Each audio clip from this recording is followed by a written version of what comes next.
I'm hoping we can enjoy that, and that will be a time when we can check emails. So I'm hoping that we all can return them to silent mode, stun mode, and leave them be. I will tell you that the last annual meeting that we did at Meridian, we did a little interesting exercise where we put little brown paper bags on the table and asked everybody to put their cell phones in there, and just lasted about 25 minutes. And it was an exercise. Well, it was an exercise in giving people who don't normally think of themselves as addicted a little bit of an experience in what addiction feels like, as that people started to stare at that little brown bag. People started to miss their little phone and wanted to touch it. So we're not going to ask you to put it away, but I am going to ask you to kind of leave it be until we take a break or have lunch. So with that, I would like to introduce Dr. Catherine Raymond, who is our facilitator. Colin and I have worked with her over several meetings to structure today's retreat, and she's just been great to work with and kind of helping us hone what we really thought we needed to address today. We started with an agenda that was a mile long and sort of realized, now let's get to the essential elements that we really think will lead us to where we want to get to in terms of planning. So a little bit about her. She's been a consultant to the Children's Trust of Miami-Dade since 2008, helping them with strategic planning, organizational capacity building, program evaluation and planning, staff development, community engagement, all the things that we're dealing with here as a trust. She's also led the strategic planning efforts for the Florida Children's Council, which is the association to which all of the children's services councils belong. She has done research in the area of improving publicly funded human services, as well as incorporating capacity building into the contracting relationship between children's services councils and the nonprofit human service organizations. So that piece is also some expertise that is very helpful to us. And since 2005, she's provided support and consultation to more than 100 South Florida nonprofits, ranging from the very smallest to the very largest, focusing on organizational capacity building, program planning and evaluation, and strategic planning. And she is on faculty or does instruction at FIU and U of Miami on strategic planning, nonprofit management, program development and evaluation, community consultation, leadership, and understanding human services organizations. So, and to do that, she has a PhD in public administration and master's of science in adult education. So she comes really well prepared to do what we need to do, the work we need to do here. So welcome. Thank you, Catherine. We're going to not call you Dr. Raymond either. We're going to call you Catherine. We're going to be formal today. And welcome and lead on. Thank you. Thank you. So I really hope that in addition to my role as facilitator, I can also serve in some capacity as a resource person based on my experience with at least what's been going on in South Florida. And as I was talking with Maggie and Colin preparing for today, I noticed many similarities between some of the issues you all are dealing with as a new CSC, and certainly things that Miami-Dade has gone through and is just a few years ahead of you all in that. So glad to be here. A couple of kind of housekeeping things before we jump into the day. As Maggie said, I'm also the facilitator, hopefully a resource person, and then a really important role that I play is to get us through this agenda and to keep us on target, focused, on task. I'm going to leave the gavel down there because I'm not a gavel person, so I'll leave that with Maggie. But I do have a couple of things that I kind of put in place to help keep us on focus, because inevitably we're going to be talking, ideas are going to come up, we're going to generate ideas. We don't want to lose them, but they may not be on target. So I'm going to put them in our parking lot, which is over here, which I'll keep up all day. And at the end of the day, before we wrap up, we'll go back to the parking lot, look at what's there, decide what needs to be done with it, who's assigned to it. So please bear with me. There will be times when I know I'm going to be moving you on, but we won't lose anything.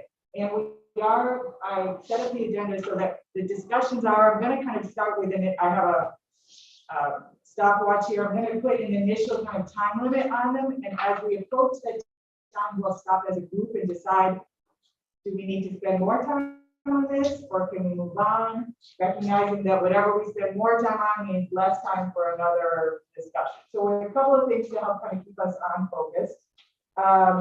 Housekeeping, we have coffee. If you can hear it brewing behind here, please help yourself as you need it. There is some food in the back room there.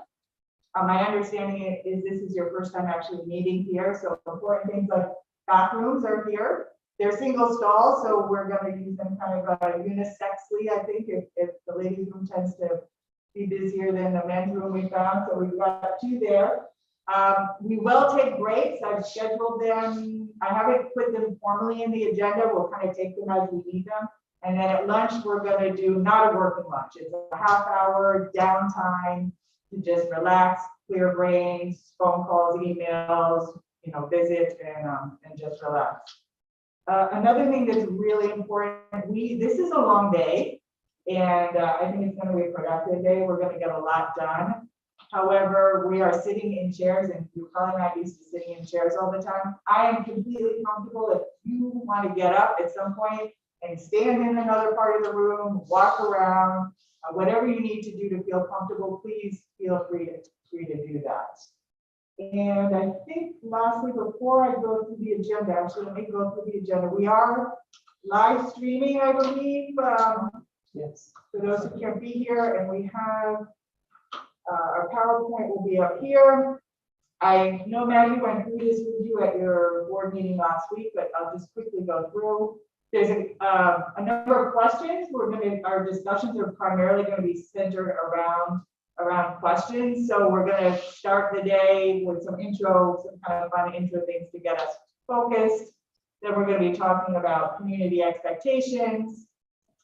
Really interesting. I think you're going to find it very interesting. I know I did. We're going to be looking at the profile, the supply side, right? The supply of providers that the CSC has to work with as you think about kind of supply and demand. I'll be doing a little bit of talking based on my research, my review of the literature on public contracting, and my experience around. We'll talk a little bit about contracting and contracting risks and benefits. And then we'll end our day. Lunch will probably be somewhere in that provider community discussion. And then we'll end our day with a couple of little pieces that are really important to get board input as you kind of move into this strategic planning process. So it's a busy day. I think there'll be some really good discussions. I do want to go over in front of you. You have a packet, so let's just take a minute to go through there before we jump in. There is, I know some folks really like to have PowerPoint, the slides, so you have it set here.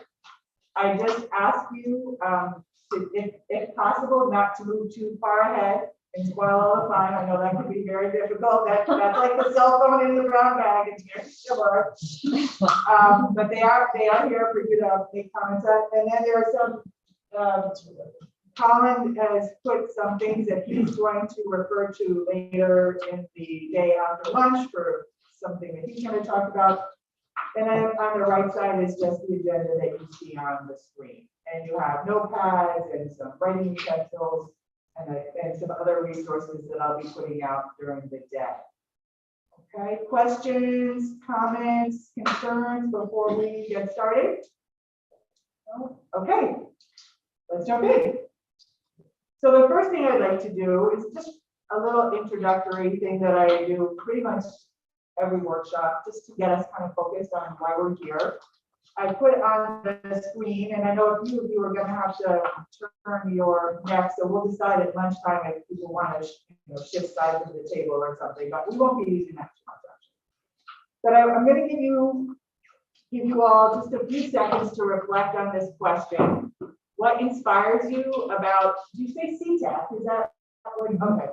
About Children's Trust of Alachua County and the work that the Children's Trust does. I'm going to ask you to reflect for a few seconds, and then I'm going to go around the room, and I'm going to start with Karen on my left because I'm left-handed, And but don't worry, at some point I will start with Cheryl, so it'll, and I'm just gonna ask you to briefly state your name, the organization you're with, and just, in a 30 seconds, kind of your thoughts on that question. Okay, good morning. Kiana Cole-Smith, Santa Fe College, Executive Director of Special Projects in the Office of Student Affairs. And I know what inspires me most about CTAC is the focus on early intervention.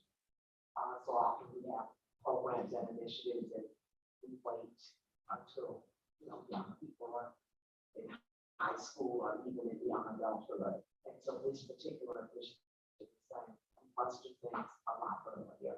And so to address those funds and resources and programs at a much earlier age, I think is a benefit and will pay off. I'm confident that it will pay off later on. So the focus for me is that of early intervention and the support of Children's Trust. And that's what inspires you about the work.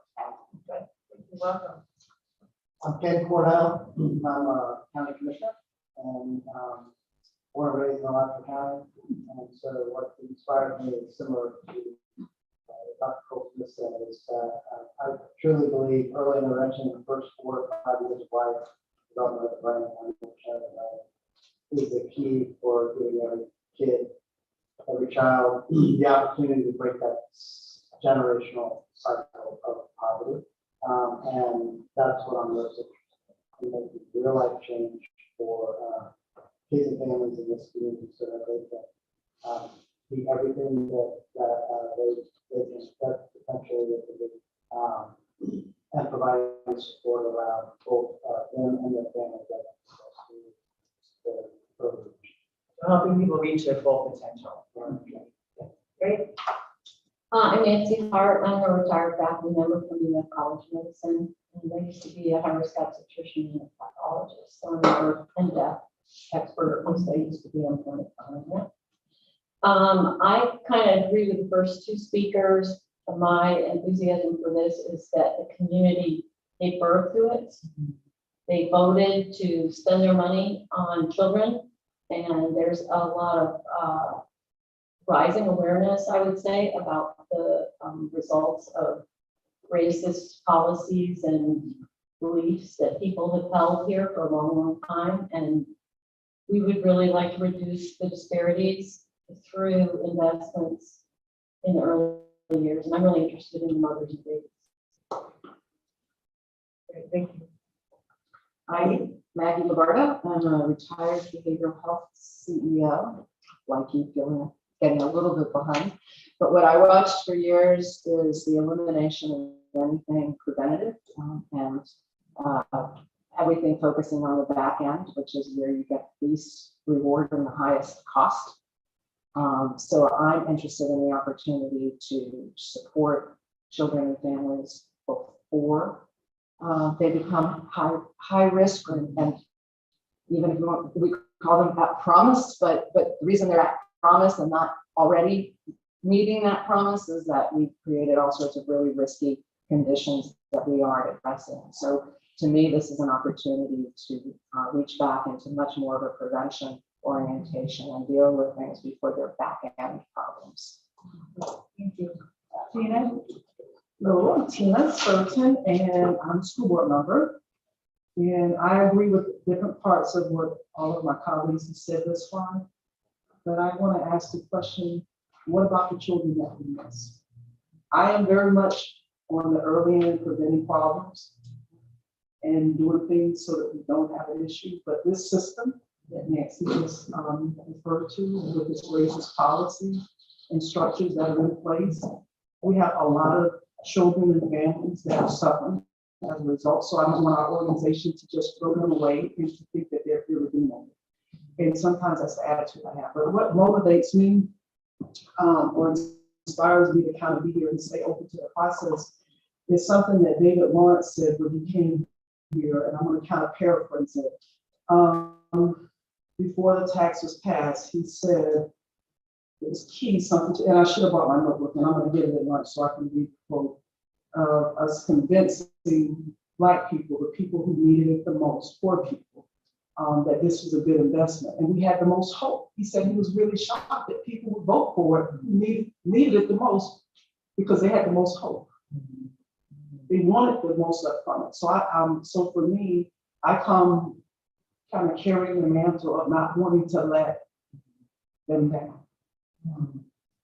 Thank you. And for those that don't know, Lawrence, it really spearheaded the Children's Trust in Miami-Dade and its reauthorization. And I agree with you, he's a really inspiring man. And I didn't realize he had come up and spoken with you all. Thank you. Thank you for sharing that. Lee. Good morning. I'm Lee Hixson. I'm retired. It's wonderful. Retired from the world of opticianry for 31 years and a county commission. And what inspires me about this, and apologies to King because he served this ad nauseum, is children don't have to be born, and they deserve every chance in the world to have the opportunity to be successful.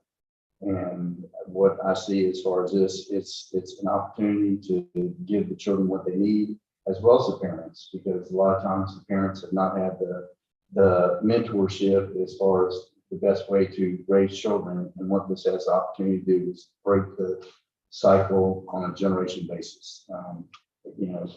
Children need to have the opportunity for hope. And I think what this will do, if they get what they need at the early levels and have the opportunities after school to keep engaged and see what, maintaining the priorities, that they have a chance to go out and compete. And everybody benefits in that case. So. Thank you. Welcome. Hi, I'm Pat Snyder, and I have a little bit of a connection to David Lawrence because I hold the David Lawrence Jr. Endowed Chair at Early Childhood Studies at the University of Florida. But I also direct a center at UF focused on early childhood from birth to age 5. So you meet as a Center for Excellence in Early Childhood Studies. So what excites me, inspires me most about the Children's Trust, I think, is the opportunity to really achieve what I like to call collective impact. I think I agree with what everyone has said about putting children and families and youth and our community at large in the center of everything that we do, and take some real time to think about how we break down these structural and organizational barriers and systems that have been established that have created the kinds of disparities that we see. I approach my center, our faculty, everyone that we work with, approaches things from a strengths-based perspective, and really thinking about the importance of comprehensive services and supports on a continuum from birth, cradle to career. So that's about how I've spent the last 35 years of my life. I mean, fondly, the children and families. I've put in about 33 years with our agency, almost 33. And I think over those 33 years, no matter which role I was in, I saw our agency putting out a lot of fires. And that was kind of it, whether it was behavioral health issues with a child in a family, economic issues. We're real good about putting out fires, but we haven't always been good with prevention. And I know we as an agency are evolving, and we're talking about moving prevention upstream is the way we're describing it. And this trust really gives a tangible way that we can invest in that prevention. The unfortunate part when you've been in an agency long enough, some of the families I started with in the beginning, I've now served some of their children, I've served some of their grandchildren. That's the worst thing I can see. And so at some point, there's got to be a stopgap in place where we are making a difference. And I think the work of this trust is trying to stop that cycle and then improve outcomes for generations to come. Wow. Well, I always love doing this to get started. It helps me understand the group and why you're here. And this is an exciting time for your organization. I mean, really, as we're going to talk in just a minute, as I was building your air CTAC plane last night in a hotel room drawing it, you've really been kind of building the plane as you've been flying it, right? So thank you for that introduction. And I'd like to then spend a few minutes before we get into some of the nuts and bolts about how you achieve some of the things that you talked about, to reflect a little bit about where you come from in just the last couple of years, literally in the last couple of years, and what your hopes are, building on what you just shared, for the next 5 years or so. And this kind of helps shape some of the strategic planning. So I'm going to ask each of you, you will see next to you, you have some yellow Post-its and you have a Sharpie. And don't worry, someone already said, well, my handwriting is really bad. Don't worry, that's fine. Most of the writing you're going to do today is for you personally, but this is something where I want to post it up. So I'm going to ask each of you to briefly, to think on 3 accomplishments of the organization to date. And it's really important that you put 1 per Post-it. And I put 3 in. If it's 2 or 3, it's fine. So that you personally think, and then 3-ish of the achievements that you would like to see, being as specific as possible, in the next 5-ish years. And then once you've got that, I'm going to ask you to come put it on our timeline. We have the past is down here, and the future is up here. And then we're just going to kind of spend a few minutes reflecting on it. So take a few minutes to write. And then as you're ready, just come on up and post it. Good time to refresh your coffee as well if you need that. We're gonna have 6 Post-its. Yes, there should be 6 if I counted correctly. If not, I have a stash for you.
Yeah, where you want is this past? Past.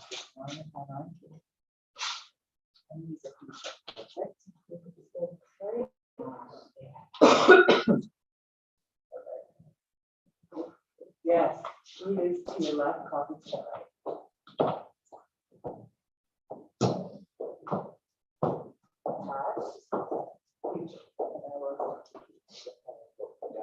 Yep, that's what you've done so far, and this is what you'd like to see in the next, 5 years.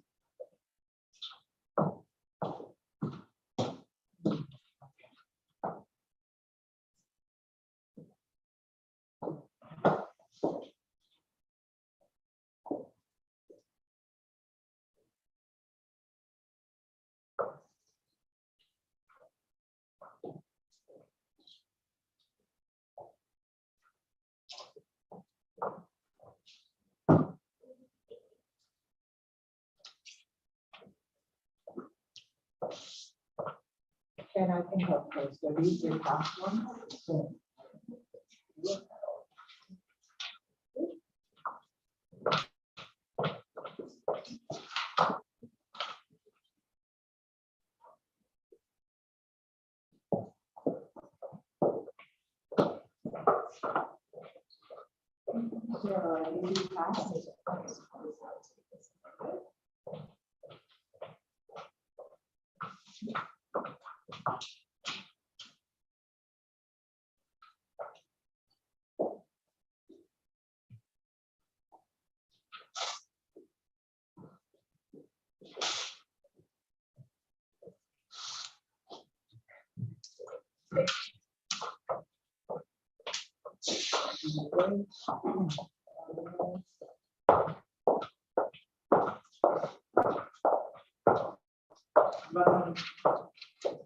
Very well. Okay, these are passed. Yes. I'm gonna post it. Okay, thank you. Yeah, pass it. There we go. Pass it.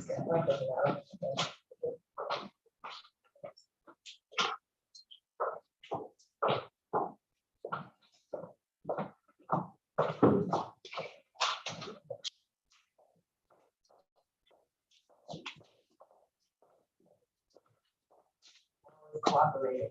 Yeah, it does like, it, Yeah, you need that's to why I rub have lots of fingers taped. Yeah. Got all the fingers taped.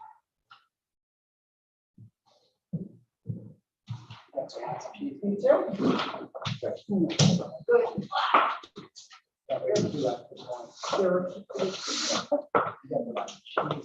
Can I do future? I can do it for you. Yeah, sure. Go in there and grab you one. I checked. Are we now competing over bagels? Is this what's going on? Just making sure we get what we want. Yeah. Christy told me to. They must advocate, right?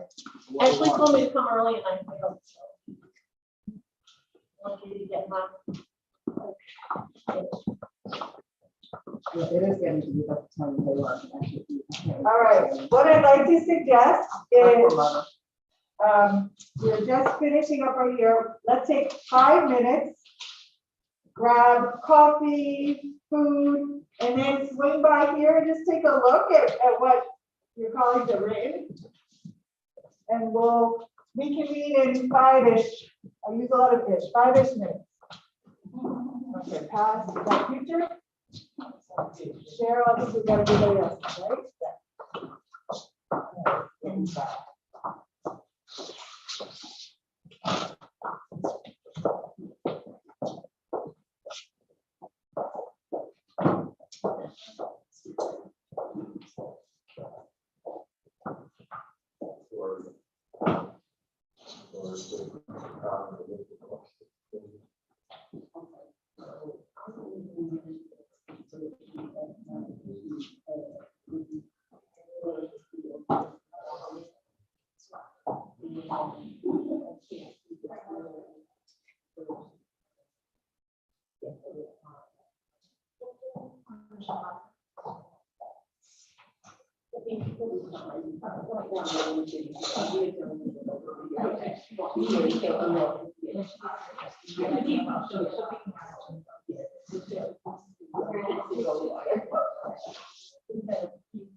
Actually, how you doing?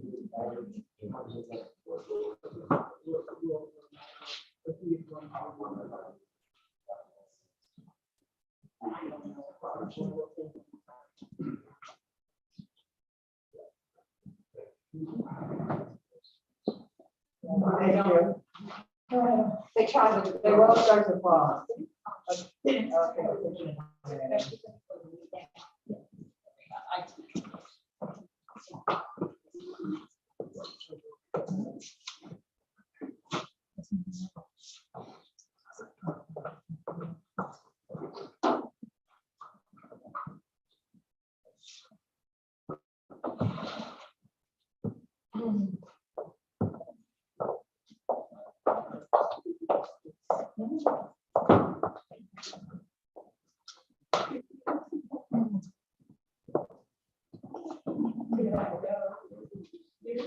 It's that everything over season that sounds when I say that Walmart takes off, I'm starting thinking, hear about them. No, it's a season. Yeah, what's the season without the bagel? My dog puts it on eggs.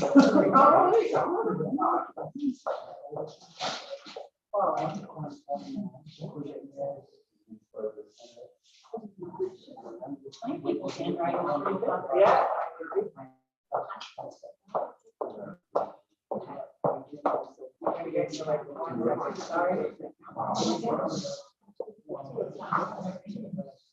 Where did you guys get these bagels? Yeah, so I'm gonna do some, well, we're gonna figure out the binding contract. There we go. They are. Oh, they're Einstein. Good, are we all back? So, I was doing some, I'm more of a qualitative researcher than a quant person, so I was doing some very, very quick, categorizing here. The past, really talking about when I look at what you all wrote, getting off the ground, right?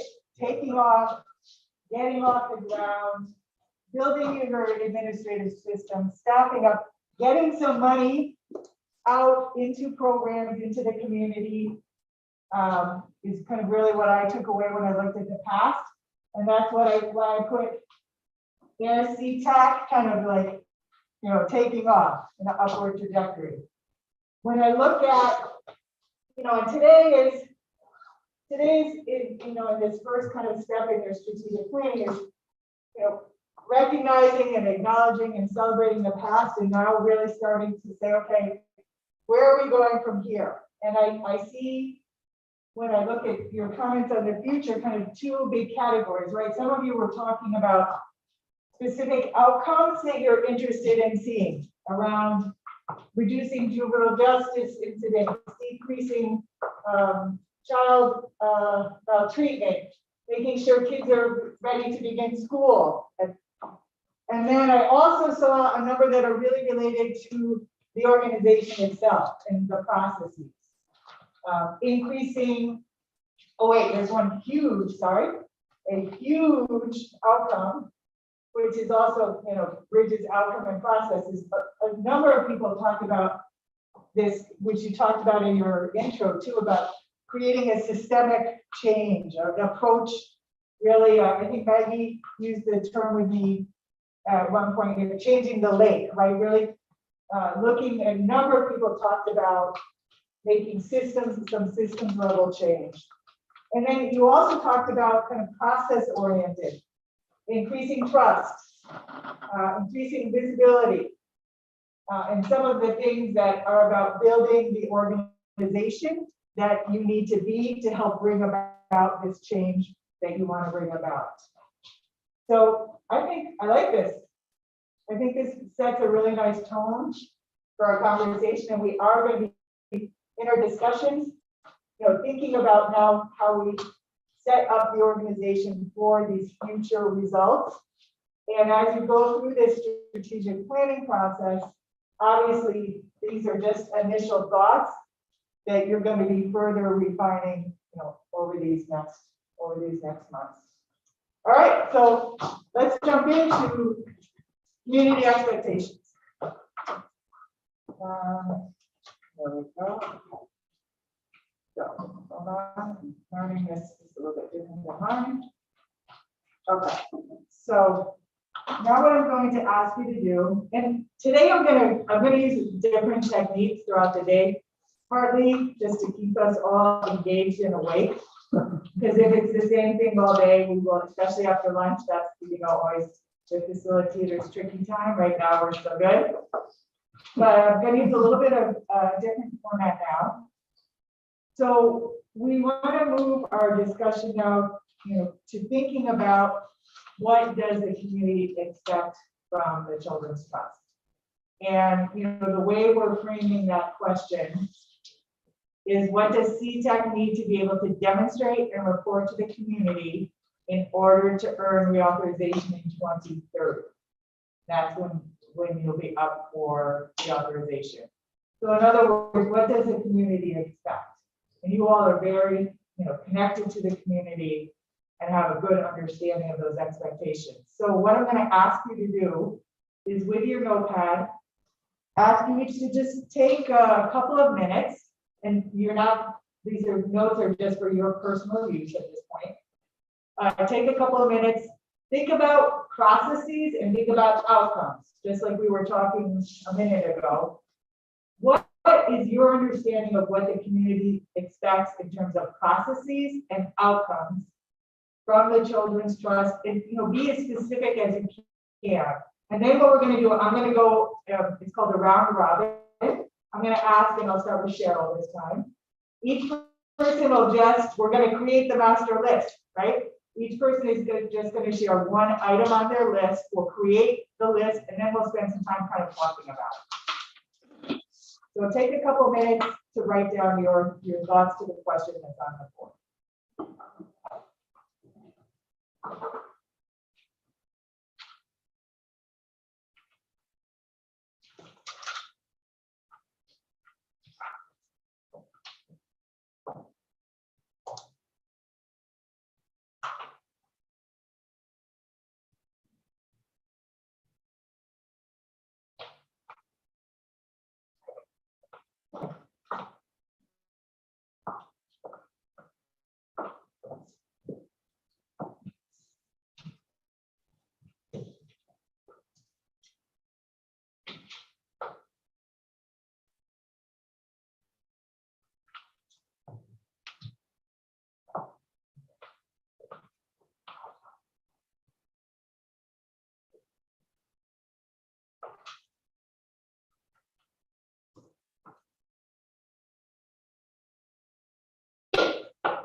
Okay, take another few seconds to wrap up and then we'll get started.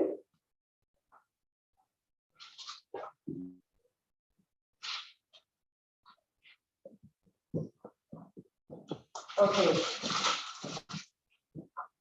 So we're not gonna have discussion at this point. We're just gonna kind of create the list and then we'll use that for some discussion.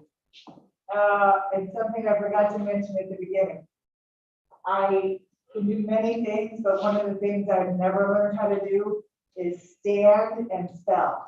For some reason, so you're gonna find there's gonna be typos all. I know how to spell, but for some reason it's like this. I just never got it. Okay.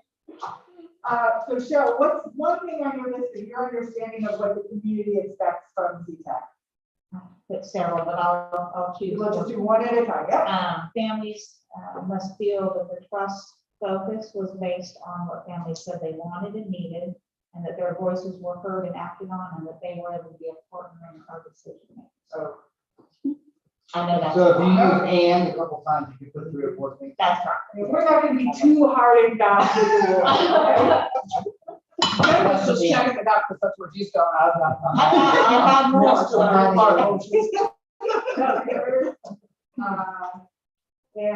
And considered. Yeah, that's a good way to put it. I knew she would make it. This is going on, okay, That's why we have a facilitator.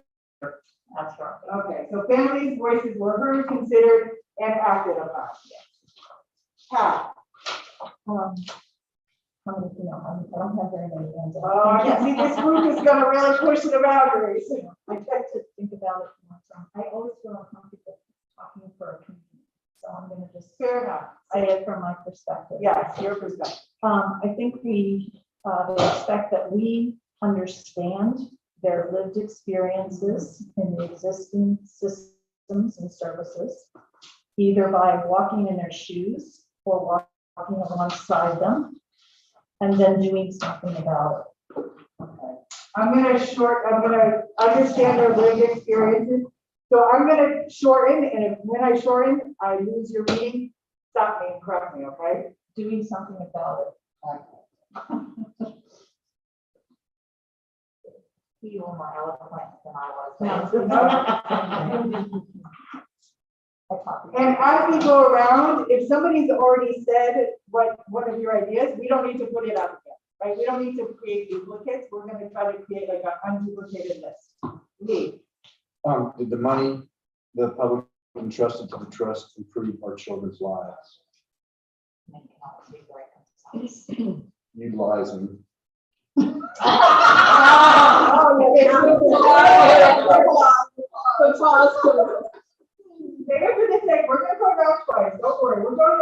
many times as we need to go around, but I've never had to go around more than twice. But this group, I don't know. Right, okay. Tina. That we cleaned up the lake. Uh-huh. That's the groundwater, that reference comes from the groundwater training. So the problem isn't with the fish, the problem is with the lake. The system, so to speak. I like that a lot. That's really good. Maggie? I said that whatever we did is equity focused.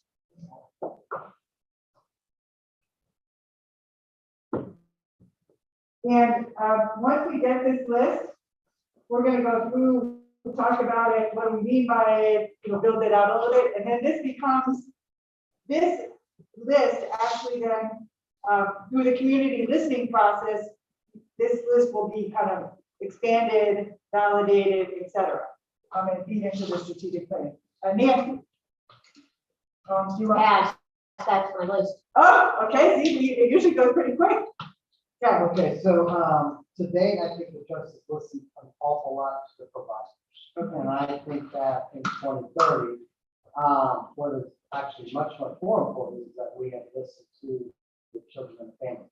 And so, similar to what Lee said, I think that every family and or child must have been impacted in some way by either the CTAC or a provider that the CTAC funds. So they can say, I was in this program, or I participated in this summer thing, or every family must have been touched in some way by one of the programs that the CTAC provides or provider. So I realized the first part of your talking, you were linking to what came before, so that doesn't really count. So it's the second part, which is the one that I should have put up here. The second part is that every family or child has been impacted by, in some way, by CTAC funding. Okay. Back up the blue list Yes. with the money included. Okay, good. All right, let's switch to this board. So, Karen. Even if there is a no, some direction, that we give them some direction to other connections and resources. Okay. Would be helpful. Okay, so like even if you can't provide direct services, you provide referrals, support, okay. Okay. Can I get my other one word? I'm gonna ask you to wait. Oh, you ask me to wait, okay. If you don't mind. So interesting, so, well, I'll wait, I'm not gonna comment. You can't provide direct service to an individual, right? Individual or family or child, you do provide resources, referral, et cetera. Correct. So we're not gonna just say, no, we can't, sorry, we can't serve you. Okay, good. Now what we do, we'll go around and just see if there's anything, for example, on Cheryl's list that we didn't get, and if we got everything, you just say pass. Anything, one more, is there one thing on your list we didn't get? Well, I had said that the creation of a system where families feel like they can always access the right service at the right time without delay, wait. Because I see kids get on wait lists. Right service, right time. Right service, right, exactly, and no exceptions. Right service at the right time. Good. Yeah, sorry, is there anything we missed on your, is there one thing to add? I had exactly what Cheryl just said, just-in-time resources and supports. And then the only other thing that I have here that I don't know that we've talked about, but thinking about it from a policy perspective, starting to pay attention to horizontal alignment across different systems and vertical alignment. Both. Okay.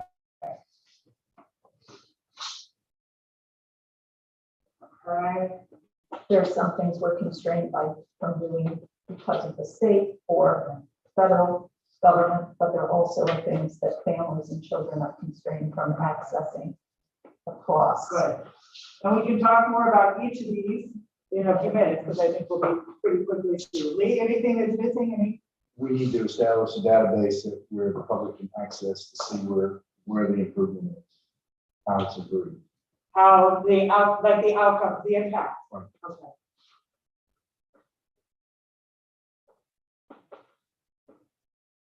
And then it's gonna show the CTAC funded outcomes.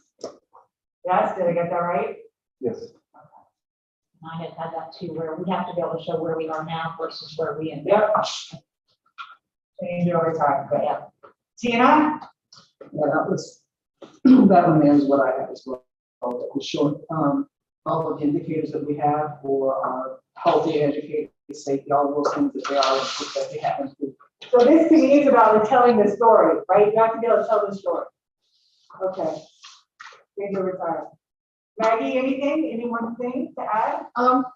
It's sort of touched on in a number of them, but to me, flexibility that there is a sense in the community that if something new emerges, that we are not so stuck on whatever we've been focused on, that we're not going to adapt to meet that. And what made me think of that is the whole gun violence thing that we're seeing in the community right now, which was not necessarily on our radar when we looked at setting our initial goals. So if I were in that community that's being most affected by that, I'd want to see if we were responsive to that emerging need. Perfect. Oh, yeah, emerging need, that's right. And just another comment about these flip charts that will be very messy. One of the things after this is taking this, working with staff to put this in a really usable format to feed into your future meetings. Okay, so it's like sausage. It looks a little messy now, but it'll look nice when it comes back to you. Nancy, anything? Ken? I think one of the community's expectations is that the trust is I'm gonna call it the community coordinator of cleaning up the lake. There's a lot of intergovernmental agencies that do a lot of different things and fund a lot of different things. And I think the expectation from the community that voted on the trust is that the trust would actually help make sure we're coordinating. Okay, so that would you see that potentially as one of your roles as coordinating? Karen, anything? Yes, transparency. To establish, maintain, and build trust. Okay, good. So transparency in how the organization operates, decision-making, those things? Yes. And that you feel that then will lead to increased trust? But once it's established, you want to stress the importance of being maintained and then build and expand. Okay, good. Okay, we should be getting close. Anything? Anything, anyone? Okay. You know, I want to say, like, I agree with what Karen says some, and I think, like, to me, what my hesitancy with when I first started looking at the trust is we're going to create one more funding source for people to control who created the bad one. So hold on, I'm gonna hold 1 second because I want to start getting into some discussion around this. I want to make sure we got everything on that everybody has. Yeah, okay. So let's now spend some time, and Tina, you segued us. I'm going to just have a little bit of a timer. Let's start 15, 20 minutes. We'll see if we need more time. Actually, before we do that, there's a few that I have from my experience. I want to see if you want to add any of these, okay? That you might have, and then we're going to discuss them a little bit. So equitable distribution of funds, did we kind of, is that something you feel? Our actions are equitable. Okay, good. Well, we talked about transparency. We talked about results, measurable results. Something that has come up with other CSCs, one of the expectations that there are no scandals related to CSC funding. Yeah. Is that just That's a like, good one. It's kind of a given. yeah, so but we should put it up. Let's see. No scandals, we talked about satisfaction with services, I feel like we kind of got at that, if you're heard, or just in time. What else have we seen with others? Oh, here's another one, but I think children are safe. And anything that's related to CSC, that children are safe. I mean, I know again, it's one of these ones that. We talked about that. Mhm. That's one of our goals. It's one of our goals, so yeah. Let's see what else I've seen. Talk about good use of money, right? Something there was, yeah, that the dollars improve lives. Transparency, good steward. Okay, good. Those are a couple that I have just seen in other experience. Yes, Karen. If you want to add a timeline, Say more, what do you mean by that? timeline that, sometimes the community will say, okay, you say you're going to do something, but when it is actually going to happen. Okay. And a lot of times we have subcommittees and task force and things of that sort, and 2 or 3 years later, you still. Which is different than this. This is about direct services, it's just enough, this is about your operations. So timeliness in CTAC operations, that's not here, that is not here. We keep our commitment. Okay, so yeah, this is why we add, okay, so. Build a plane fast. Yeah. Timeliness. We're gonna hang you from the wing. Right. So I'm using the term operations, and then CTAC keeps commitments. Okay, that's why we.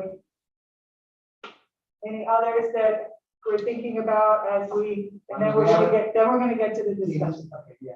Yeah, that to me, that's kind of discussing these, because I think that's kind of, anything else? Okay, so let's take 15 or 20 minutes, and the goal here of this discussion, we're not going to answer any of these. It's through the processes that you're going to be going through that you're going to want to kind of validate this with the community listening.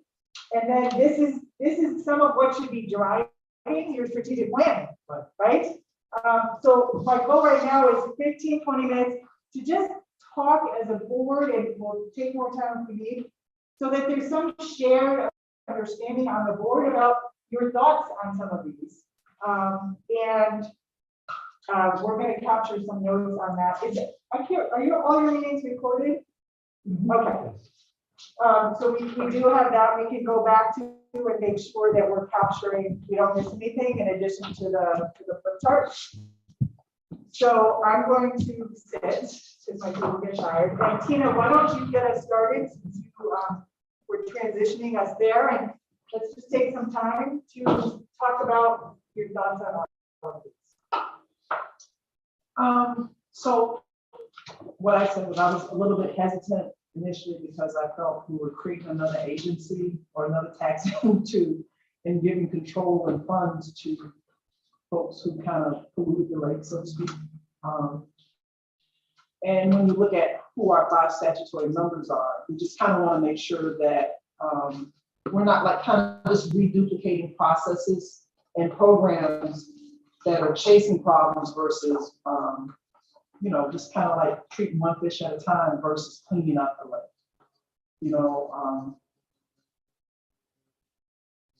Institutional trust. Institutional trust. And how do members of a board that are in essence from those original institutions get past that? And for me, the way we get past that is we have an opportunity that others don't to have much more community conversation. The disability rights community, I think, is who came up with the phrase "nothing about us without us." And I think the only way we break that cycle is to honor that and say, we really do have a responsibility if we're going to clean up the lake, to talk to the people about whose lake it is, about our lake.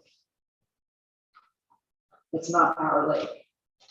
it's the lake that belongs to the whole community, and they have to tell us what's needed.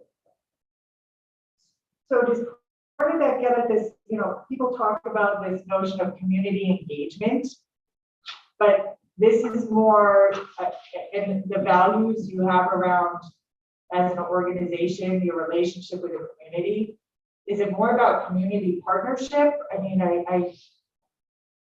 as opposed to engagement can kind of infer like we're engaging you, almost where, how you're shaking your head. Yeah, I think it's hard. If people don't really understand who we are, then how do we know how to engage, other than around processes that aren't working for you?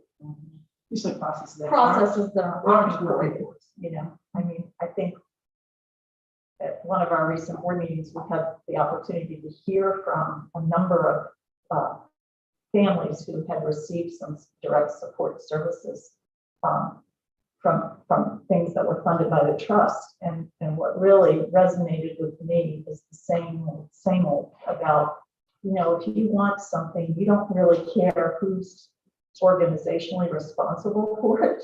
You just want to be able to access it.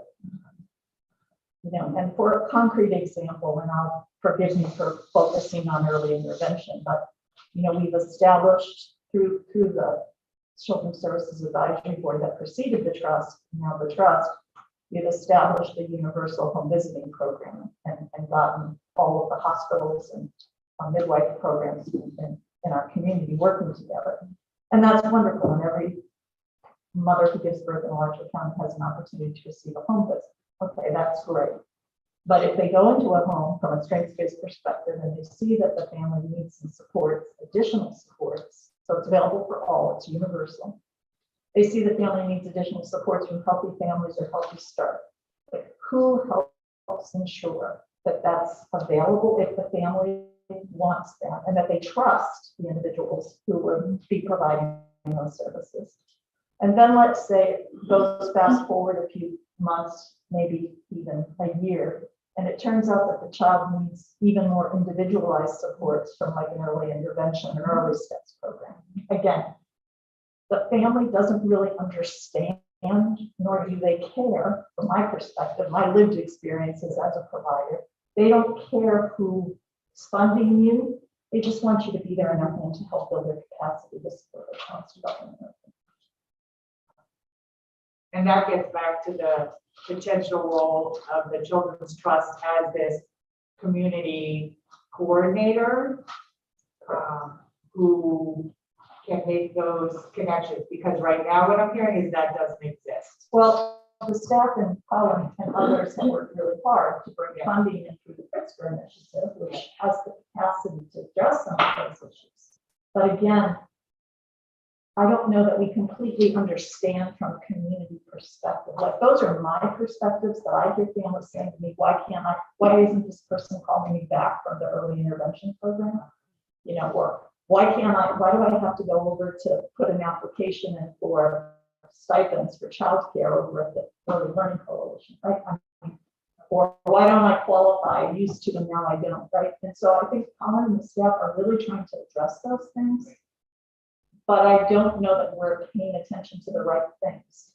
So, but and so this, we're paying attention to the existing organizational structures. And this, maybe goes back to Tina's point. It makes me think we're going to end the day talking about this community listening process and thinking about what needs to be in that community listening process. And what I'm hearing is how to maybe Tina is gathering more information about people's lived experiences so that you can then shape the programs driven by people's lived experiences, not by what's already in place. And I think you have to do both at the same time, right, Kevin? I mean, this is your wheelhouse, but You do, because you're working in a system that exists, right? Exactly. There's a system that exists, and now you're this new body that comes in. And one of the things we found, this will tie into a later discussion, I think, in Miami Dade, is that providers didn't really know how to deal with the Children's Trust, didn't know what to expect, didn't know there's all of a sudden this new organization, this new money that didn't exist before. And there was all kinds of expectations on both sides. And there was a period of kind of shaking things out. And so I see some of that as kind of it's like a normal organizational life cycle phase. And you're still in that plane taking off. And you guys came out at like a takeoff, from my understanding, like really sharp takeoff between voting and, and COVID, of course, further complicated. But, so I think this also points to some of the things that need to happen in the community listening. Yeah, Tina and So I think like, Pat, you kind of hit on some of it, but like when, to use a newborn home nurse visit, I saw low participation in some communities because they were afraid that they give information that the DCF folks would use it against. Exactly, that's exactly what I'm talking And about, Tina. so to me, it's like, here we are, we're the agency that we have this power of money, and we want to do things to help people, but the folks that are like kind of, that have done some good and being in some very bad family situations, but they've also done some bad and torn up families that we didn't. So it's kind of balancing out this situation of, meeting the needs of people through existing structures that are Tina, there. can you expand on about the story that created bad situations? You're talking about the home visit? No, The I'm home saying through visitation. DCF. So I had new parents tell me they didn't want a nurse visiting them because they didn't want those folks coming into their live space and then reporting them to DCF. So Things they could they control. can control poverty. Yeah, and they can say, normal postpartum stuff is this kind of normal postpartum stuff, but then it could be turned in, into something that she's got mentally unstable, and they remove her child or children from her. But it could be a white mother who would have those same issues, and let's connect you with this person to get some treatment. So there's a different type, and I'm not just making this up for people. So this is like nationwide. That folks really don't want the help. So this we want to be able to reach them because really the folks on the low socioeconomic spectrum really need that early intervention because they may not have health insurance to be able to go to a private provider. So this newborn nurse could be able to catch. I couldn't agree with you more. And so what it's about is who's in the community that we can build partnerships with, who are informal supports to those young moms or those families who will quote unquote trust them more than they will trust me or somebody from a more formal structure, right? I mean, there are lots of examples of those kinds of success stories that can happen, but it takes time. So because the trust has been violated repeatedly, and there are needs to intervene for some children, of course, we know that. But I think there's a small percentage. Yeah, hold on 1 second, I want to get Ken's point. So there's a couple of Ken and then a guy you and then Cheryl. A couple of things out here. One is we're going to be talking about the supply of providers later on, and because the trust issue, there's two levels, right? Maybe one with CTAC, but then the funders that CTAC, the providers you're funding, and thinking about that. Ken? So what Tina is talking about is community trust. Right. We're called the Children's Trust, but we have to recognize that institutional racism, institutional issues have created, in many communities, certainly in ours, a lack of trust in the institution. And Stephen Covey wrote a great book called Sweet Trust. And in that, one of the chapters is the only way to regain trust when it is lost. And in many families and generations, it has been lost. The only way to regain it is through the observation of actions. And so we as an organization have to recognize that people don't just inherently trust us. Many and most, justifiably so, don't and shouldn't. And it's not us, it's they don't trust the institution. And so the only way to bridge that is through our action. And they have to observe them, feel them, and live them. And not just once. And not just once.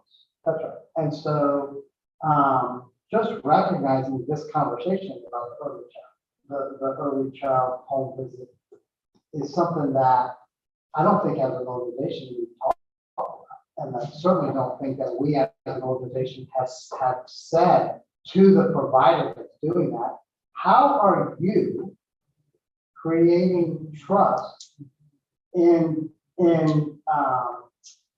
families that don't have it? How are we holding you accountable for what member Sherman brought up, which is, I don't want to move on. And I think, part of the discussions that we're having, we're going to be talking, of course, we're like talking at different levels. So we've got high level, and now we're talking like, what are the strategies that funded providers are using to build trust? And we are going to bounce around. And I actually want to put that on the parking lot, because that, I think is something that we don't want to lose. It's like that question of like, what strategies are the providers using to build trust? Your funding providers.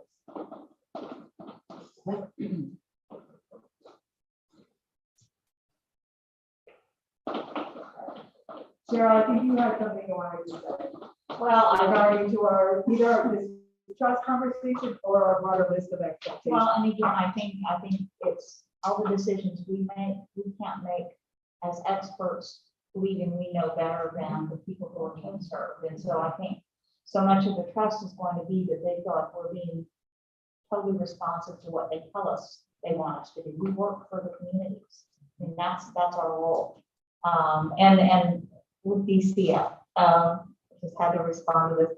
I think the perception is that we want to go in and pick kids all the time, and really everything we're trying to do is to keep. I think that's why my focus was the right service at the right time, because the ideal is even when DCF goes into a home, it's not to remove the child, it's to make those connections and be that advocate for the family, the child in the home. And if the services aren't available, that's when the removal happens. And so the goal is that we never have to remove unless it's a horrible situation, that we can always make those connections because those services exist. And getting at this, I just noted up here, trust and perception, right? It's about perceptions. And if you want to be, you're talking about changing the labor. So what I'm hearing you say is as you're thinking about your strategic planning and what you're going to do as an organization, really focusing on trust and creating conditions for trust seems to be a theme many of you feel is very an important role for the children's trust.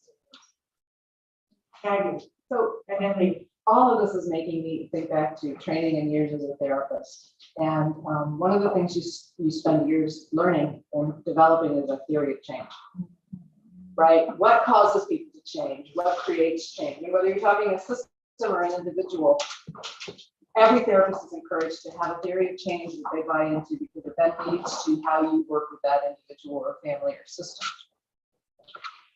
And that's all well and good. And I did therapy for a long time, and I thought those folks that told me that they were improved and had improved, in fact, I thought I knew what had produced that improvement. And when you live in a town as long as I've lived here and you run into your former patients who tell you, I remember this time that you said to me, and it was like the one thing I never remembered saying, couldn't have remembered saying, but was the most impactful thing apparently in that relationship. And so when you look at it all, and you look at all of these theories of change, at least in psychotherapy, the only thing that really produces any results is the relationship.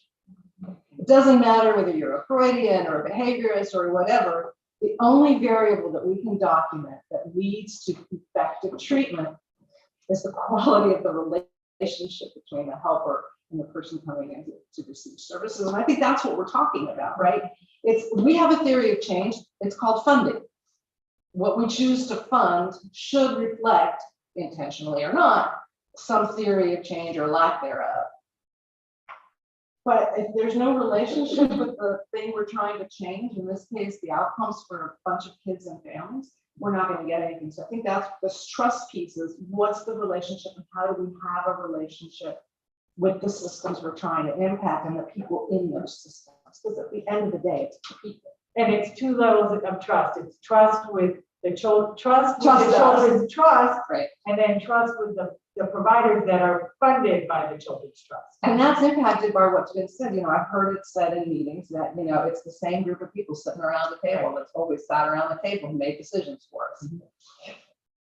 So that's, It's the usual suspects. That's what I mean when I Isn't it? say. It's the usual suspects. It's We the are people suspects. who contaminated the lake and now got a bag of money. That's authority to fund, to Right. fund people to clean up the lake. So our opportunity is the relationship, and how do we deal with that relationship differently than it has been past?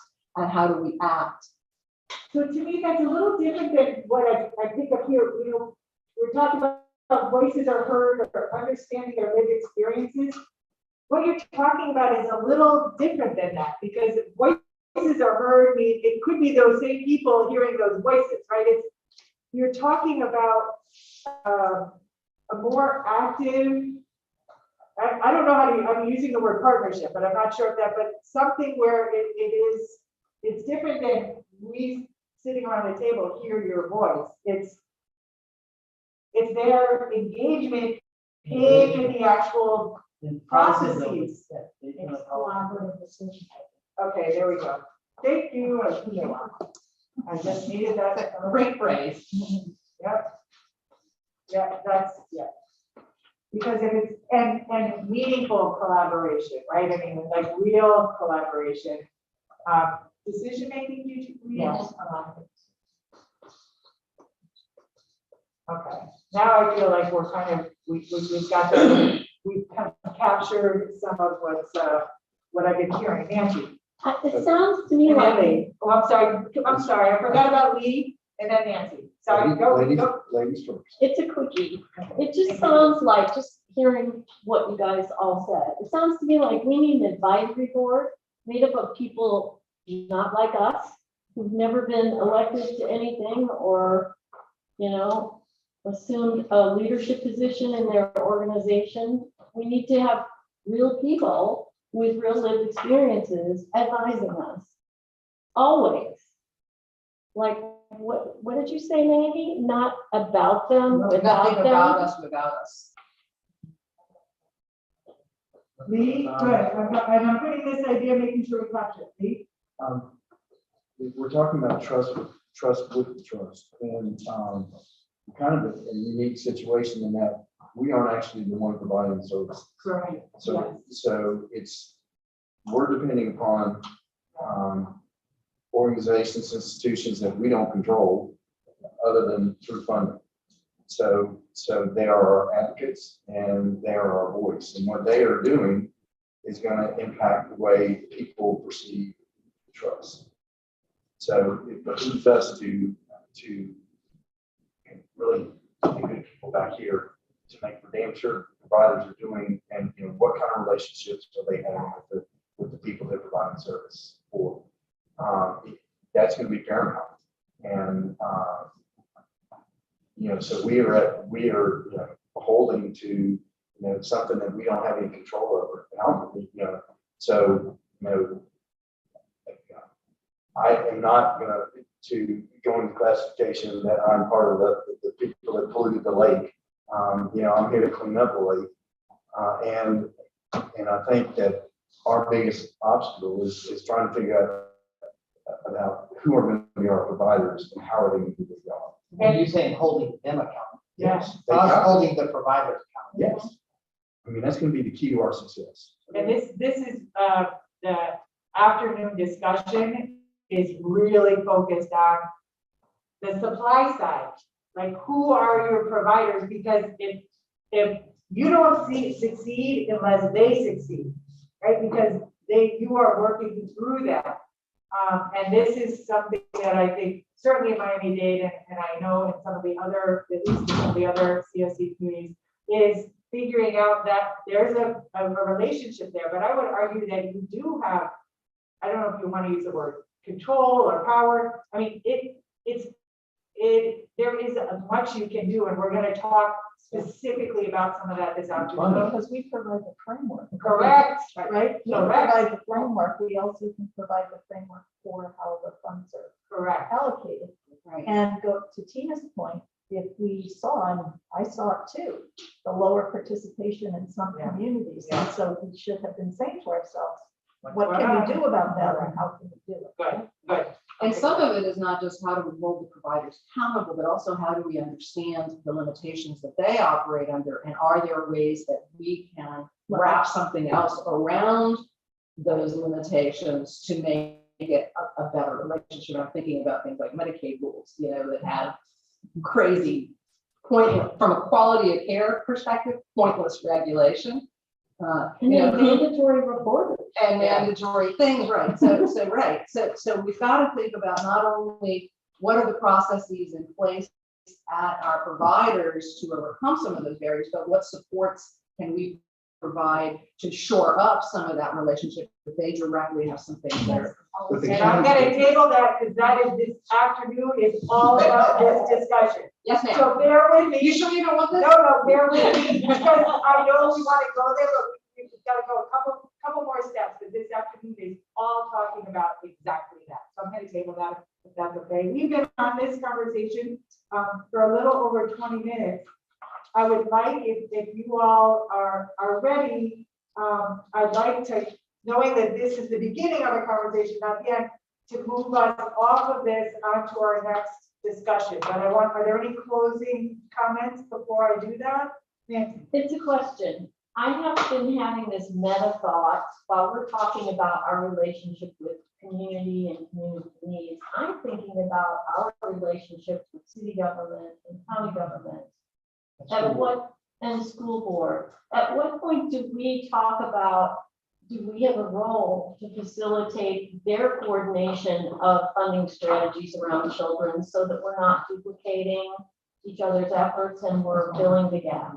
And I will tell you as a county commissioner, that if the trust instructed or requested or told the county, this is what we need, it would be extremely helpful from the county resources. And I think city government feels that way too. I really think there is a role for us, but I don't know how to get. And we're I not think going it to goes get back to there that today. coordinating function that we talked about, right? How do we I'm going to. Yeah, horizontal, yeah. You're not going to get there today, but through the strategic planning, that's exactly the kind of questions you should be answering. It's exact, by the end of it, you should have said, this is the role we think, this is the role that will get us the most efficient, effective role we can play to improve the lives of children and families. And we're at the beginning of that. Okay. How are we doing? Do we need a couple minute gap and stretch? Or we keep plowing through? Okay, super. So the next part of our agenda, and obviously you're going to see these again and again. Okay, so now we talked about expectations at the beginning of that conversation. Another conversation that we need to have is this question around, and this relates, a lot of you talked about data and information in the database. What specific information do you need to make your case for reauthorization and documenting effectiveness? Now, I know reauthorization is 8 years down the road, but the reality is that's nothing. That's like around the corner. So now be, thinking, and it really helps kind of frame your thinking. It has to. That's just the reality. Is thinking now, what information do you need? Tell your story and to make your case for reauthorization. So you could be baking that in right now at the beginning of the system. So what I'm going to ask you to do is I'm going to have to get you some more Post-its. We're going to use the glass. Sorry, the big poop is going to go. I'm going to ask you to use your Sharpie pens. And as specific as possible, your thoughts on what specific type of information you're going to need to make your case for reauthorization and for telling your story. And I'm bringing some more Post-its around. Oh, I thought we were writing on the glass. But you're going to post them on the glass. My mom would spank me. She didn't have Mr. Patrick, Mr. Cleaner. Mary Collin would never, ever do that. Then, no number, you can, as many or as few as you want. All the same. So Ron proposed it. Ron proposed it. Otherwise, you're gonna make my life really challenging. Because I gotta categorize it all. When you're on break, I'm gonna do a little analysis. So the question is on the screen if you need it. One thought proposed.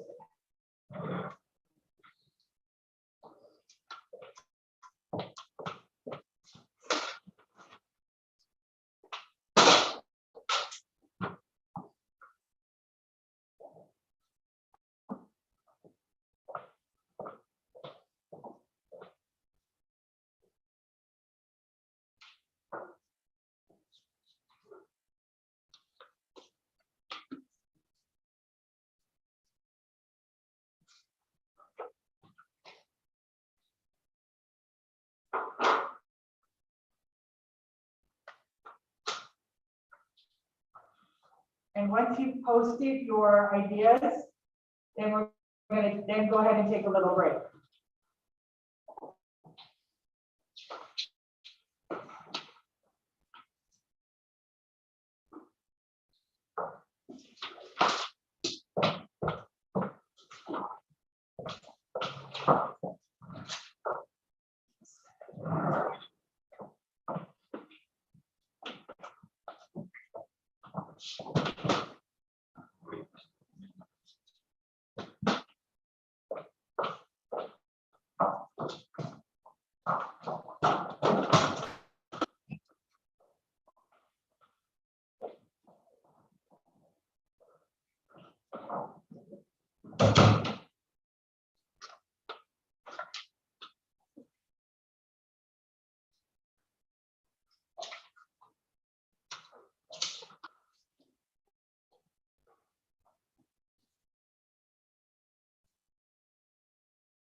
Kathy, you just want us to put them up on the block? Yes, and this time you can put them anywhere on this block, because I'm gonna, when you're on break, I'm gonna do some organizing.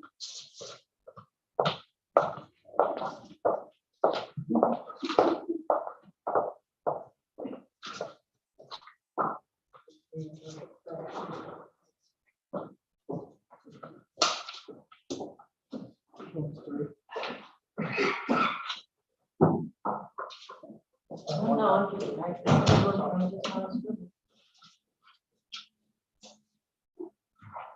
They stick much better on the glass.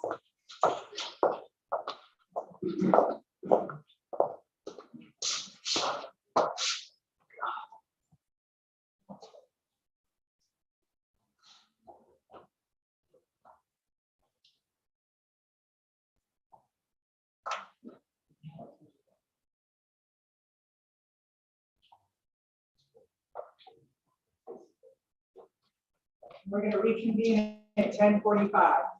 So now's a good snack, check the phone.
Just think about anywhere, I'll organize you.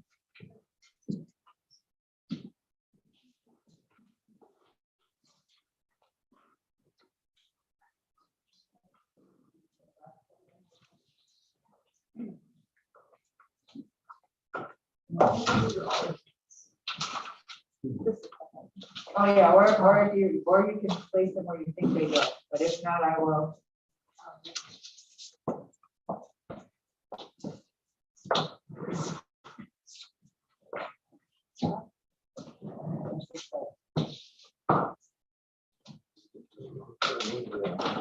All right, well, I see where the preponderance. Oh, yeah, this is a little both, yeah, I've got this middle ground right here.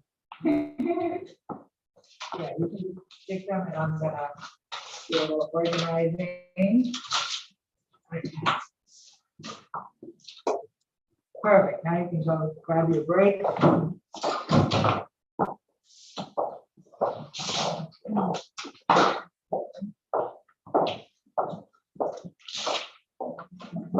Sorry.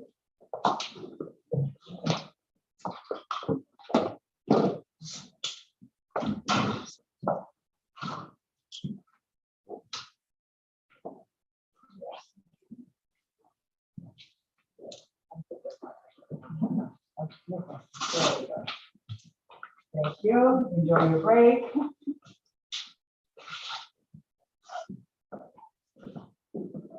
If you see, I'm just gonna do this out in process.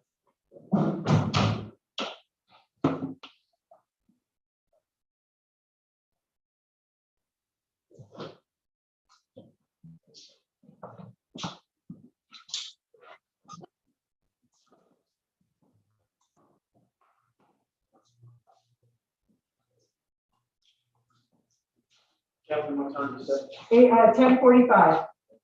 Ish. That gives us 10 minutes. I'll come the phone. To go there up, that's what I'm- What? I'm giving my phone up for today. Look at you guys. Have your phone. I've never gotten a picture of mine. Look at these today. You know, I lost it. Well, I think it helps. I don't do Facebook. So there's Oh, not stuff coming to me all the time, you know? Mhm. I don't do Facebook either. No, Oh, I do. it feels great.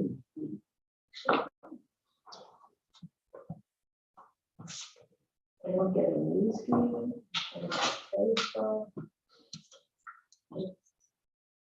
Just my email, which I choose not to read. So nice.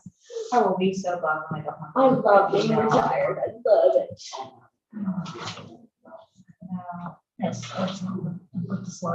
It was the best thing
organize these a little bit. We'll spend a little bit of time, a couple minutes talking about them.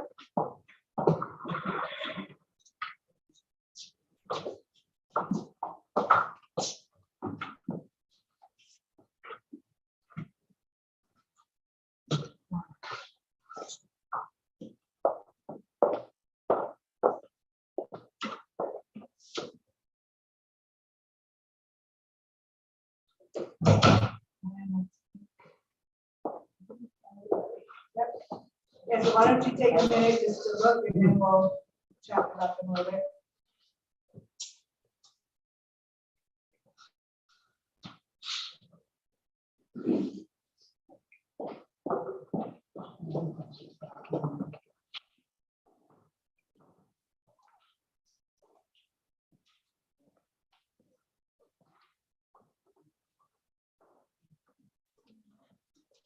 And they step back. Okay. I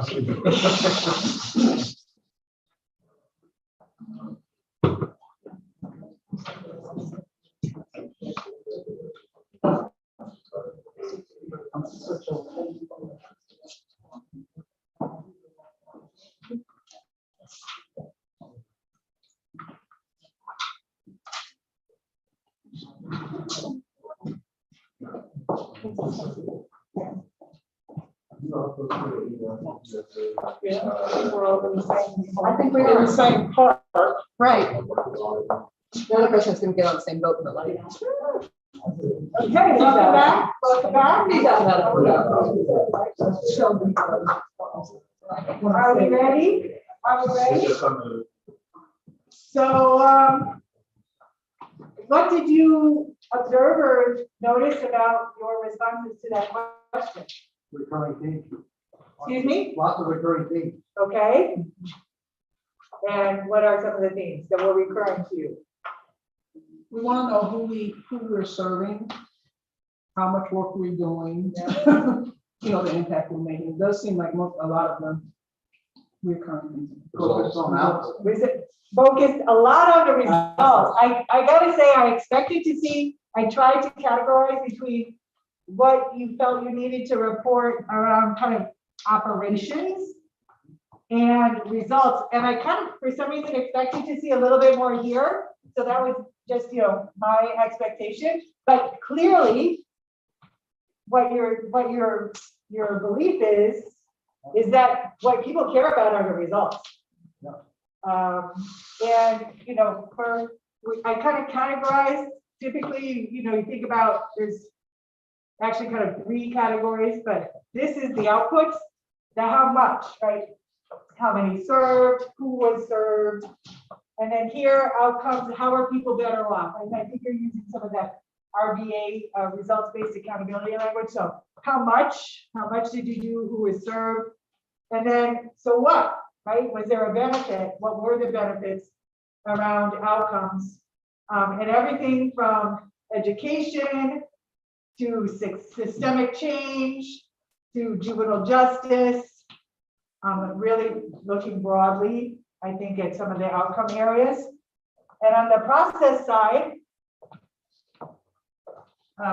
trust, which we've been talking a lot about, and I think that is something that's you know, these process things are kind of how you get to your results, right? Wanting to show how you're connecting efforts to effects. Here, some people commented about maybe how you would tell your story through testimonials from across the community. And then again, getting back to our earlier conversation about evidence of collaboration. So thinking that, you know, this is the story that you want to be gearing up to tell. And this says to me, and I'm sure to you, that definitely investing in capacity to measure and communicate about results is going to be really important for you as you're moving forward. Any comments, reflections, thoughts about this activity and the results that you posted? I have a question. Maggie. So to Pat's earlier, you know, vertical and horizontal Oh, yeah. piece, how, you know, and this may be a parking lot issue, but I'd like to at some point be able to discuss as far as the strategic plan, how you measure. Exactly, that's what I was just gonna say, and I think I just sat here and tried to, it's really, really hard, and how do you measure results for all? Which none of our I could be wrong, but most of our indicators, and again, it's not the trust issue, it's what's available and how systems collect data, and most of it is risk. How many risks do you have, or how many kids aren't reading at grade level? Or, I know we want to improve those things, but also what are we doing? Like, what is our result of getting books into the hands of every kid in Alachua? Like, do we have a community-based reading just to use that? And how do we know that we're aligning funding sources better? How do we know? I mean, how do we measure that? Again, I don't think it's part of what we're going to get to today, No. obviously. Yeah. But I think that's figure if we're talking about changing the lake, back to Ken's original way back when we talked about changing the lake. If we're going to get to that, we got to figure out a way to document how the systems have changed. It's actually, Suzanne, credit to Anne. But yeah, and I don't know how to do that, but I think it's got to be a critical part of that. Well, when we had that data, when we had that data advisory board or whatever it was called, that's one of the things that we all struggled with, was if you look at what indicators are currently being used across many systems, they're deficit oriented. They don't focus on building resilience, building health, right? It's always the opposite of it. So about what's the percentage of overweight babies rather than how many babies are healthy in Alachua. Tina, and then I also have a question. I wanted to just really clarify when I say we're the polluters, and the reason I say, to kind of give y'all some context for why I say that, is that our statutory numbers represent agencies who control a lot of systems. And we have two school board folks, the school board member and the superintendent, which has its own systemic issues. DCF, Juvenile Justice, and our Board of County Commissioners. So we're going through this truth and reconciliation process in our county now, and our county and city government are leading that. I tried to get the school board to participate, so like it or not, that's kind of like in the framework of kind of what we're operating in. So I'm not like saying any of us are individually responsible for that. What I mean is that we represent Institutions. that's absolutely the environment that we are in right now. Some organizations are pushing hard in that truth and reconciliation, while other large ones are not at all. So I think, this points to Not me. really getting this far, I mean, I'm not. no, but yeah, Tina, this. I'm points- trying to. It's all In my little universe. In some respects, all of us represent as much desire for progress as we do bias. Yeah.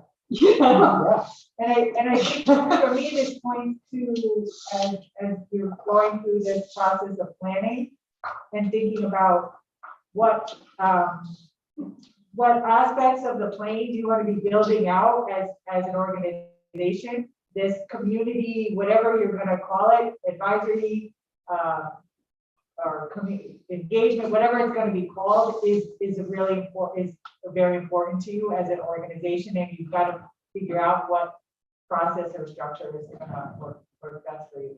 Welcome. My name's Catherine. I'm your facilitator. So Carly, sorry. No, we're so glad you're here. I'm going to take everyone's time, just 30 seconds. In your packet is the PowerPoint slides and the agenda, so you can kind of catch up. We are just finishing up the discussion around what do we need to know, and moving into talking about the provider community. And then all of the post-its are posted, so during the break, I'm happy to kind of walk you around and just kind of catch you up. Okay? All right, awesome.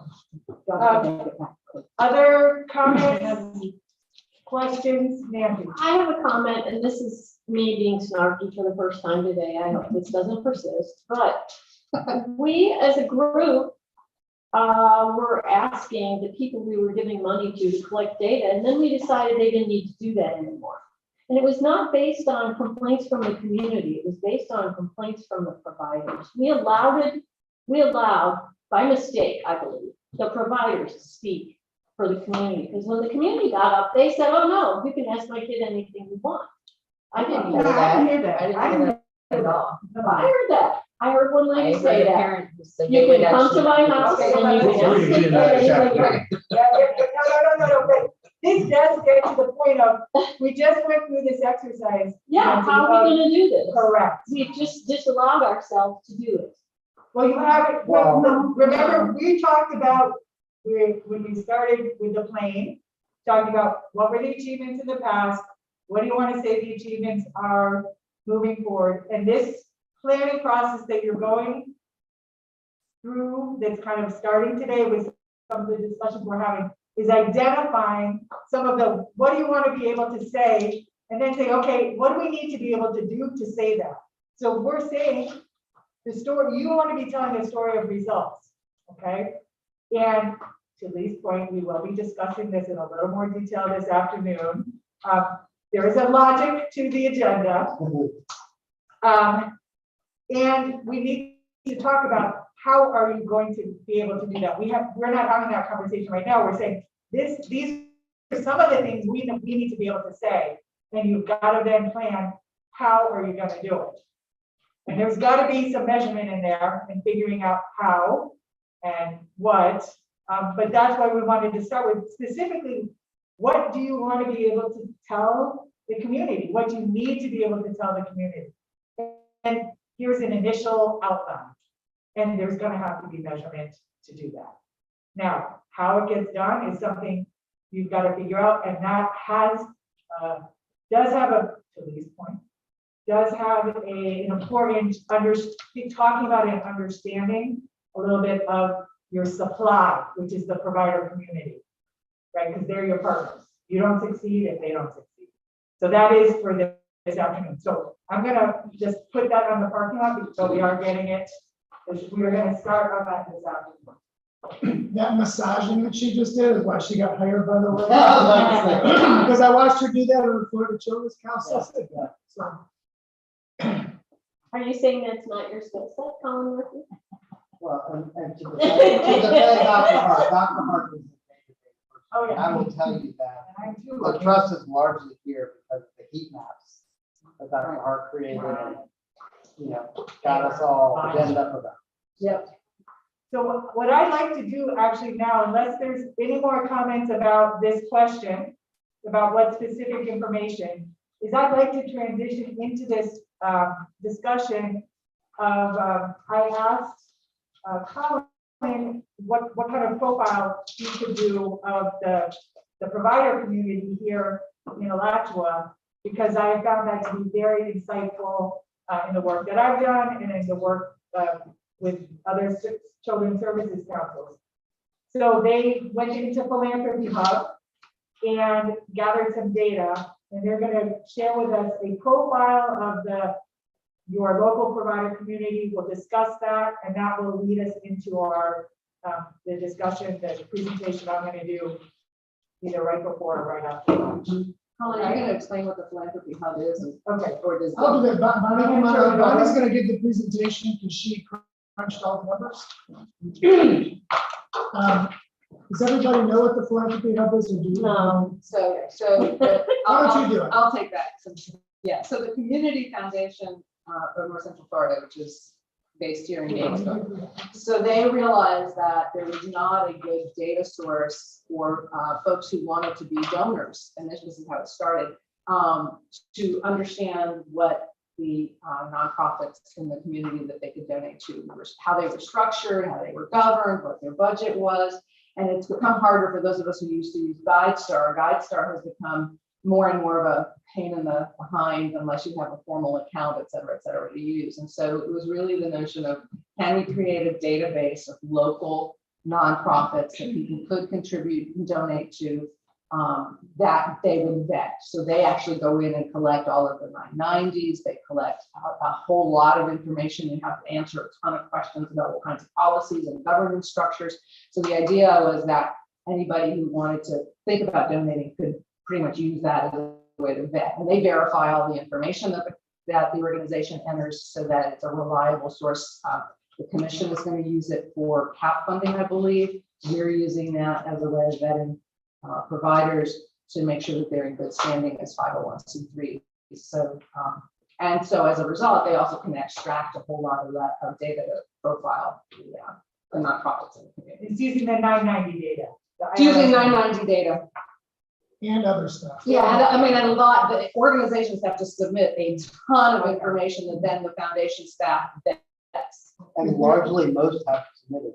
There are over 100 organizations now in the hub. They're in the process now of every year they have to update their information, like who their board members are, et cetera, et cetera. So there are a number of them that have information up there that's currently, the new version of it is being vetted.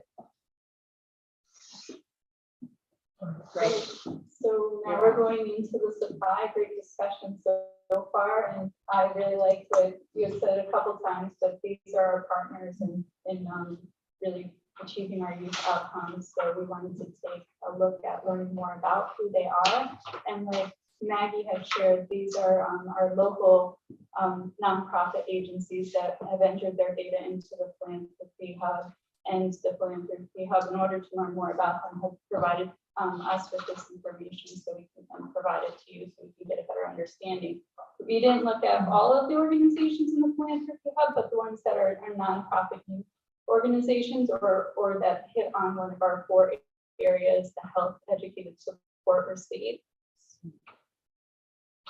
So the key questions was to really learn about the nonprofit service providers that share our goals in Alachua County, that are serving children or hitting on one of our shared goals in Alachua County, and what is their organizational capacity, because as we work with them, that'll be something important to understand their staffing structure, their level of revenue, and their organizational age. So that's some information that's all available in the Philanthropy Hub. So the whole of the Philanthropy Hub is 158 organizations, and then 71 of those, so about 45-ish% are flagged as either serving children or hitting on one of our goal areas. And then of those, Can I interrupt you for 1 second? I have like questions that are popping into my head as I'm seeing this. I'm gonna ask us all to hold our questions until Bonnie is done, just so she can get through it. So make notes if you want here. So sorry, I just wanted to let people know. Okay, thanks. So of the 71 that sort of share our goal areas, 34 of those are ones that we are already that we're funding. We have funded or we are currently funding. So close to half of the ones that are sharing our goals, we're funding. And then the types of organizations was kind of challenging to classify because some of them hit on multiple areas, but there was certainly a lot of health and wellness providers, mental health providers, after school, a few early care and education, some resource centers, arts and culture, after schools, mentoring programs. So there's a variety of different areas which are that we would have an interest in partnering with or knowing about in our community. Special needs. So this just represents the type of organization. Some organizations are pretty big, so they do a lot of different things.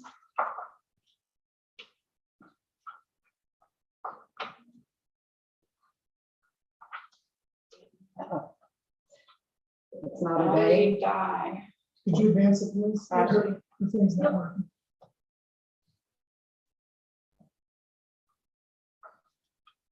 It's working on the computer. Something with the screen share, maybe? we all have it. So we could just Still here? Oh, that's right. We have it. Then we can advance our own slides. Yeah, this is called old tech. We're done. Okay. So the question is Bonnie. Poor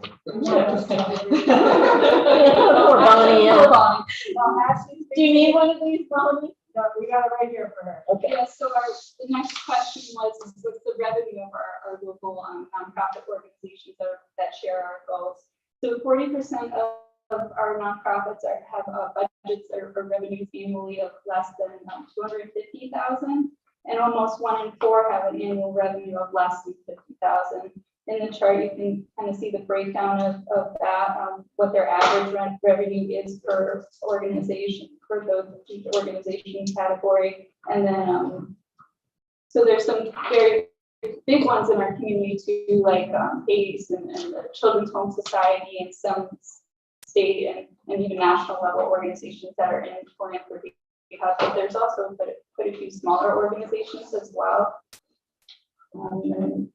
Next slide.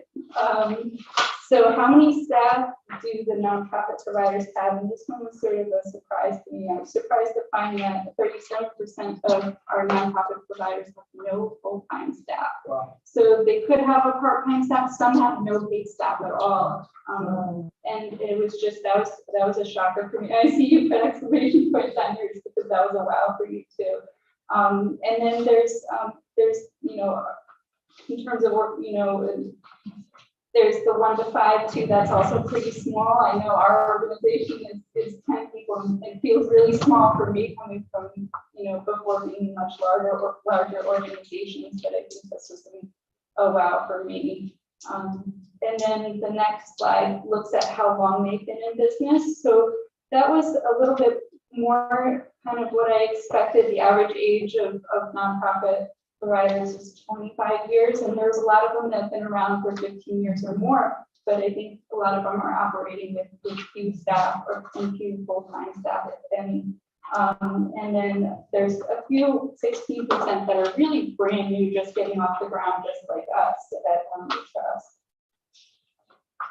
And then the final slide for me is this percentage of our revenue relative to their revenue as an organization. So this focuses on those 34 organizations that we have funded in the philanthropy hub, and for 21% of them, CTAC funding represents 50% or more of their budget. So a very large portion of their budget is CTAC funding. And then for a few organizations, and then for the rest of the organizations, about half of them, it's not really a huge amount of their funding, but I thought that would be good information to talk about risk and other discussions that follow on. So I will pass it on. No, the statements, there's going to be questions for you.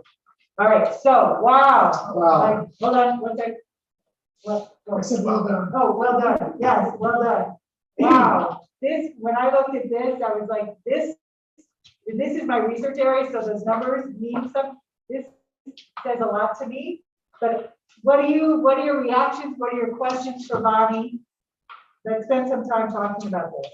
Okay, me, then Karen, then Nancy. Do y'all utilize any of this information through our process of funding? Have we used this? Not yet. I mean, we asked that our providers enter their information in philanthropy hub so we can build up the base of knowing who the nonprofit providers are, but it isn't something that we use. So we don't require it, is what you're saying? Yeah.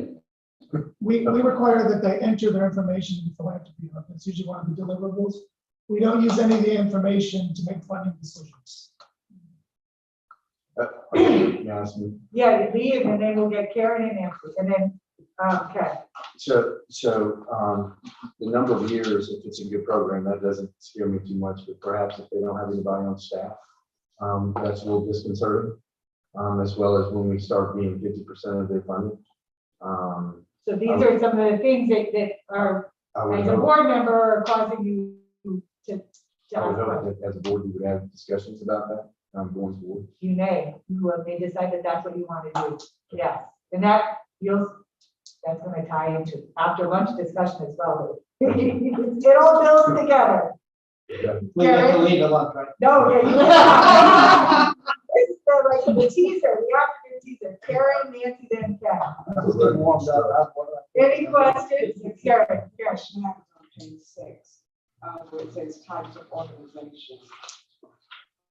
Where is criminal justice and juvenile justice organizations?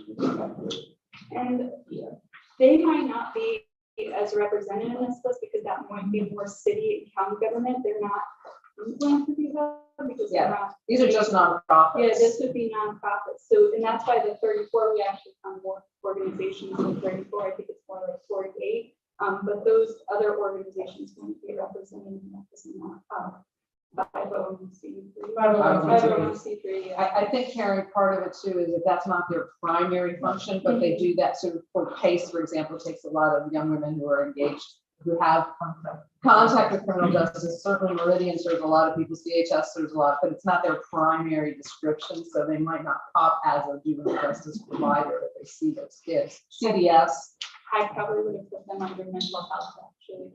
Yeah, because they do a lot of counseling. Yeah.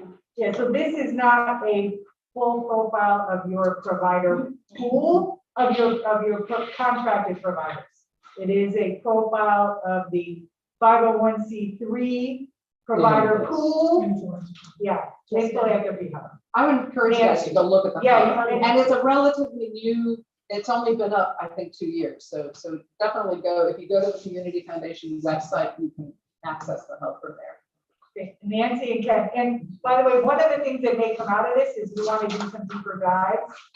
But did I just steal your? No, Okay. no, I mean, I want to thank you for doing this. It was a brilliant idea, whoever suggested it, because what I'm seeing, and tell me if I'm reading this wrong, they're just brand new and inexpert and teeny tiny. And are they the tail wagging the dog? That's my question. We have to kind of know more about the people we're giving our money to. And when they come back to us with certain critiques, we have to say, okay, well, maybe some of these people have been around longer than you are, know more about it than you. Or maybe your providers have a certain perspective that other people don't have. I mean, I think the aim of this is to start understanding in maybe different ways the supply of providers, because thinking about these are your partners and understanding their strengths, and we will talk a little bit more about that, their strengths, their assets, maybe some of the challenges that they face because of their size, and then thinking about as a partner, right, how you want to work with. Capacity building. Right, and that's what we made. We're going to talk about that this afternoon. Nancy, Ken. Building on that theme, page 7, how many staff do nonprofit providers have? 54% of them have less than 5 people. Page 8, I look at that. What percentage of the revenues come from CCAP in the county for cap funding? I don't think we're allowed to fund more than 10% of their budget, and we have, again, 51% of our providers who are providing more than 10%. And a number of greater than 50% would from a SWOT analysis. So to me, that's very risky. And then the page, back to page 7, 60% of our providers are under 5 years old, and we know that 80% of companies that are started do not survive more than 3 years. So that's another risk factor.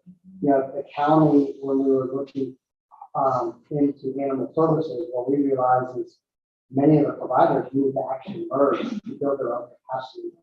And I think this is a great data, by the way. Thank you. I think this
goal, that's one thing. If our goal is to scale up, build capacity and of all of our nonprofits and of all of these supports across our county, I think there's some discussion about them collaborating. We have what's going on at Duval that I think is the most nice little synergistic type of arrangement. But I do think that, you know, just keeping somebody where their head is just above the water is probably not what we're looking for. We need to be able to build this up so the trust can be more of a facilitation and not the building. Yeah, and these are strategic decisions for the board to make. Like some organizations say, well, we're only going to contract with providers that can meet X, Y, or Z. And strategically, this board is I don't think we have that one. you don't have, there isn't this supply. That's what I look at. Even this first pass on the data. Yeah. Well, that's sort of one of the goals we set. Yeah.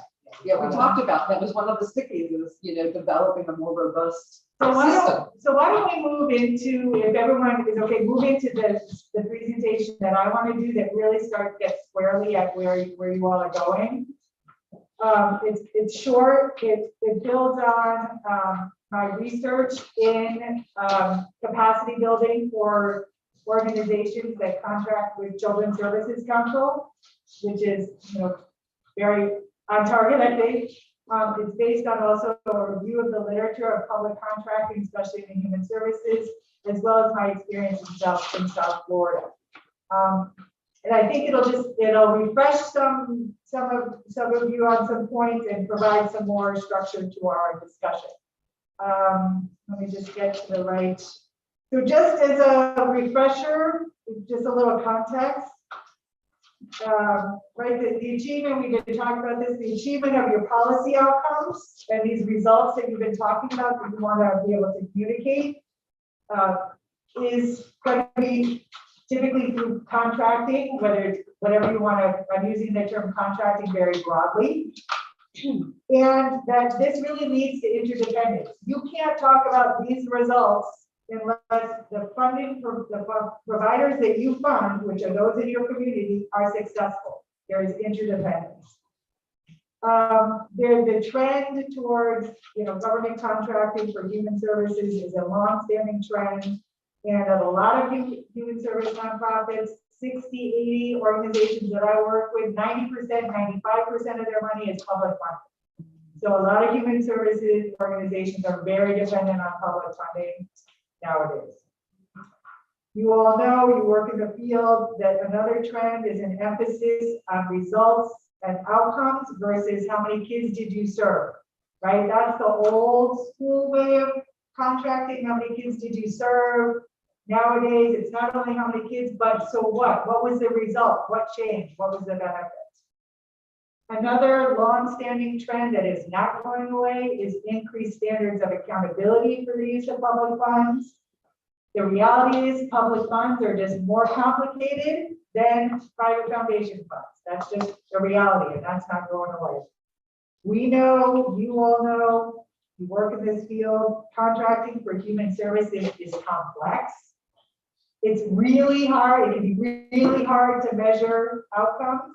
Working with families, I mean, it's really difficult. This is not easy work that you all are doing. And this is based on the literature, and it certainly is reflected in the communities that I've worked with in South Florida in particular, that there often is not a strong market of providers that exist in communities to do this work. It's not like you can just kind of like, well, we've got this strong provider, whoever's the lowest bidder. It's not, in human services, there often is not that strong communities. We just looked at some of the data. Some of those numbers are proxies for organizational capacity. We'll talk more about that in just a minute. So this is just kind of a refreshing all of us on context that we want to be remembering. We know that, so there's a little, the left column is potential benefits, the right column is potential risks. Okay, there's a little error on the slide. So we know that there's a lot of potential benefits to contracting for human services. Providers may have in-depth knowledge of the community. They may have high degrees of cultural competence in working with specific communities. They may be geographically close to the community. They may be trusted. We've been talking about trust today, right? They may have a long history of serving the community. They may be responsive, nimble. They may be able to provide specialized services. They may be particularly innovative, right? These are potential benefits. They don't always come true, not with every provider, but certainly their potential. Are there other potential benefits to contracting that I missed that you all have experienced? You want to make sure we remember? Any? Okay. So on the, Nancy, I think I. Nancy? I was just gonna say, sometimes county commission is very smart about this. So if you require them to work with each other, you can make a systems change more quickly by saying, okay, you three people get the money, but tell us how you're gonna work together to achieve goal. So that the possibilities for collaboration. Good, good. Yep. Okay, good. So I've added that to the list. Now, there's the flip side of that coin, right? There are potential risks. We were talking about, we don't control these providers, right? We were already touching on that. Child safety, right? Reputational risk for the children's trust. We talked about scandal potential, and it has happened at other CSCs. Failure to achieve your goals, right? If you contract poorly to providers that can't deliver on the goals that you're setting, then you may not achieve those goals. There may be financial risks in terms of efficient or inefficient use of public funds. Legal risks, I asked Colin about this, and he said that kind of legally you're protected, but you know if somebody's going to sue a provider, they're also going to sue the children's trust, right? And so there's potential legal risk.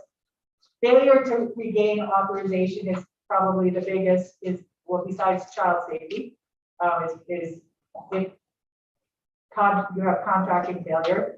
Are there other risks that I didn't think of in terms of the risk? And Ken, I know you were very focused on risks in some of your earlier comments. Did that kind of capture? Yeah, I mean, to me, it goes up to that second bullet, reputation. You know, we find a bunch of organizations and all of a sudden they're out of business. What's going on? You know, where'd that money go? So this is, your contracting there's two sides to the coin, right? The benefits and the risks. And you need to be thinking about both of them as you're making your strategic decisions. Okay, so that's one kind of way of thinking about contracting. Now I want to take us, you know, I have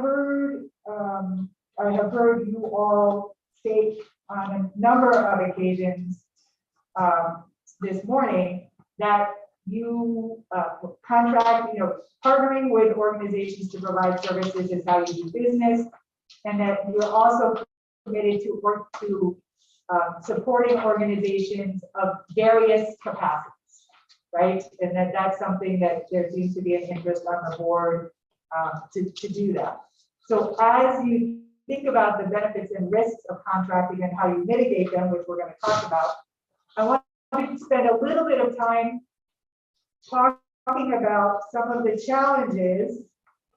Again, this is through my research, through the literature, and then my experience working with various nonprofits. And I worked very closely with the Children's Trust in Miami-Dade to actually design and implement their capacity building initiative for very small nonprofits in Miami-Dade.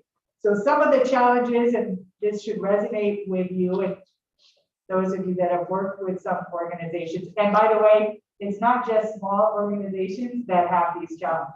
There are certain ones we're going to talk about that size is a good predictor, like internal financial controls. You have one person on staff, you're going to have a problem, right? But there are others that even on larger organizations, especially around data, collecting data, that I found large organizations can have a problem, just as small organizations can. So size in and of itself is not a predictor. So some of the challenges, service-related organizations who don't demonstrate cultural competence, organizations who have low utilization. I think Tina and Pat, you were talking a little bit about that before. they can't get or they can't retain their participants. Organizations who may have problems with program quality, who may not be using evidence-based models, maybe they're working in fields where there isn't a strong evidence base anyway. So these are some of the service-related challenges that you have observed. Are there other, or that I've observed, are there others that you have observed in your contracting so far on the service side? I think one of the indicators of the organizations that we could look at is how well they are attracting and increasing their participation with their individual program. So word gets out pretty quickly. Someone does a really good job, they grow really quick. So that might be a good indicator. Yep. I think staffing, and the smaller you are, I mean, if you have a small program and one person leaves, you don't have a program anymore. So then that gets on some of the administrative and fiscal related and staffing kind of fits, you go both, yeah, you can kind of sit in the middle there. So some of the challenges, again, be thinking about, capacity building, right? Because you're going to want to be providing potentially some support in some of these cases. Documentation and reporting, I see that at large and small organizations. Evaluation and outcomes measurement, that's a technical field. You need technical skills to do that. Financial management, we talked about internal controls. Financial viability, one of the things cash flow is, especially that one you tend to see a little bit more of the smaller, you all are doing reimbursement contracts. Cash flow can be a huge issue, not just with small, but you're more likely, I mean, it's almost like by definition, when you're really small, cash is very difficult to manage. Governance, again, it can either sometimes be a disconnected board or a family and friend board, which may not provide real oversight. HR practices, so many small organizations that I've worked with that misclassify their employees as 1099s, who are not, just aren't aware of labor laws, not paying payroll taxes. And that's where nonprofits, people don't like, the state attorney does not like to sue nonprofits, but there's a couple of areas where nonprofits get in trouble, and it's usually around HR. It's not around service quality, it's usually around HR. And payroll taxes, bills, and.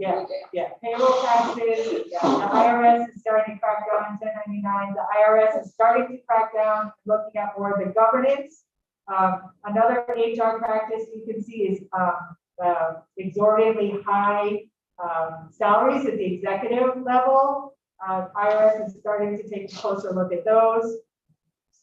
Staff shortages is now, I mean, that's just a national problem, particularly now with the pandemic.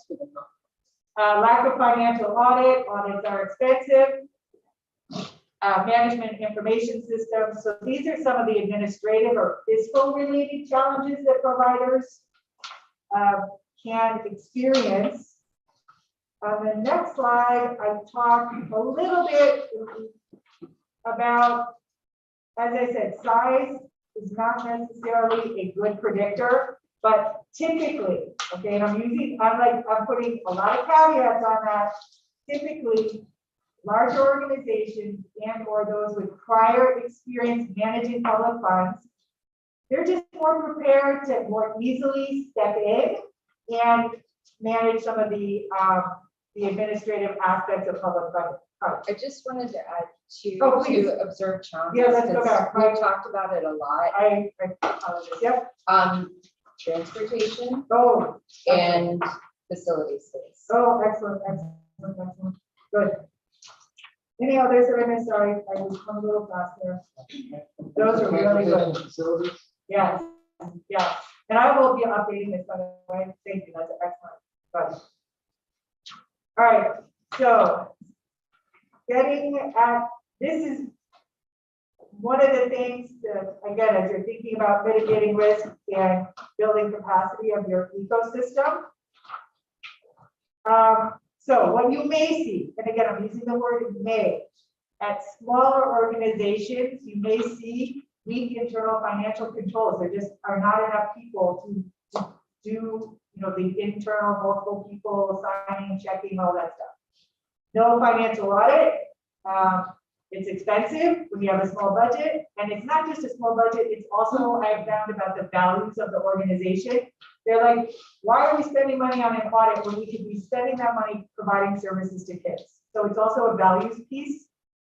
Cash flow is, when I work with small nonprofits and they say, well, you know, we want to apply to the Children's Trust, I say, okay, you know, it's a reimbursement, cash flow. And that can be a huge barrier. So we're thinking about risk, but because you want to work with organizations around your pool, you're also thinking about barriers, right? So an audit can be a barrier. Cash flow can be a barrier. Okay. Can I just go back on the financial audit? I think we should add review and compilation. Because many folks, they don't need a financial audit, but they could get a much cheaper financial review and a financial compilation by an independent. So that's something that I'm making, you know, as an organization, you may think about how you're going to reduce barriers. So that might be one idea. But thank you. And small nonprofits may see staff without business management skills. I've worked with a lot of small nonprofits. They're passionate about a cause, about a community. They may not have the HR background. They may not have accounting staff. They're doing everything. I'm a small business of one. I do my marketing, I do my accounting, I do everything. But I'm not using, you know, if I screw up, it's on me, right? So you may have staff who are passionate, but they may not have the business skills to run a business that's being funded with public dollars. And that's one of the keys. And they don't have it on their board either. And may not have it on their board, right? And I think a question that could be asked is, have you ever received and been accountable for public? That might. And when I train, and this gets at my next bullet, inexperience with grant writing and fundraising and telling their story. When I train nonprofits in grant writing, one of the things I talk to them is talk about your past history. Do you have a past history of working with public funds or managing grants, right? So they may just have also an experience with raising funds. Weak governance structures, they may, I'm passionate about something. I start a nonprofit. What do? I get my family and friends on the board because I need to have a board. Okay, and that gets the plane off the ground. But as the organization grows, so it's adapted in the beginning, but as the organization grows and wants to tap into different kinds of funding, that kind of governance structure is no longer adapted because outside funders are not just public, but even private, are very wary of family and friends boards. So these are some of the weaknesses or challenges that through my experience and the literature we've seen at small nonprofits. Are there others that we want to make a note of as we're thinking about barriers? Those, did we catch the big ones? Okay. Chapter last Leah, question. yeah. Process. Okay, we're seeing a lot today. Yeah. And it does sound like we're going to take anything in for, you know, come up with anything consequential as far as a decision. So maybe are we going to have another one of these so we can talk about all this stuff? So I think our next steps after today will be to develop a more structured process for a strategic plan development that could include getting a steering committee together to lead that process and further discussions about which of these to bring things back to have more hashing out time, bring things back to the board, obviously the full board for approval. But I felt like there was a need for us to understand some of what we were looking at and get to some consensus around what things mean and how and what we're all thinking. And there has been, I'm actually really pleased to see how much consensus there is around a lot of these key items. But yeah, we're going to have probably maybe not a full day, but I suspect over the next little bit, and we'll get to next steps at the end of the day. Okay. And we'll see where we are then and get there. Thank you. Thank you for letting me interrupt. Yeah, no. I want to make a comment to Leah, and then we've got Ken and Tina. One of the things we want to do today is also identify where you would like staff to go back and get additional information so that you have enough information to make decisions. Right, because there's coming out of today, there's going to be more information that you need and want, and staff needs time to pull that together. And then when you come back, hopefully you'll have all the information you need to make decisions. Ken and Tina. I would add under the package one, the reliance or interaction with other organizations, other nonprofits. Can you speak more? Do they work with other organizations for the function of delivering the service? Okay. Good. Tina? I guess for me, one of the challenges that I see, we're noting the challenges from the organization, but I think sometimes the challenge for the organization, the providers could be started with us in the trust. Yes. So we don't have a data management system. We're building and we're starting and we're trying to function in this. And I think some of, which we may get to later in the day, is collecting data and things from providers is because we don't have a system. Like I've heard from providers that they're sending things through emails and documents to us through emails and things saved on Google Drive, and that's not really efficient. It doesn't build confidence that there will not be some type of compromise in folks' data. That's a concern I have. Absolutely. And So- one of the something I did actually put on this slide, which I should have, is that came out of my research, is kind of learning the CSC way, right? The children's in Miami-Dade, and I probably every Children's Services Council has a certain way of doing things. And there's a learning curve, right? There's a learning curve. And it's an even more difficult learning curve when the CSC is building a plane as they're flying it. So one of the things that this conversation will lead to is, as you're thinking about what are the strategies that you want to do to mitigate risk, to build capacity, to be able to tell your story, then that drives the capacities that you need to build as a CSC. So, and a data system, we're going to talk about some of the other capacities. So yes, very well taken. On the agenda. Very well taken. At large, I want to recognize and acknowledge that it's not just, people talk about, well, small nonprofits have challenges. Well, there's also on the very large nonprofit side, there may be some challenges. They may be slow to respond. They may be less nimble. They may be disconnected from the community. Again, these are mays. This is not, you don't see this. There may be a perception that they're not needing additional funding, that they're well resourced, and the smaller ones aren't. So the smaller and more should be getting more of the resources. Are there others? Yeah, I heard some of these mentioned today around the table, right? Are there any other large nonprofits, any other challenges that you've observed that we want to note?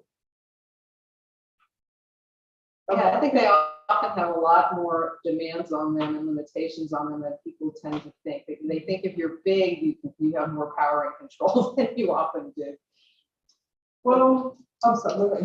Nancy? Yeah, I really had something along these lines because I'm kind of sensitive about critiques about UF.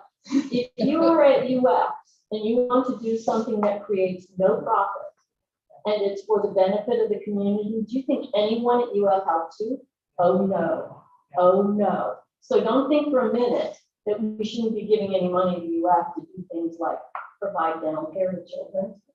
We tried to give them stuff for free from Meridian, and we couldn't contract, and we were trying to offer it for free to them. Yeah, it's very, very, very tricky. Yeah. Dealing with big organizations. We don't know what we don't know about those big organizations. So it's also that maybe something there is like, it can be a little more difficult to partner with in some cases. Well, they have rules Yes. and constraints also from their institution. Our budget is smaller than many of the small. Yeah. So the point, I'm not like crying in the river because I feel like you're a leech on our community. I'm sorry. Well, And every time I don't I mean, disagree, except that there are some really conscientious faculty that want to fix that, and they are impeded. And I want to be able to help them, because I think the SMILE program, or whatever it's called, the sealants and all that, I think that's an excellent program, and I think we should expand it. I guess the angst that I have is we'll say for some organizations, the trust, we don't want to pay a staff person, but for that program, you have to put the staff person's position in the grant. At least they did with the United. They don't want that funding to pay a part. And I know you can't run the program about that, but I'm like, you're here and you're buying up all this land, you're not paying taxes, that's another story. So there is kind of the institution Amen. as opposed to, whereas there might be, there are certain staff or faculty in the institution who want to partner, who are constrained by this being in this larger institution. The challenges, Big distinction that we need to. Yeah, that and the our words challenges- Matter. Yeah. Because there are, it's the equivalent of saying, I think trust is bad for a community, but I like you.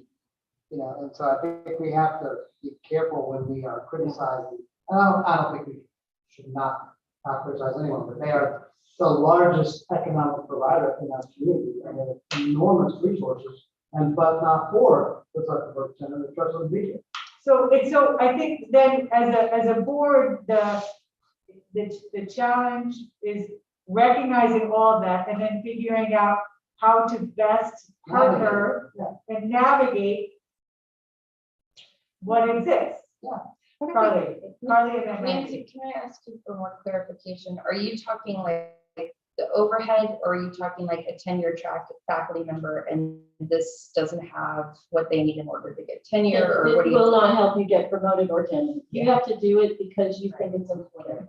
So I think we could consider providing those opportunities so people can participate and also get tenure or protect their. I mean, research. that's basically an operational issue on the left side, and I don't think we'll ever change it until we have a new governance over there. So you can't do that. But if you we can. provided scholarship, You can allow a faculty member to have staff to run a community-based program. You can do things that, I could tell you offline 100 ways that you can help UF do what you want UF to do for you. But it won't help that faculty member. The faculty member has to just, I think that's the key. How can Just we- say it's okay. help us? I'm already a professor, I don't care. I'm gonna help my community. So I Like think, by the time they're tenured. I think just as you're thinking about, how can we best work with some very small nonprofits who have been doing this a long time, and they may have certain context and needs that we need to, as an organization, figure out how to best partner with them, then UF is also an asset, and we need to think about, and it's a different strategy, right? I know that in Miami, Colin was reminding me because the Children's Trust does fund some research grants in areas where they want research, where they have faculty who are doing academic research. So you've got to kind of figure out how, and that's a conversation for another day. But we're at least creating the list of specific things that you want to be exploring more. I'm going to move us on, Maggie. And I just want to say, I think what we're really talking about is that at the very small end, you've got insufficient infrastructure. And at the very, very large end, you've got Too much. infrastructure that's either too much or so complicated that it becomes harder to navigate. And so wherever we are in that size structure, and I experienced this, starting out with a $3 million organization and leaving it at a $50 million organization.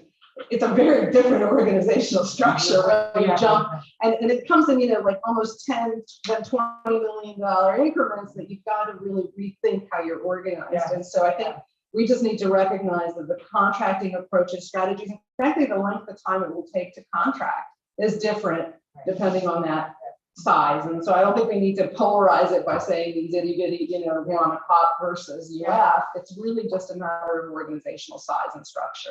We have different partners and they require different strategies to partner with them, or different potential partners, right? Okay, so now if it wasn't complicated enough, right? Because now we've been talking about your supply pool, your provider pool. And we know we need to bring into that mix some market research and network analysis about potentially for-profits and others. But also thinking about what I'm calling your funding factors, right? Which are really complex, okay? This is not yours. This is kind of a generic list, right? But some of them I think do reflect you. So Children's Services Council may desire or be required to consider a lot of factors in making funding decisions, right? Because you're a public agency, and also because Maggie was talking about your theory of change, how you think you can best bring about change, your goals and your values. So, and what we see, and these are some possibilities which you explicitly or implicitly have adopted, and through this process could be more explicit about that. There's some potential inherent conflicts in these, right? So one, you've talked about creating a better system of care, different approaches, not doing things the same way. Then you have to also demonstrate effective and efficient use of public funds. You've got to look at provider characteristics, their service delivery capability, their fiscal health, their contract management capability, cultural competence, etc. You also may have a value around equitable distribution of funds within communities, however you're defining that. There may be certain populations that you particularly want to target. You are a public agency. You have got to satisfy your stakeholders, right? And that's a complex field. There may be service gaps within the community that you want to address, and you may also have a value, which we've been talking about creating a stronger ecosystem of service providers. So there are some potential internal conflicts, around some of these. Before I move to talking about strategies for mitigating risk, are there any comments or thoughts on these? It's all up there, yeah. The thing that struck me as I was just looking at this list of the stuff we identified earlier this morning, all of it. Okay, so I think I'm looking at time. What I want to do, I have 2 more slides of information that I kind of just want us to get out there to think about. And then I think it's going to be a good time to take our lunch break and come back and, take a little break. My brain's getting a little tired. Your brain might be getting a little tired. Take a little break and come back and then continue on with our discussion. So we've been thinking for the last hour or so, starting with Bonnie's profile of the nonprofit provider pool and these other slides we've been looking at about potential benefits, but also risk. And I think it was Ken that brought up earlier talking about a SWOT, right? And as you do a SWOT, you want to think about how you can maximize your opportunities and eliminate or mitigate your threats and your risks. So here's just a list of different ways that the trust can consider to mitigate risk. And through your strategic planning is where, and we're going to actually make some, we're going to make, I think after lunch, we will make some thinking about what of these are most attractive to you so staff can gather some more information. But here's, some strategies for mitigating risk. One is, do you have a sufficient supply of capable service providers? Say, well, I think right now in your community, that is not, the answer is not yet. Another strategy for mitigating risk is having an effective contractor selection process, whatever that means, right? And that you will have to decide. A contracting approach that incorporates some aspects of relational contracting. I will talk more about that in a minute, so just hold on, I will explain that. Properly constructed contracts, obviously, is something that's important for mitigating risk. Effective contract monitoring. So all of these are things that you need to operationalize. Capacity building. So this is one, we've been bouncing that word around. No decisions are being made today, but I certainly have seen which direction the wind is blowing in. Looking at different kinds of capacity building strategies, there are many. You are not reinventing the wheel. There are a lot of models out there. Some organizations, to mitigate risk, they may set minimum requirements. You have to have a financial audit. You have to do background screening. You have to have revenue of X amount. Others may use something called fiscal sponsorships. I don't know the extent to which you're familiar with that. Basically, It is where typically very small nonprofits enter into a contract relationship with an umbrella organization who receives the money, handles the kind of the financial accounting, and reports back to the funding agency. So it puts funding agencies at ease because there is someone with administrative capacity kind of overseeing the management of the money. Okay, and this exists throughout the United States. There's a long history of it. I don't know if there's anyone in Alachua that's currently doing that, being a fiscal sponsor, that's something that could be explored. It's been done here. Okay. Back office support is another way. You basically hire out accounting services, payroll services, etc. Some organizations mitigate risk by saying if you're, small as defined by X, Y, and Z, which has to be decided, you can only get a grant up to this amount of money until you demonstrate to us you can manage that, and then we increase your grant. It's another potential strategy. Some talk about a minimum baseline capacity, which is actually that's just a duplicate, that's like minimum requirements. So these are strategies that exist that other organizations are using to mitigate risk. Are there others that you've heard of? Do you have any kind of initial questions about any of these, Ken? I don't know if it's on this slide or perhaps it's the CSE funding factor slide, but I think we should add leveraging other governmental agency funding providers. Can you say a little more what you mean about that? City of Gainesville allocates $2 million for after-school programs. The county commission allocates $1.25 million for community for CAP. So how are we leveraging our funding and interacting with those governmental agencies to provide services? Okay. Alachua, see with Alachua has some things too. See, a lot of that goes back to the kind of. Okay, thanks. And Barry's doing some things like we heard about the other day. Actually, something that I think Ken, you brought up earlier that's not on this list is mergers. So I can tell you, and then Carly, is mergers, is encouraging mergers and or encouraging, I want forced collaboration I have experience with both of those and their strategy. You have to be very careful on how you. It's say required, Yeah. highly recommend. So, Carly and then Maggie. Carly and then Maggie. So I think what we're doing at Duval has a huge amount of opportunities because right now we have 3 funded CTAC, and I think we have more who are interested. But that collaboration where essentially, we keep the lights on and the air conditioner running and the rent that's paid is essentially to give us a net zero. But everybody's at this one place. And I think the hubs matter on a facilities level as well as a location. I know that we have students or we have families that 2 nonprofits are hitting the entire child group in that family because of the ages that they serve. I think it's a very good model that we need to look at how we can do this in other places.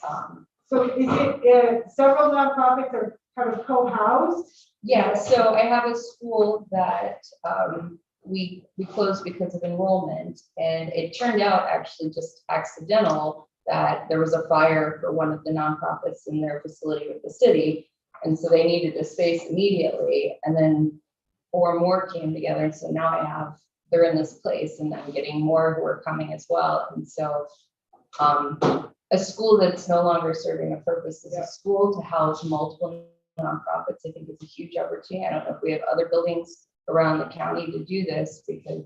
But it solved the facility, the transportation issue for the community in the area, bringing services And to the it's forced collaboration. They've built synergy and capacity. So I'm definitely going to add that to this list. Perfect. Good. And there's current CTAC funding programs or 2? Some of them are. Some of them are, and I know there's more interest in expanding, and one's you up to. It's coming this summer. Okay. All right. So I'm going to add that. Good. Thank you.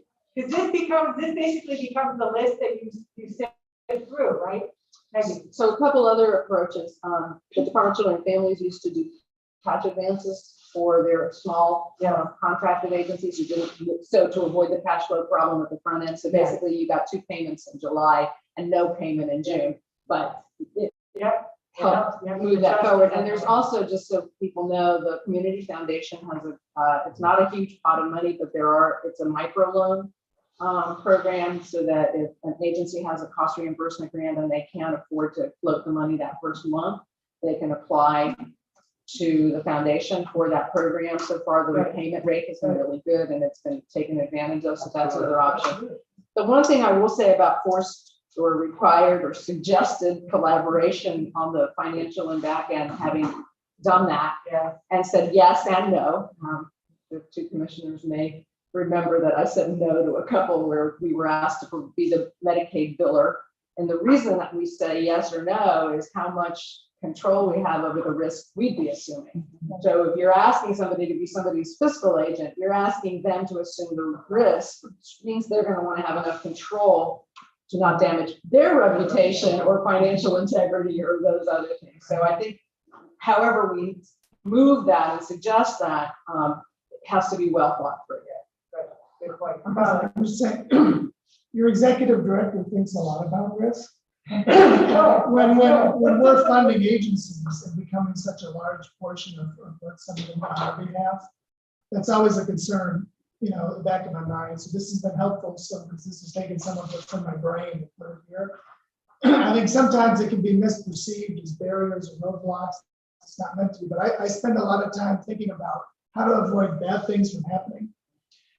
and because I've been other places where bad things have happened and it's bad. And so this is helpful because it's really been just really a brain dump of things that are in my brain. One more suggestion. I think what I hear too with a lot of the nonprofits is they want to learn better and do better.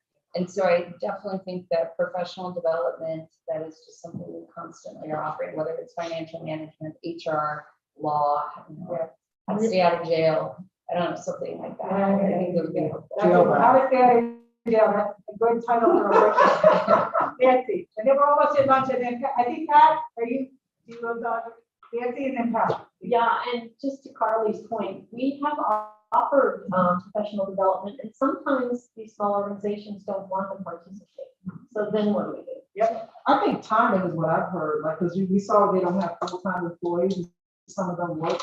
That's what I've heard sometimes. Make sure we can offer that stuff with. That would be more tailored to this. Again, back to how much infrastructure do you have and which parts of that capacity building do you need? Not everybody needs the same. And many lessons. Many lessons. Digital, virtual. And then Pat, and then Carl. I can defer to follow around, I'll take people from lunch. Well, the other thing I realize is that the board's not aware of exactly how we're trying to address some of these. So we're providing a lot of capacity building right now for for-profit childcare centers and the Business Leadership Institute. I would encourage you to come on Monday, or we do them on Saturday for times so people can attend. And one of them that's in the program is actually a after-school provider that gets a lot of school readiness fund from the Early Learning Coalition. So they're given HR as one of the sessions, and it is basically how to stay out of jail session. But also marketing, there's a financial session on knowing your numbers and the different payer sources. And there's a few real estate, you know, maybe some of these providers can end up buying their building and that's a retirement someday. And so to me, that could be, we're able to do that because someone's already developed a curriculum and a process to do that. We don't have that expertise in-house, but based on what I've seen is that could be a model going forward. But I would encourage board members to show up. The next one is on March the 5th and just see for yourself, because the interaction amongst the for-profit childcare center owners is nice to see. You can tell they really needed it. And now they're building a little support network amongst themselves. And one of them is one of our contractors. That happens right in this office. So 9 to 3, March 5th is the next one. Pat. So one of the things, just expanding the fiscal sponsorship thing, and one of the things that Colin has talked a little bit with me about too, is trying to think about this notion of a backbone organization, right? And so, like, I think what's happening with the early learning providers is fantastic. But my question, of course, would be to the ELC. How are you going to continue to support these providers, right, who are part of your network with the things that they're learning? And I think in correct me if I'm wrong, but in the youth space, you had a difficult time identifying someone who could serve as a convener and backbone organization. So you all took that on really to build capacity. Here? Or other places. Yeah. Well, that's probably a parking lot, or you should do the backbone. Yeah, that is part of your, it's again, getting at this role, what should be the role of CTAC? So are we the backbone? Correct. That's my question. Or Yes. somebody else. There. Oh, yeah. I think we are the default, Mhm. but I think based on a lot of research, it would be great to have. And there are others. The Center for Nonprofit Excellence does some of that, but they're during the day, and we've heard that that's a problem, but maybe we could work with them. Meaning, you wouldn't say backbone, but like ODB kids. Well, is that what you're talking about? You mean collective impact. Yeah, backbone. yeah. And in most places, just to be, it's not a funded, it's actually Oh, I a see. separate, It gets funding It gets funding. to do Yes. that. To do that function. Correct. yes. But they are more connected to the Correct. network of providers. And so they're like the backbone supports for all of That these. is, yes, to learn more about collective Okay. impact. I didn't understand. And that is a parking lot issue. Yeah. And it It's might be good. worth talking, and lunch looks like lunch. So is that, do we in our community have opportunity to identify backbone? It would probably need to be created. Yes, You definitely have to be creative. okay. Yeah. So, I think this, let's take a break. I do have one more slide, but I'm gonna do it when we come back, is just to kind of bring our discussion back. My brain is ready for break. Your brain may also be ready for break. We're gonna take a half hour. Lunch is served in that room. And, we're not gonna work. We're just gonna relax for a half hour, and then we will get back into our discussions at 12:30. Okay, thank you so much. Please. Bon appetit.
All right.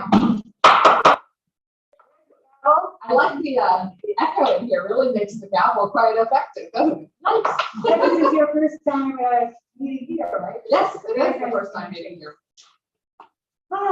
Welcome back. Hope everyone is fortified. Looking for lunch. Oh, Okay, yeah, that's always the afternoon. So I really have to get my son and dad, so you gotta be surprised. So I totally make more coffee. yes. Are you ready for it? Okay, perfect. Okay, so where were we? We were talking about mitigating risk. And there was one slide I wanted to just talk to you a little bit about this notion of relational contracting. So one of the, there's lots of different approaches to contracting, and one way to think of it is a continuum. So on one side, one pole is very purely transactional contract, very competitive processes, that kind of principal agent, right, where the contractor is going to try to cheat me. There's not trust between them. A lot of you really focus on compliance. The contracts are really well defined, very specific measures, very formal, hands off, and very kind of compliance oriented. So that's one side of the contracting continuum. The other side of the continuum is what they call relational contracts, which may not have competitive processes. They're much more collaborative, partnership. We have shared goals. You're not going to try to cheat me. We're going to work together. We're going to figure it out as we go. We're not going to define things. We're going to collaborate. We're going to problem solve. We're going to work together to improve, continuous quality improvement. So that's like the other side.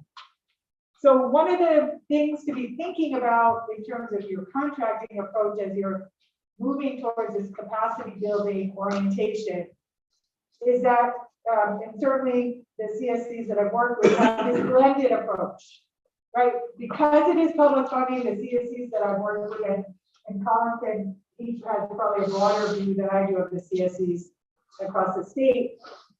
There are the elements of the transactional where they are definitely competitive processes, and they are very well structured contracts. But then they also pull this, because there's this interdependence and we can't succeed if they don't succeed, they bring in these relational aspects where capacity building support, more of a partnership orientation. So if there are challenges that the provider is experiencing, it's not necessarily we're just going to cut you loose and cancel your contract, but we're going to work with you so you can be successful, so we can be successful. So as you're thinking about your strategic plan, I just wanted to put this idea and your approaches, put this idea out there. If you're thinking about what is your contracting approach, and what I'm suggesting is combining of kind of the transactional, competitive, well-defined contracts, but then this relational capacity building partnership orientation. And one of the implication for that, if you go that way, which it seems that that's the natural direction you would be going based on what I'm hearing, is that definitely has implications for your organizational structure and staffing. Because doing that relational capacity building kind of support takes a lot more staffing time and energy. There's more hand-holding, there's more coaching, there's that relationship aspect. So that's just something to be considering as you're thinking about your goals and your approaches and your great change, like how do you operationalize that, and organizationally, what does that look like in terms of what kind of organization you need to be able to implement that structure. So I just wanted to introduce that concept to you all, and then We've been living it. I We're trying really think you already are, and maybe just didn't put the words on it. Yeah, I mean, for me, at least, you all remember, this is, as we are a young organization and we are building our own organizational plan, we have a greater need for reliance on more of this relational side. And also, as you saw, our providers, many of them are very, very young. And it is more time consuming, it is harder. I think as we mature, we'll move hopefully over to the left, which is more accountable and more competitive. But I don't see us there yet. I think we have to be default more to the right now as we go. That's hard. What are other thoughts, reactions? I agree with that. Yeah, I actually told Colin that sometimes we're looking at other trusts, other councils in the county, in state based on feedback from providers. And I see the more developed or older agencies have stringent processes and things like that. And because our providers, a lot of them are young and they don't have the capacity. This is our goal, where we'd like to be, and I think we have to work to that. But to try to be here now, it's frustrating for me as a board member and the providers as well. I've shared with them. And I think we have to do, as you said in the slide, and Ken said, we have to be more initial and kind of do that, because and that's part of, I think, building the trust, not just building capacity in the community, but building the trust between the providers and us, but also trust in the community. And that is going to be key in us going back out to H 130. I went back out and found my notes, so at another time I'll share with you the exact quote that I wrote down from Mr. David Lawrence. Maggie touched on that. Maggie touched on building trust requires that relationship. Other thoughts, reactions? What does experience suggest about, is there a tipping point? Is there a point at which? I don't know. I think that, it depends, right, on the context. But I would say that I don't think it's either or. I don't think it's accountability or capacity building. I think it's accountability and capacity building.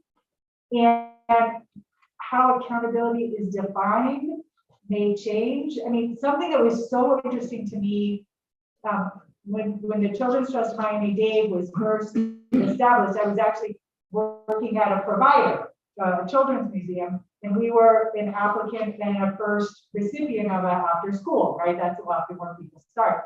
And then I went on my own and became a consultant to the trust. And one of the things that I observed over the first years was that literally the lexicon, the language that providers used changed over time, because one of the things, talk about systems change, that the Children's Trust in Miami-Dade, and not unique to Miami-Dade, I think this is a Children's Service Council thing, changed the ecosystem by saying, we're going to talk about outcomes, we're going to talk about results.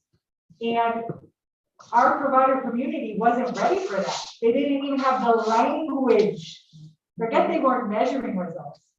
They didn't even have the language of knowing how to talk about it. And to watch our provider community mature, and we have a similar profile, because I've run the profiles in Miami-Dade, lots of small neighborhood-based, severely under-resourced organizations, similar to you. It's not that different, but they didn't even have the language. And to watch as the trust helped build the capacity, first the language, we can talk about outcomes. Now we're learning how to measure outcomes. Right now we're using evidence-based delivery programs. In some areas that's very well defined, and some it's not. So but it was never accountability or, it was accountability and I think by understanding your provider community, both through, going through the numbers, the databases, and the listening process, really understanding where the community is, and then be very explicit about your theory of change, then you can kind of bridge that accountability, and knowing that what accountability means today may change in 5 years, it may be a different level or a different kind, but I don't think you could say or. You've got to have That's a- why I really wanted to hear you say that, because another thing that I had the opportunity to do was be involved in some of those conversations when Mo was. Oh, we were first okay, getting oh, yeah. started. That was my baptism by fire with Dave. Okay. But one of the things I think that's important, and because everybody was saying we want to be here, but we're here, I don't think it's either or from my perspective. Yeah, it is not, it's both, because you don't actually, if you were a private foundation, it could be or, because it's your money. But because you're a public agency, it can't be, it has to be and, it has to be. So you've got to figure out how to navigate that. Yeah, just another point on that. I think this is important, at least that I'm gathering today, is we have a very outcome-driven board. Yeah, look, You know, it's all there. we have 5, and I've said this in another meeting, 5 really smart doctors and 5 really smart community members on this board. But we also are coming from a community that has a lot of historical distrust in institutions. And so one of the ways we can leverage the trust in our organization is having relationships and contracts with other organizations in our community that have higher trust in the community than we do.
So, for example, maximum contract size, one way to mitigate risk is to say, if we determine that we have questions about your capacity to deliver, like your financial viability, or you're gonna go out of business, we're gonna just dip our toe into the water by giving you a smaller contract. We're not gonna give you $1 million. We're gonna give you a smaller contract. Like in the county, our grant will never exceed 10% of your budget. Is that what you're talking about? Yeah, that could be it, or capacity, or size. Yep. Right, so that's a strategy to mitigate risk. Right, you may not choose that, but it is a strategy. Requiring collaborations, and that's where I put the hub, right, that's over here. I'm running out of wall space. So requiring collaborations, and Carly, that's kind of where I put the hub. Does the hub need to be a separate, or is that kind of around a collaboration? Well, you have required collaborations on the other one, right? Let me put the hub as like a separate thing. Yeah, you actually No, have so- required, you have required collaboration twice. In the lower left or right. Okay, So actually, one of them could be the hub instead of that. okay. Cash advances was another one you talked about. Coaching, training, a lot of these are capacity building, so this is coaching, training, professional development, right? Fiscal sponsorships, back office support, and hubs. So these were 8 that we talked about. What I'm gonna ask you to do, like, we'll decide if you need to put any others, is with your little dots, there's no decisions, but just to kind of see which ones are more interest to you all. put your dots on the ones that you want staff to do some more investigating on and bringing back some more information. What's fiscal stuff? Yes, let me talk a little bit more about, so fiscal sponsorship, typically, Required match?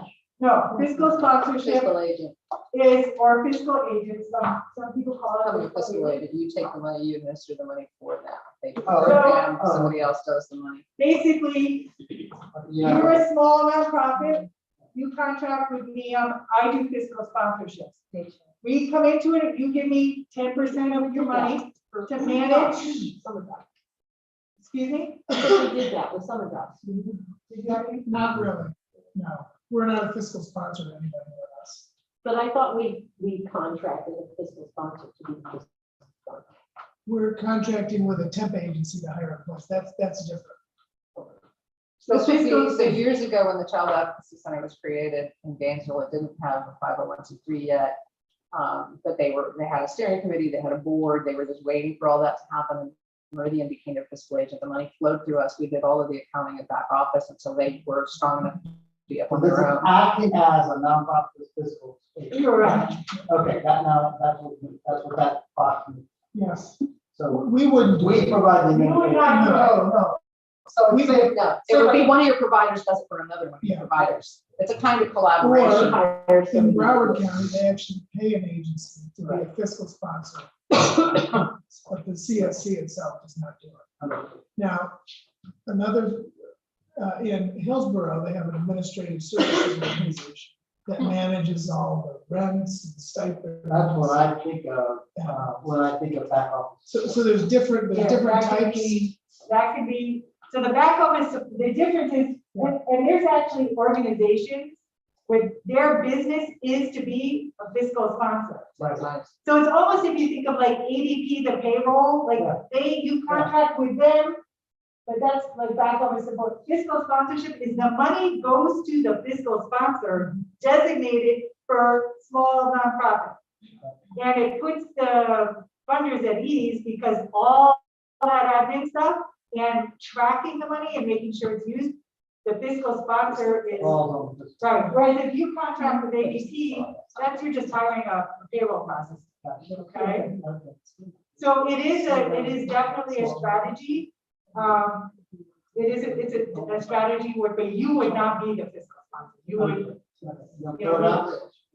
So, yeah, or pick the four that you think are most intriguing as possibilities for your organization. So we are only allowed one dot per box or. Or if there's something you feel really strongly about, you can put all your dots in one box, but you don't need to do that. You can, that's your choice. Which question? I played this game. All right, bet you have, they usually say that this one.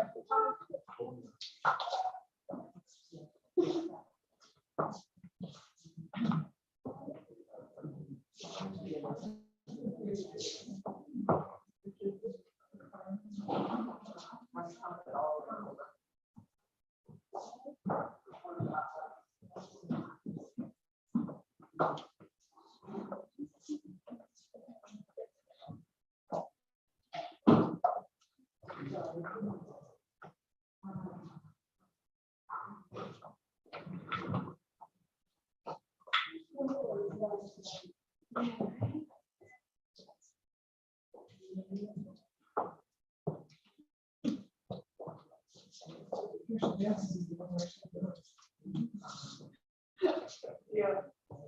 So I guess we don't need to do it That's how I then. use my right. You already know that that's what. Oh, that's why you can put it. And this is that. Okay, thank you. So I thought I understood this, so we put our dot where we want staff to. Yeah. Insert to bring this. Okay, okay. I know that. Because You you know do that, okay, all right. You're not voting on it. Okay. So this is. Ty, you didn't have to stare over our shoulders while we voted. I was just saying, yeah, I was just You're saying. supposed to be passive, remember? Tim and Maggie's input has got it. So just to clarify, this is non-binding, right? This is just seeing what is of interest to you. the staff has some direction about what you want to learn more about, okay? So, okay, so I can count that, I mean, count. I usually can count dollars too, so, you know, I don't want to set up too high expectations. And we know you're already doing that, right?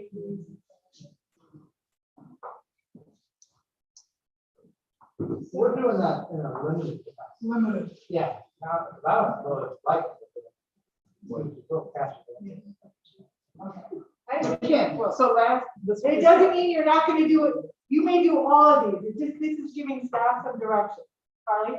So because I like the hub model. I know you, I will yeah. just say, I think the hub could be, like, specifically Duval, could handle fiscal responsibilities and could handle back office support because there is office space there. Like, so I think that's the other thing, is some of them can overlap. Yeah, agreed. This is a rough and dirty, this could be like a whole strategy about how you, and to me, it's about collaboration as well. Exactly. Correct. So that's why initially I actually had it in that collaboration box, which is No, you're fine. I don't want to put it. I don't want to put it. Okay, so. So we're looking, so all of these are still on the table. I just want to be very clear.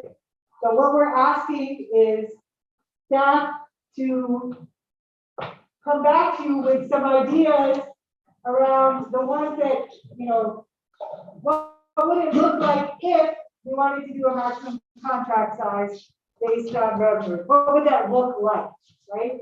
What could it look like for requiring collaboration? What options could we have around building out the capacity building we're already doing? What would it look like a fiscal sponsorship? Like hubs is, to me, hubs is required, is like required collaboration, so I see that fitting in there. So as you're going through this strategic planning, staff is going to come back with some ideas for you to consider and think about, okay? Please. So you got this information. What is staff supposed to do? Are they supposed to investigate all of them, or if it's 5 or above? I know we're not doing motions or anything, but what are our expectations of staff based on what we're talking here? Because there's, to me, but they've only got so much time. I would say that. So I can tell you everything that you have already indicated already exists in the CSC world. So it's literally, and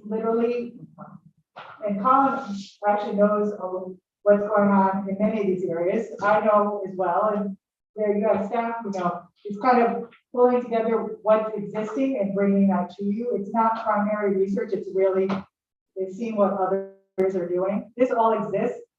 These are all being used in different places. Okay. Colin, That didn't really. that didn't Well, I answer the think, question. yeah, so I think when we bring it back to you, the question is, what do you, we can bring you the information, and what do you want to do with it? Do you want us to put it into policy for the contracts for October 1st, or, I mean, that's the question we would have back. This is all sitting in a file somewhere on my computer. A lot of this research is already done. It's just been waiting for the appropriate time, because as you remember, since we've started, we have just been on a contracting deluge of getting, and there has been no time to. So it's sitting in a file. I think our question is, when do you want to see it, and what would you do with it? Well, you put out an RFP just recently, but the RFP doesn't include, some of the things that we're talking about. So I don't know if we can get any of this into the RFP. Certainly considerations for the size of the organization, and did that have to be part of the preamble with the RFP process? It's like, we're going to allocate, a percentage of whatever your budget is. I would say everyone would be held harmless at this point. Yeah, I mean, I think we can't go back and. No. But I think That being the case, we're going to do when's the next RFP, because Well, we're gonna talk about that Today. funding. at the Lee, end. you are just asking like all the leading questions. He's ready to go to the tractor. So, yeah, so understand. That is the last, that Let's go back to this traffic. that is, that's actually the last point of today's conversation is. We're gonna cover that at 4:01.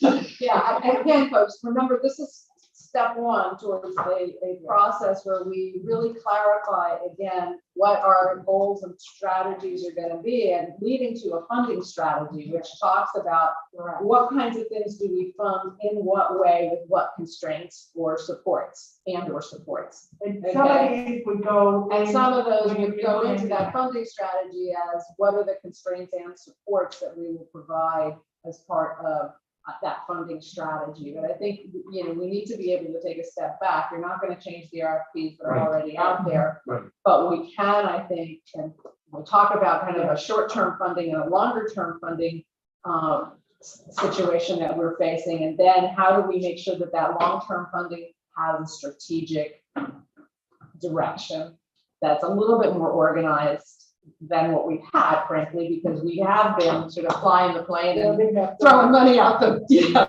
trying to throw money out the back of the plane, even while we're building it and flying it. So I think we need to just kind of take a step back, and that's what I'm hoping this was the kickoff. We're taking a step back so we can be more planful. So the timing question, I think we'll be getting to very soon.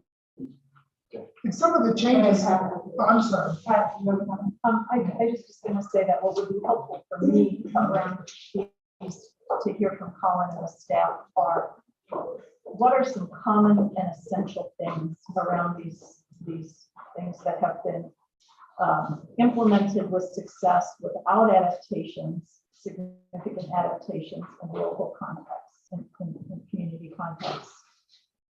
You know, because there's this notion, right, that you mentioned earlier this morning around contextual fit. So yes, there are some things that were common issues in Miami and that they were dealt with, but certainly there are some similarities, but there also are some differences. And so as we think about strategies and tactics, we've got to think about them through the lens, and that's what I'd like to hear. Like, you know, this strategy is being used in Hillsborough, but here is what it would take to really make it fit in Alachua County. Good. Yep. Really good. Excellent. Okay. Can I move us along? Perfect. Actually now, so now we are shifting to, I'm going to turn, are you good? Okay. So now we are actually trying to get into a couple of things related to funding and some thoughts on funding. And now I'm going to turn it to Colin to lead us through this piece. And oh, you're gonna need the handout in your packet. There's like Actually, I'm gonna control it from here until we get to the spreadsheet. So can I move this around with this? you're gonna want this. So my first part is on fund balance. There's been at least one board member that asked if we have enough money to do things. We have plenty of money. And one of the reasons is we've been collecting $500,000 since day one. So this would be year 3 of collecting $500,000. And if you don't know what fund balance is, for-profit is one way of talking, nonprofit another, and government yet another. So fund balance is basically the money left over after you paid all your bills. And it accumulates from year to year. So that's the definition. Sorry, how much are we collecting every year? I'm gonna go over that. 7.5 mil. We're collecting $500,000. Yeah. So you can find our fund balance is reported in our budget book. It looks something like this. It'll be reported every year in a similar format. You'll see both the change in fund balance and then the actual fund balance and what it's for. So fund balance has different categories within it. So you can see exactly how the money is divvied out. So 2020, this is in our most recent budget book year we're in now. So the actual fund balance from 2020 was 5.1 million, and that comes from the audited financial statements. So you actually get an auditor to go through and they tell you what your official fund balance is. When we did the 2021 projected fund balance, we were in the middle of that year when we were doing the budget, so we don't know what the actual number was gonna be. We'll know once our audit is finished what the final number was, but our guess was it would be about 8.5 million. It's actually probably gonna come in higher than that, but that was our guess at the time. And then this year in 2022, we actually budgeted to increase the fund balance because we put aside some money in a building fund. You see at the top, 700,000 for building, and at the bottom, that brings the sum total in a fund for a building up to 1 million. So that's what was approved in our budget. Okay, moving on. We have some policies around fund balance in our budget. This simply says, this is section 2.20 in board policies. This just says that we have to have a balanced budget, that the revenues and the expenses need to match, and you can balance it with fund balance, meaning money left over from the previous year. But in D, it says that one-time revenues will be utilized to fund one-time expenditures as much as possible. But if you don't do that, if you use fund balance to pay for recurring expenses, then you're supposed to show a plan where those will be part of the budget within 3 to 5 years. So you can pay for some recurring expenses out of fund balance, but you better be able to show that they'll be part of your overall revenue, your normal revenue stream over time. Okay. We have a minimum fund balance requirement, which is essentially 2 months of our annual appropriation. That's really a cash flow issue because our budget starts in October, and really you get some cash, you get some revenue in November, some in December. It really doesn't come in until January, to be honest. So the 2 month minimum really gets you from that October to January. And that'll be about how much? 2 months. Oh, so I'm going to show you that. I'm going to give you all the amounts and all that in just a second. So I'm going to stop there and just see if anyone has any questions so far. Okay, hold on, I do. You do. Go ahead. Okay, so you said 7.5 million each year we're collecting in. We're collecting more. I'm going to show you that on the tool. Okay, and then staffing, what's our percentage? Yearly? Can you ask me the question? 10 employees, how much are we? Between benefits and everything, $1 million. That's also in the budget book on the website. Okay, good. All right. Okay. Here's what you can use fund balance for. I forgot about this slide, but basically most of this in here are types of things that are not yearly expenses. You know, if something happens, you have an emergency, unanticipated expenses, matching local grants, things like that. This just kind of gives you an idea of in your policies and the type of things that normally use fund balance for. Okay. Now, Ashley, can you let me share my screen? Yep, you have the capability. I can do that. Yes.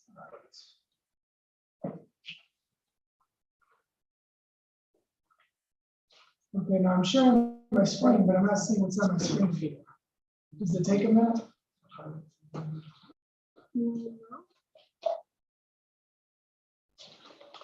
you turn it off and on again? What does that mean? Like, stop sharing and then try to Stop sharing. Okay. Stop.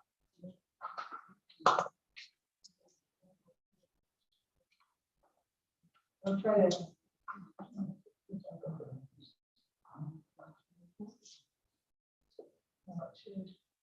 Okay.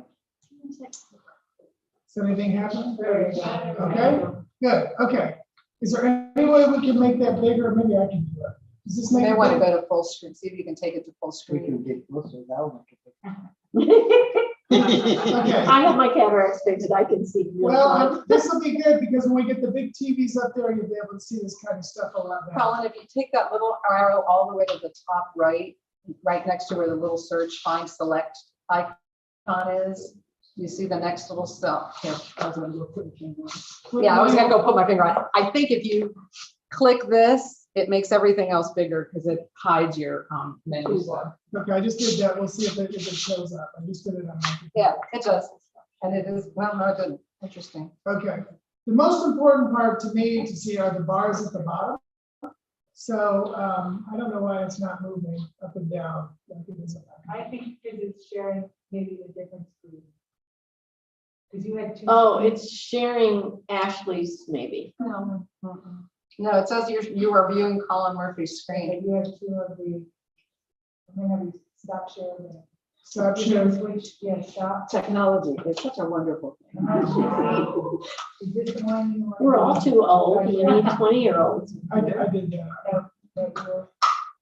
That used to be. Yeah. So do we have a cord? Was that last year? Okay. Yeah, so. Yes, that was good. That was good. That used to be. Used to be Now funny. there's something else, so let's try this. Now it's- We all used to. I think it was just a delay. Yeah. Okay, so I'm Oh, gonna there we go. go. Yeah, now we're good. So the top 2022, that's the actual property value. So this is just a little tool where you can plug in numbers and change things. Our millage is $0.5 mil, and the total revenues this year are $8,249,047. And that the assumption is that we collect 95% of the levy. So not everyone pays the taxes. We levy a larger tax, but that's what we collect. The beginning unassigned fund balance, that means money that you can do whatever you want with, is 7.822 million. That's from the audited financial statement that I just showed you. We're not using any fund balance right now. So with the use of fund balance, there's nothing there. So we can plug in numbers and see what will happen. And our target fund balance of 2 months is in the yellow. So that's the one. So that's what it should be if we meet our policy, the 1.3 million. And the difference between that and when we have an unassigned is that difference at the bottom. Does that make sense so far? Okay. So you can play with some numbers. So there was a number mentioned about some thought about one, and I think what's happening is just a delay. So I'm going to show things on my computer, but it'll take a minute. But if you put in 1.5 million, if we use that fund balance the rest of the year, that would obviously increase our overall budget to 9.7 million. And but what happens is that the next year, I think we're going to have to use the cord, Ashley. So if you can find the cord while I'm doing this, and I'll just talk about because the delay is too long. So You can plug I can in, do it now. you can, but we'll lose the Zoom We'll lose the Zoom. for people who are on there. There it is. Wow, that's quite a delay. So it shows up quite a bit later. So that increases our budget to 9.7 million. But as you can see, the next year, our budget's still at 8.4 million. So you got to carry the 1.5 million in the next year either just to break even. There was not to cut back on what you're doing with your funding programs. Now, or you have to carry some of that. Now, your tax revenue will go up. So we make some assumptions. We can change it to 6% this year with a lot. Some years it's less. Some years it goes down. But It will be more next year. yeah. Because it can't find. Going down. No, it's going up. That's what's the economy. Well, as of January 1st, based on real estate prices. So it ain't going down next year. It's not going down the after that. So do you want to type in an assumption? I mean, do you have a Since guess? as to there's a what it would be? war, gas prices double, and It may be sooner than you think. So So right we have now, the optimist and the Next year will be pessimist. well, just saying, it's a different set of assumptions. But I think for the point of this discussion, any reasonable number is sufficient for this discussion about kind of what fund balance. Yeah, how do we use Some thoughts about how to use some of it. yeah, so if you just wanted to keep the budget even, maybe this year you only use 1.4 million. And on, a little increase. But there comes a point where you want to make your new revenues at least match what you started off doing, or else you're gonna have to cut some things. That's the only point. So and it's impossible to predict how much anything goes up or down from one year to the next. So that's it. Yes. So I have a couple of points. I think one of our overriding principles should be the use of fund balance should be primarily for non-recurring programs, one-time uses. And I believe that we have a huge need for capacity building. And so we should ask staff to identify whether that's transportation or setting up hubs, identify one-time uses for capacity building with our service providers. That would be kind of my overarching goal. And I think if we gave direction of, we have about 7 million, 4 times 1.5 million is 6 million. We gave direction that we wanted staff to look at using an additional 1.5 million of fund balance for one time over the next 4 years as a strategy for building capacity within the community. That would be a place to at least start a conversation.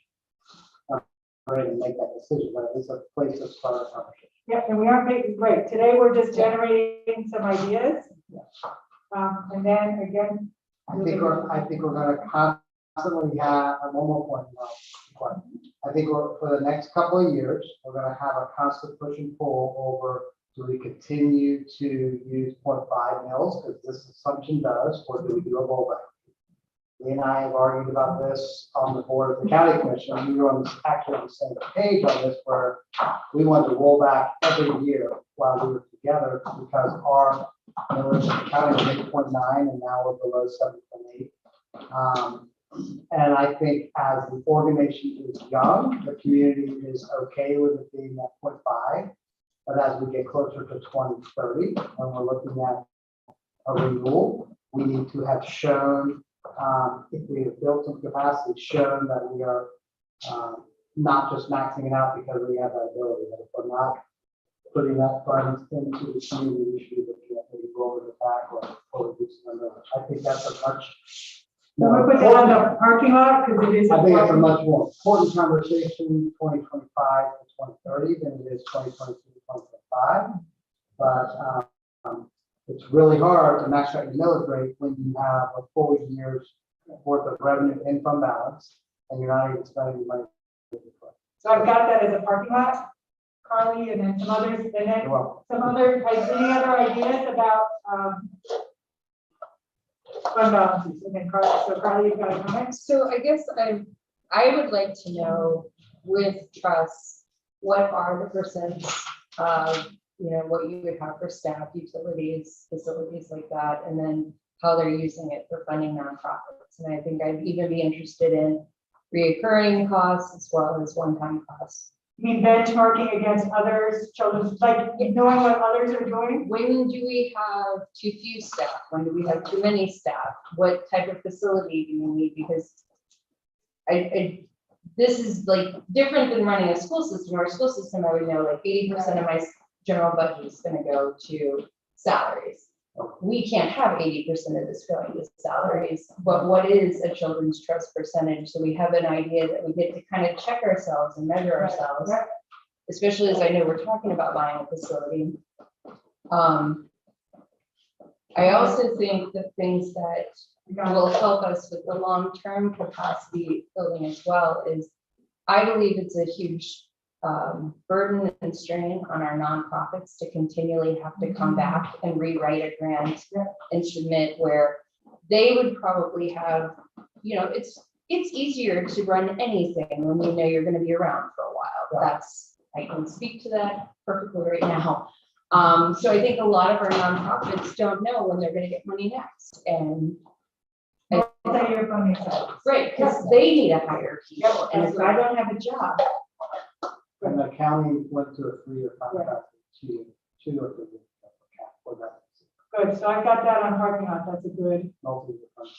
But you don't think, well, I think even increasing the funding, the multi-year funding, you don't think that's a use of funding? So that would be a recurring cost, right? Because it's a program service cost. So thinking about, so generating some ideas, Maggie, I don't know if you had some ideas as well, generating some ideas around what are possible uses for funding. So we got one on the table from Ken, Maggie, and Tina. So my thought was, as I've listened to what we've said at board meetings and here today, I think we're going to have some trust infrastructure needs. We talked about a data system that's robust, secure, that people can rely on. And I think what we need with regard to that won't be entirely clear until after our data advisory committee comes back to us with recommendations. Yeah. But to use fund balance to make those things more robust. If we anticipate needing an initial really strong capacity building initiative, whether we do that in-house or outsource it, we can say we're going to do a 3-year contract with somebody to really nurture kind of along the lines, Colin, of the system you're using now, the process you're using now for the childcare providers, right? What are to help them become more. So those are things that I think build capacity, are limited in time. And then it will also give us a bigger sense, I think, as we look long-term at what kinds of permanent staffing we might need at the Children's Trust, because we are going to identify new things for which there are no providers that we still need. So we're still going to have some of that relational capacity building. But if we do an initial burst of it that's paid for out of the fund balance, in the meantime, figuring out what we might need more long-term to build into our regular budget, I think it would move us forward. Tina and then Carmen. Go ahead. So off of your point, and I think this is probably something that we can benefit from sooner than later. Another use of the fund balance could be helping with the storytelling and the marketing of what we are doing, because I think right now that is something that's really missing. And I don't think our nonprofits have that ability, and somebody else is going to tell our story if we don't do it. Absolutely.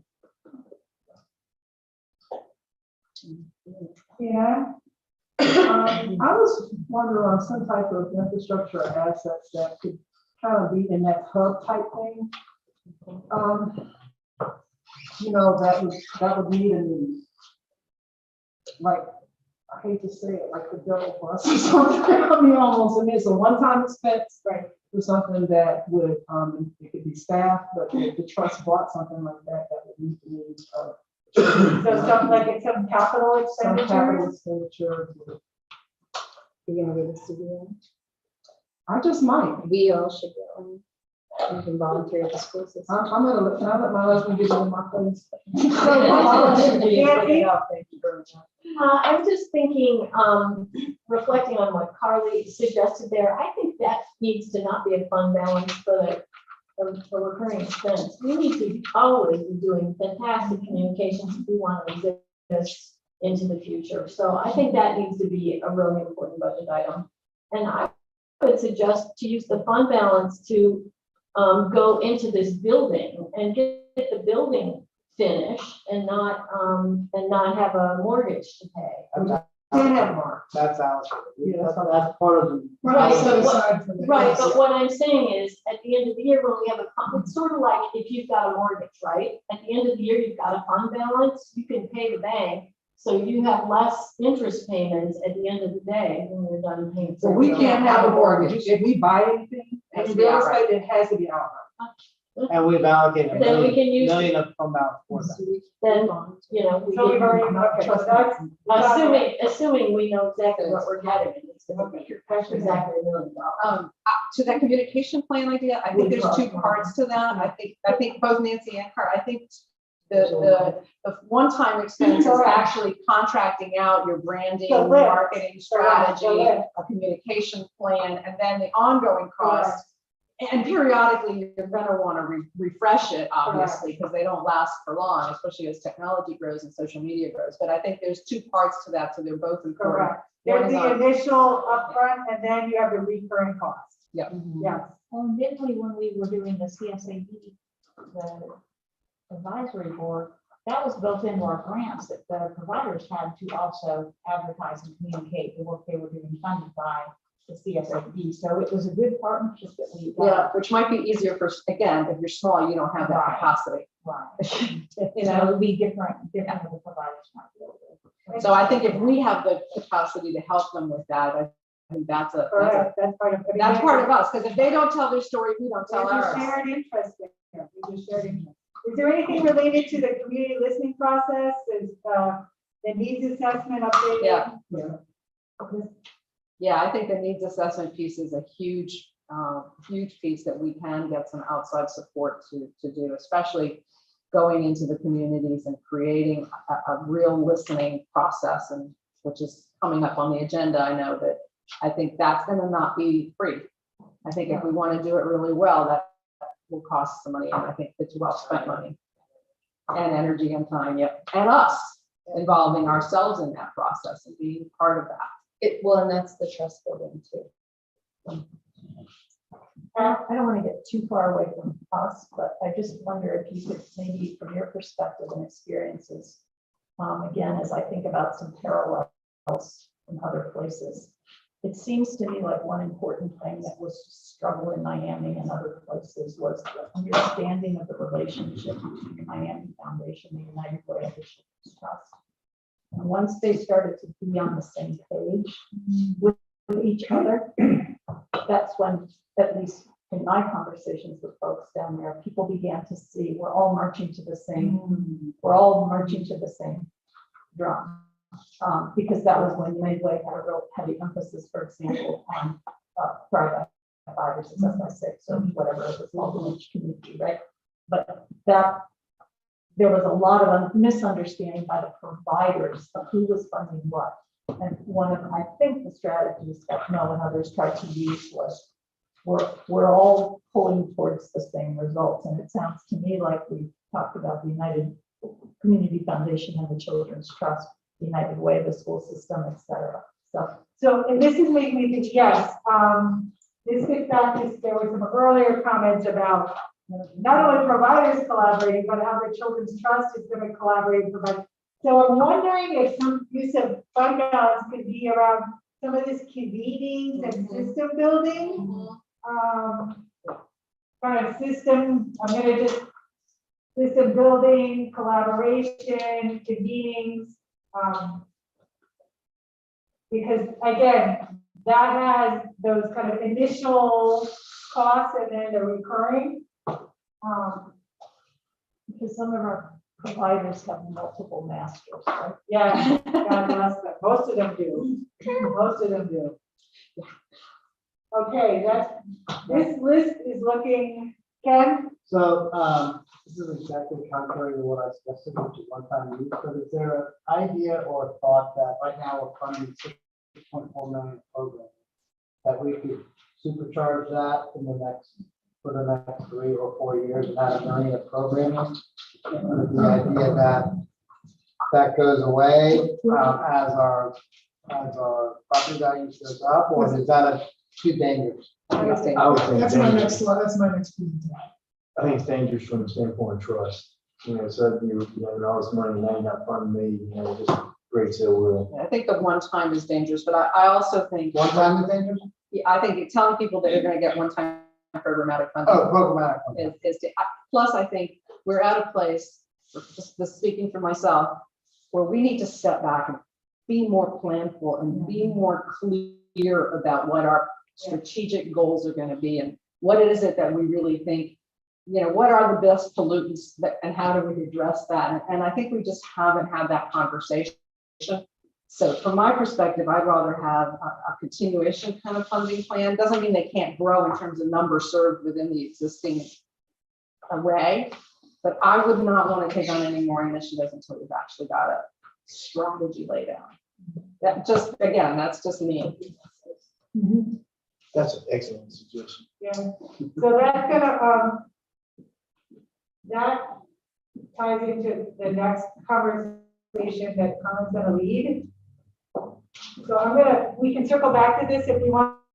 Just to kind of, Yeah. there are some organizations that are doing really effective work.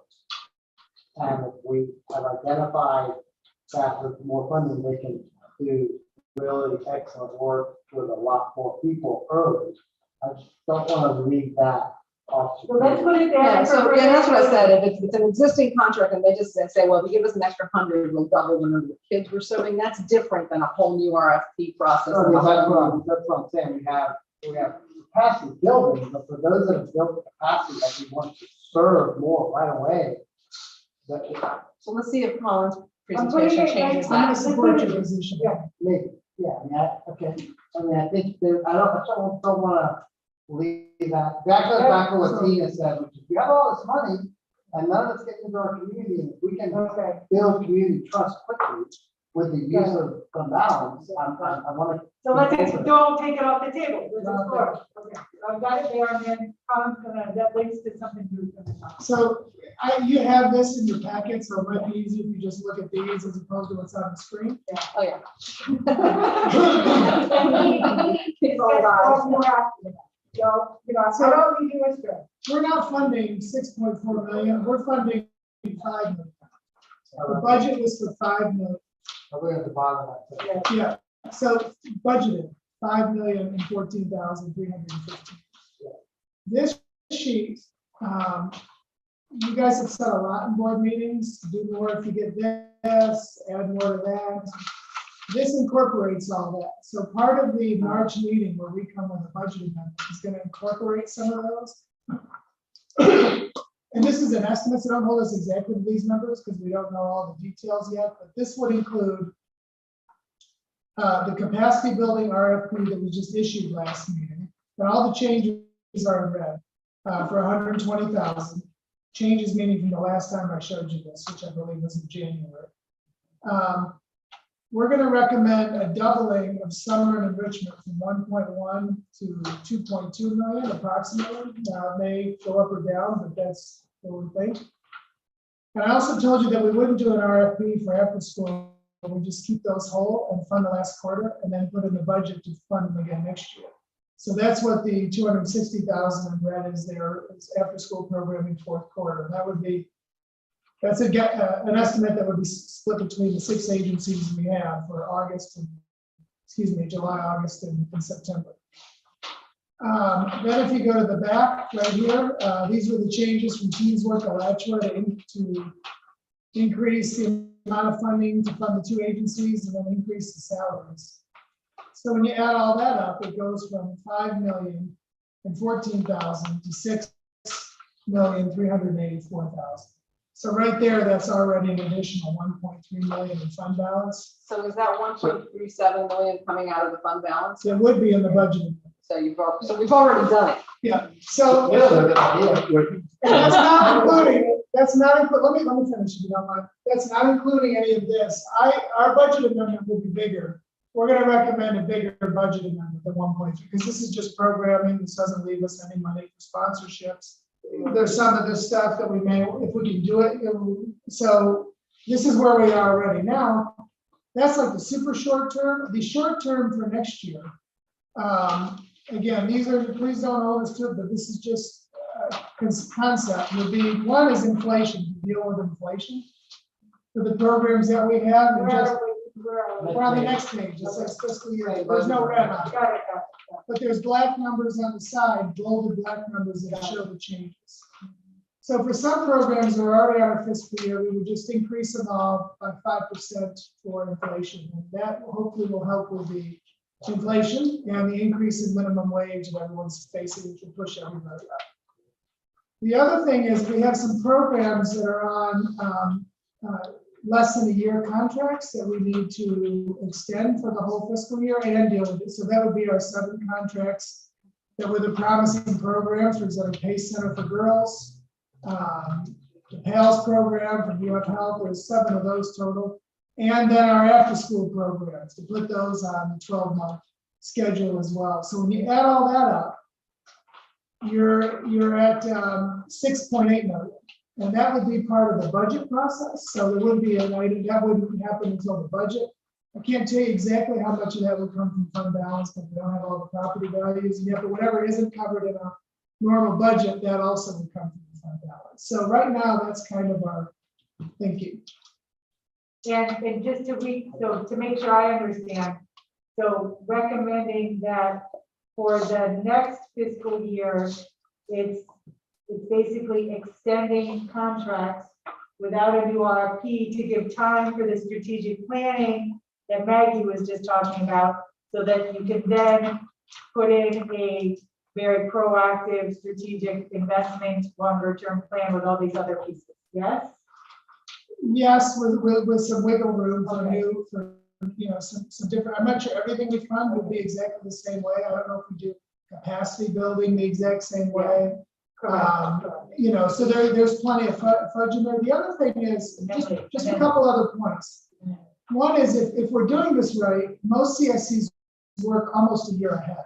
So in October, they're planning their solicitations for the next year. And they're not doing everybody every year, but if they have 4 priority areas, this year's priority area number 1, next year's priority number 2, 3 and 4, etc. So people have consistent funding, but we're working on like a 2 month in advance, and we should be, if we're planning properly, we should be getting to the point where we're working a year ahead. At least a year. This would put us about 6 months ahead.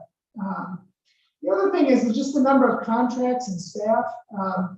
Hillsborough, Dr. Simon asked about ratios. The smaller your organization, the higher your ratio of operations to programming is going to be. So in our case, we have 43 contracts right now, and we're going to add, Christy, what did you tell me? I saw the 43. What's the? About 43. 25 to 30, we guess, summer camps and enrichment providers, assuming you approve the extra funding. Hillsborough County, which has a budget of 50 million, has 64 contracts total. So I have 2. I mean, we're killing we're going to kill our contract managers, basically. So we're going to have to provide the level of services expected. We're going to need to make changes in our staff. At the last board meeting, the original, what was recommended by staff was there was going to be, the goodwill was going to be 150,000 for RFP for their portion. Is that correct? I think it was 125 for each of them. It was, the proposed staff regulation was 150, Okay. and staffing was 350. It was changed to provide 125 to each of them and increase it to 450. I did leave, Yeah. unfortunately. Yeah, so that's in red, right up on the screen. That's the ones in red. So Con, Okay, wait, I'm not. I'm sorry. Now we said we're going to just re-up the other contracts. What we propose when they come up next time. Are we going to also, I know that there was some concern about going through the RFP process, but when are we going to start putting performance measures in there? Because that'll be like third or fourth issuance, and we've got to start doing something as far as our expectations. If you looked in my self-evaluation, and it'll be in the budget document, we have performance measures for every contract. Yeah, okay, I mean, But yeah. other than you have to, I mean, what we approved in the last one, Right. God forbid, I did vote for it, was a child just has to show up one day, out of the week. And that's the performance measure. Well, that's a how much, right? So the how, you're talking, what are we the better offs? Yeah. And I think that depends on the program and what it is we want to get. We present to the board, and part of our performance measures is our capacity to collect the measures and report back. Okay, but when are we as a board, would that be during our strategic measure before the issuance of the next RFP? Yeah. We put out For what sure, absolutely. Yes. our expectations, because we've got to do that. Yes. Otherwise, we're failing the public as well as the people. I think that part of, we're going to start to, we're talking, we've got some things that we want to accomplish. As soon as we can get, this will help draft the charge, if you will, for the data advisory committee. This is the information we want to get. How do we measure that? What kinds of data do we need to be thinking about collecting, so that when we talk to our providers and say, these are the data elements in your contract, we aren't just saying because. We're saying, that we need this data in order to, and we will have a secure data system into which your data will be entered directly, so we don't have, data flying around in email. So we need to have it be systematic and organized around our priorities. I think the outcomes in any contract are going to have to depend on what it is that service is trying to accomplish. Right. And not all of those things are easily quantified. But again, I think there are ways that we can, having a child engaged in an activity during the summer in and of itself is beneficial. Right. Especially if it's an enrichment. But we as a board have not engaged in that conversation. What are our expectations? Well, and so we've started to lay that out in terms of what we want to be able to show to the public when we go to re-up. And then that will drive discussions around that. The other thing I've asked staff to do when they present RFPs and present the data is to start to focus a little bit more on what the measures are, what the requirements are in the contract and the rationale for them, so that we as a board can understand what it is that we're trying to measure in those required data and why we're putting them in there. Because I think if we don't understand it, and our providers don't understand it, we're going to have a mess. So we need to have a strategy around the data that we're collecting. I think this aligns with your discussion earlier about differentiated engagement with our providers, because depending on what the student population is being served, why they're being served, attendance will be different depending on certain populations based on whatever the need can be. And so I think we do need to factor in why we're measuring it, the difference between outputs and outcomes, and what are these external factors that possibly are interfering with the output. So the program might be good, but if transportation isn't provided. So it's a very complicated discussion, which For is some going to take a long time. attendance is a terrific outcome measure, because if they manage to show up every day, man, if you accomplished a good day. Well, and right now in our school system. And when you think about outcomes, there's initial outcomes, there's intermediate outcomes, there's the kind of the ultimate outcome. So attendance can be an initial outcome, right? But I think Lee, your point is not specifically about that attendance is an outcome measure, but the fact that some more rigorous performance measures is what you're. And what's the best utilization for child, if that's one thing, and one of the things that the criteria that we're using, is that the best way to spend our money? I mean, should we put our money where, somewhere else? It made me just think, the example to you brought up way early today about the participation in the visitation program. So it would be wonderful as an outcome to say that in these communities where the service has been underutilized, we've done something to build utilization. Because if you're not utilizing it, you're not going to benefit. So in some ways, that initial outcome is to build utilization to a degree that is what we want to see in these programs. That may be a very good outcome. Tina, did you have Colin, and then we're going to take a short break. And then The staff has collected what the board's asked us to collect. Like in the summer, there was an extensive discussion on what the outcomes were. It was basically a safe place for kids and a variety of activities. So on those sort of measures, we'll be able to tell you, how many kids were in safe places and what activities did they do. So I think it really is a board thing of what else do you want. Well, and I think I don't think that we couched it. I mean, I agree. I mean, if we haven't had enough summer programming for children, again, program participation is a great initial measure of success. If you fund the programs and kids are actually participating in them, that's not an insignificant accomplishment. And here's the but. In other programs, we spend a lot of time with the Zucker Center on the coaching program, working with them and the ELC to collect rigorous measurements around program observation for those teachers. So those measurements, you can take it to the bank that they have been properly observed, measured, and recorded, and we'll be able to show improvement. So it just depends, I think, on the program and what we're being asked to collect and our capacity to collect. And I think when we reported back to be able to connect the so what. Okay, here's the data. So what? What's it telling me and why is it important to know this? And because I think that's sort of your frustration sometimes. It's like, okay, so what? 10 kids came, well, so what?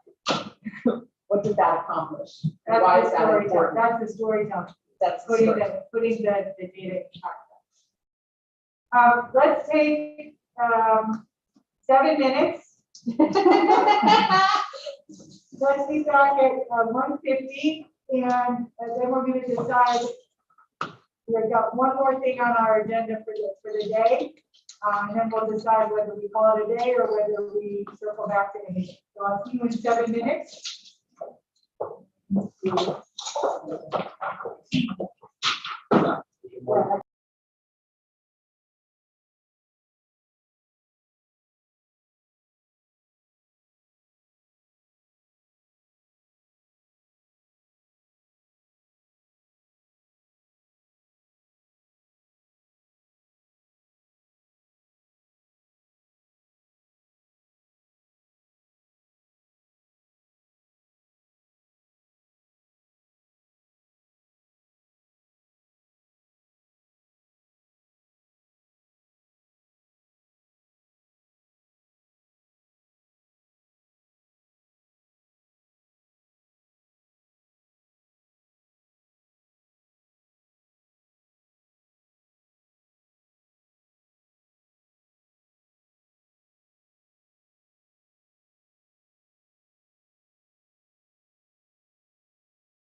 Oh, it's in here. Oh, we have to go Yeah, find yours it. is there.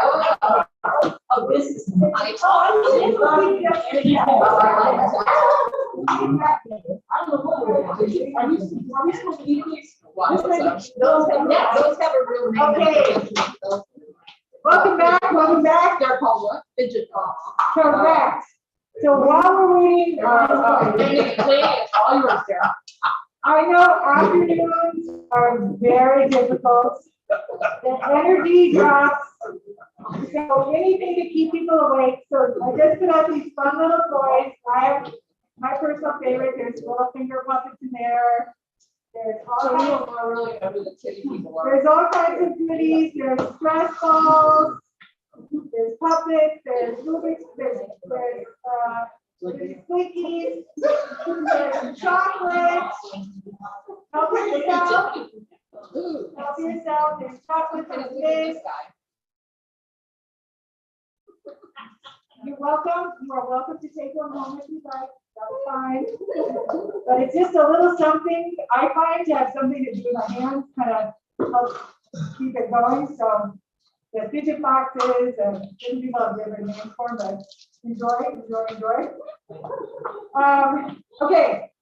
So there was something we wanted to circle back about the. I had a question that I forgot to ask. So if I look at the proposed, that kind of very, very tentative 2023 program funding that you put up, Colin, it's considerably higher.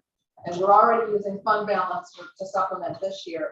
So my question is, are we going to be looking at some point to having to cut back some of that funding to get back into where we are fully funded, or is there going to be enough property tax money coming in to cover the 6 million plus all of our administrative costs? I'm thinking, Ken, as you said, they're not, that if we add staff, because we know we need additional infrastructure and add this trust, you know, I just want to make sure that at some point we're not falling off, we're not going to fall off that cliff of having things funded with fund balance money on a long-term basis. It definitely will be okay next year. We Okay. have a lot of money. But I think probably what you could ask us to do is that anytime we recommend going into fund balance and show you a scenario 3 to 5 years of how That would be good. The other thing is, I showed you what was in the budget, but I think when we get the audited financial statements back, there's actually going to be more than the 8.5 million. I'm not worried about the fund balance. I'm worried about the recurring expenditures not exceeding what we're Yeah, but bringing there's- in at some But point. if there's more than we have, then we're not, we'll be able to. Yeah, we budget 95%, we collect probably about 97. Yeah. And so. I'm glad to hear there are fewer delinquent people than. And you never spend all your money every year. That's true. So I think we'll be. Everybody hired mid-year. Yeah, got it. I got it. Okay. So, closing this conversation about possible uses of fund balance, I think the charge, Colin, is to bring back some numbers, build this out a little bit for board consideration. Okay, so this is what staff will work with to bring back to you. Then the last part of what we wanted to make sure we covered today, and then we can decide, you know, we're approaching 2 o'clock. So the last thing we wanted to make sure we covered today was to get board input into your thoughts on the community listening process. So if we could go back to the PowerPoint. And give us a second. And I'm gonna have you, there we go, thank you. Okay, whoops. Okay, so the last piece that we want to make sure we cover today is this community listening process, which we've been kind of touching upon. So I would like you, and it's sorry, 2 number 1s again, that's one of those little PowerPoint clips. I would like everybody to just take a minute and write on your notepad for your personal, we're going to discuss, but I want you to collect your thoughts. 1, what would you like to learn from the community listening process? Okay, what questions would you like answered? What topics you want to make sure is covered? And 2, from what audiences do you want to make sure are included in that community listening process? So I have the questions up here.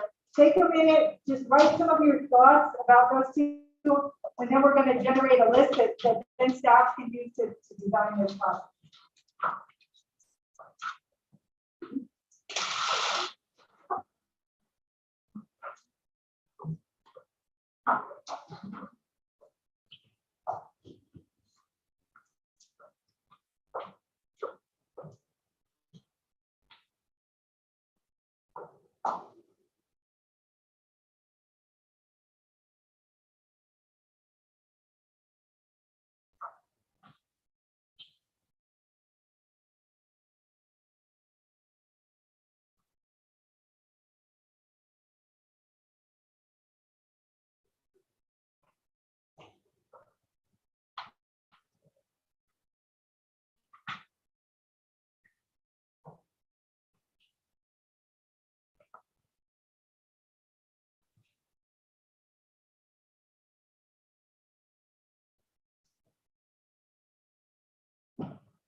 All right, are we gonna ask people to finish their thoughts? I think I'm gonna start with you this time. First question. Yeah, what's something, yeah, let's stay on this first question. What's something you'd like to learn from the community? Are we lacking in service provision anywhere? And are there segments of the community needing service not that aren't being provided? So are there, so I hear you talking about gaps and in types of services and also in population served, is both?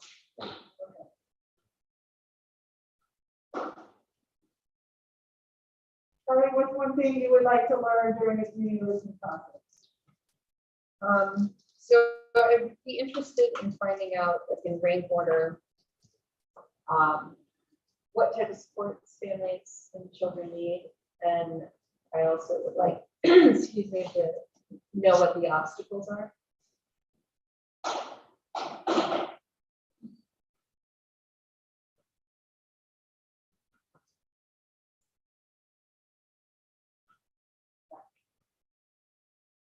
Okay, how was one? Did you like to? They're pretty similar to what Carly said, but I just What supports have you found helpful for your child, children or youth, your child or you, your family, and then bracketing them for up to 5, early elementary, middle school, high school to adults.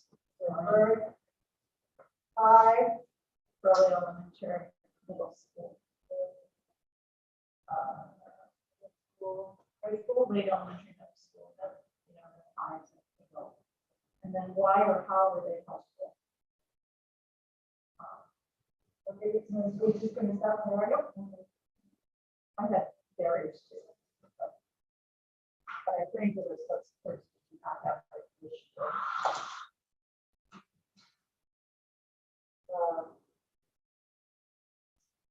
We'll clean this up. Sure. I think one of mine was probably, as I just framed it, is what has been the most impactful program or activity your child has been involved in this 21st century. You know, what's working out there, so we know where our funding is going for those programs. But I think just that general question of what is important to you when you think of the well-being and success of your child. So, you know what, I wasn't gonna collect these, but some of these questions are really nicely framed. If you're willing to share, if you could, before you go today, just literally give me your piece of paper and I can include it in the record, because I can't capture the whole question, but some of them are really nicely framed and I would like to capture. So if you're willing to share your notes with me, just put your first name if I need to follow up, because I'm gonna basically transcribe, you know, everything we've got. Some of them are just so nicely written. Okay, so Cheryl, you're gonna share with me your question. Thank you. Yeah, yes. What are some specific ways in which we can make sure they are a part of the process? Ownership.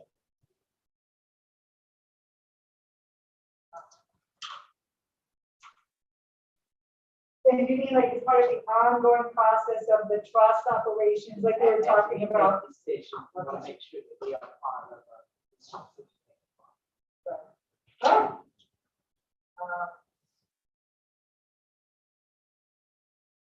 Okay, again. Similar to that one, how can we improve our organizational capacity and create the CPAC way? You want, and that's something you want to be asking, you want to gather input from the community. Can you rephrase, can you just say it again? Yeah. How can we improve our organizational capacity and create the CPAC way?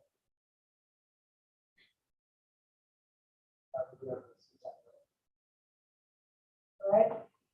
I'm going to give you this to take.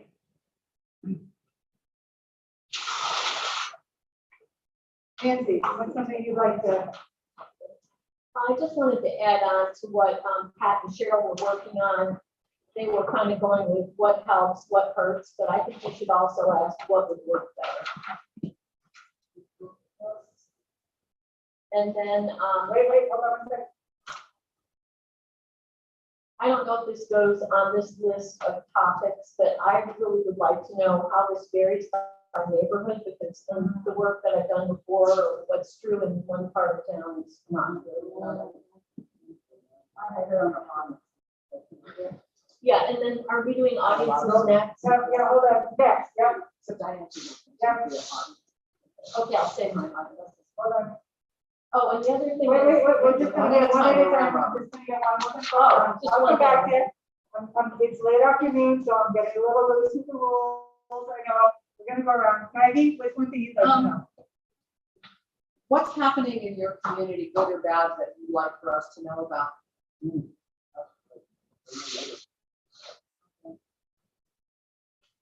So we'll kind of like assets, it's a community mapping, right? Right. And a lot of these communities, I think, have people who live there who are unheralded, unrecognized helpers that,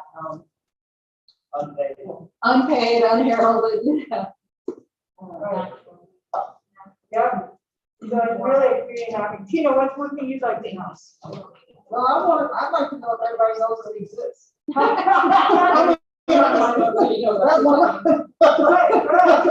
actually your mind too. What do you know about us? You know, you're paying for us. But right. Lee, is there something else you'd like to add? Good, I'm good. Carly? Pat, anything else you'd like? And obviously, this is not, like you said, the last word. You'll be seeing this back in a reform. But this is, you guys get stuff like Pat. I just had a very broad one, but what would improve the quality of life for children?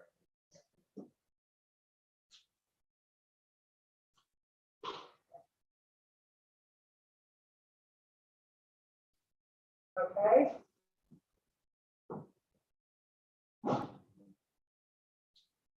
Okay. Cheryl, anything to add? I think mine. We're gonna capture it, Karen? Ken? Who else should be involved in this conversation? Who else should be talking, right? The classic interview question, right? And that gets, this will segue us into the next question. Nancy, anything else you want to know? Yeah, when we started with what helped, what hurts, what could work better, I really wanted to know about educational services, health services, safety, and maybe some other category. But I'm really interested in the specifics because we could be a little more strategic about Yeah, one of the, Access to education. whatever they think the barriers are in these areas. And I said, what are your top that needs? well, always, you know, like, one of the challenges of these is like, that is digging down to get specifics, because if it's too general, it's not really useful, right? I just said, the top, what is your top one that needs to be your top? Maggie, do you have one to add? Yeah, so, because I kind of worked a little backwards That's okay. and sort of created 3 who's that we wanted to talk to. So I'm not there yet, I'm still. But the questions vary. Okay, So, got it. what supports do you need? So I'm now thinking about providers, what supports do you need? Where's it, oh, here, okay, I was like, where did it go? Okay. And, you know, what services are you wishing you could provide? So, but again, I was thinking about that from an audience of providers. Correct.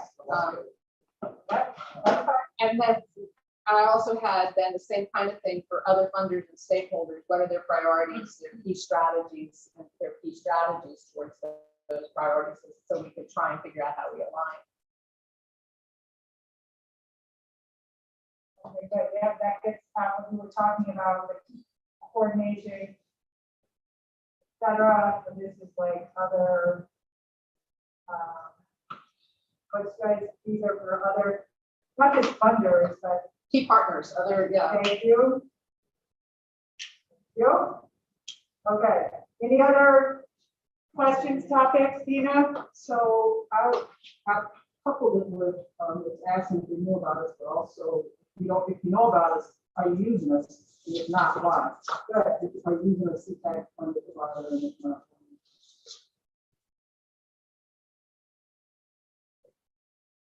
And getting at different audiences, we could ask that both of families and also providers. Almost don't go on. And, I know, But I believe that rule, so what can I say? like I said, to the action, okay, so that, and partners, right? So some of these questions you're gonna use with multiple audiences and some are more specific. Any big questions, topics we're missing? Okay, let's go to audiences. We're gonna do here. Let me put this here for now. Okay, so. I don't think we need to do round robin on this. Okay, who do we need to hear from? Oh, we've already talked about families. Okay, so do you want to hear from children as well as adults? And I think we need to hear from families of children being served and families of children not being served. Yes. Because it needs to be a broad, even children who aren't in our programs may be impacted by children who are. Okay, so current and potential adults and children. I heard providers, same thing, current and as well as potential, right? I think we should single out the grandparents. What raising children. We use the broader term like caregivers, because in some cases, right, it's going to be the parents or it might be others. Foster parents could be anybody. Yeah, I could be, so it's not just, it's one of the caregivers, right, who are then, okay, your some partners, I was thinking, the other departments, I had DCF, school board, and other agencies. United Way. County commissions, municipalities, because really, you know, like with those agencies may be able to tell the trust and its providers things that would help them that they're not able to do. I think someone said that earlier, like they may have limitations on their operations as to what they can do. I mean, the school board can't get any money from the trust, we know that, but the school board will come and say if we had a provider or an agency to help us with this, because this is a very reoccurring need we're seeing in our student market population, just to put that out there. Correct. So a couple of things, so one, I think these three audiences you're picking focused on those who are in Alachua, but there are also, Pat and some others were talking about listening to some partners who, or some stakeholders who are maybe outside of Alachua to learn about what others are doing. Right, so here you want to focus on within your community, but key informants, I'm going to call them key informants, who may be outside of Alachua, right, who may have information to share to address these questions. And I think we need to do, particularly with the families, we need to go into neighborhoods, not, you know, I don't even think, you know, like go to Alachua and just have one general. We need to have somebody help us identify the key neighborhoods that we need to hit individually. So that The rural area. well, the rural areas, but also within Gainesville, you know, there's neighborhood, as Nancy said, you know, when we looked at those heat maps, who knew that 32607 zip code? Nobody knew that until you put that heat map together. So you're looking for representation, but then you may also have some very focused targeted groups you want to hear from. Yep. Think a group of pediatricians. And,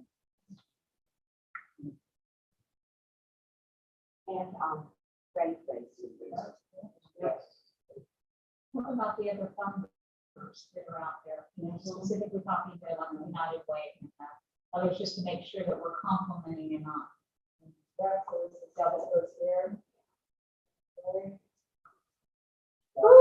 This is a big, so you're talking a big listening process. That's infrastructure money. That's fund balance. Oh, yeah, you didn't even start at my list. I had on key informants, the Gainesville for All group. They've done a ton of work and probably not redo it, so learn from what they've done. And then for audiences, I had immigrants, brown people, victims of domestic violence, pregnant women and their mothers, teenagers. And you're giving it out. I'll give you this, but there are a lot of kind of special groups that we are not likely to recruit into a focus group of families, you know what I mean?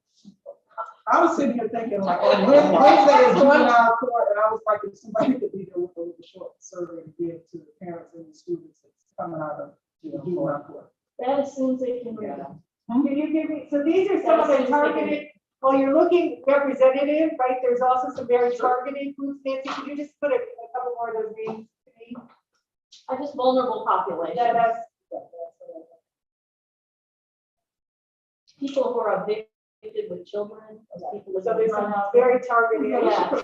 Family promise on there, like the people who work with homeless and housing insecure over there. And St. Francis, and St. Francis, and promise all the people who can do the family oriented. Children of DJ involved in this Partnership. But I would just love for them to tell us how it could work better for them. I think we have no. Residential. because we don't have. We don't know. So, this is my thinking, is that this becomes the beginnings of a work scope that is then, if you're looking to do this, an outside group, do this. This is bigger than you have. I was just thinking- play devil's advocate Yes, for a minute. please, devil's advocate. What would replace me to come to such? Correct. No, this is. Food. I understand that, that's why I'm asking, but who else are we working with right now who has trusting partnerships with some of these very individuals? Right, so I think for some of the vulnerable populations, it's the providers that are serving them can certainly help facilitate And that. who's gonna ask the questions? Right, so that's what my thought is, this is money well spent from the fund balance, and to have somebody who knows how to do focus groups, Yeah, and you who need knows how you need to a pro. ask that, and to partner with leaders in those particular communities to engage that community. That's what I was. gonna So we say. have a structure that's kind of evidence-based around how to ask these kinds of questions, but we do it in conjunction with somebody from that neighborhood or from that community that can facilitate participation, that can build that bridge so that we get some honest. Because there are some people that maybe say their name. Yep. Right. Exactly. Everybody knows. It's like, oh, okay. Yeah, if Miss Rosa Parks invites me, I'll get it. If Rosa Williams or I think we're the same thing. If Miss Rosa says come, I don't know anyone who would say no, ma'am. Rose is coming and Lee's cooking. Huh? Rose is coming and Lee's cooking. Yeah, Rose is coming. Yeah, okay. I can go. This, if you would have to start. Okay. Any other comments or questions about the community listening? Okay, what, did something not get up? It happens. So she made a point here that I don't know if I heard, but, Okay. that actually recording these and having it analyzed, because, some people in spaces will change the trust. Well, and even the video or audio causes issues as well, right? So again, it's just this process of like, including as Maggie's saying, that there has to be somebody who's leading it, but if I walk in the room, the conversations are gonna change immediately. Right.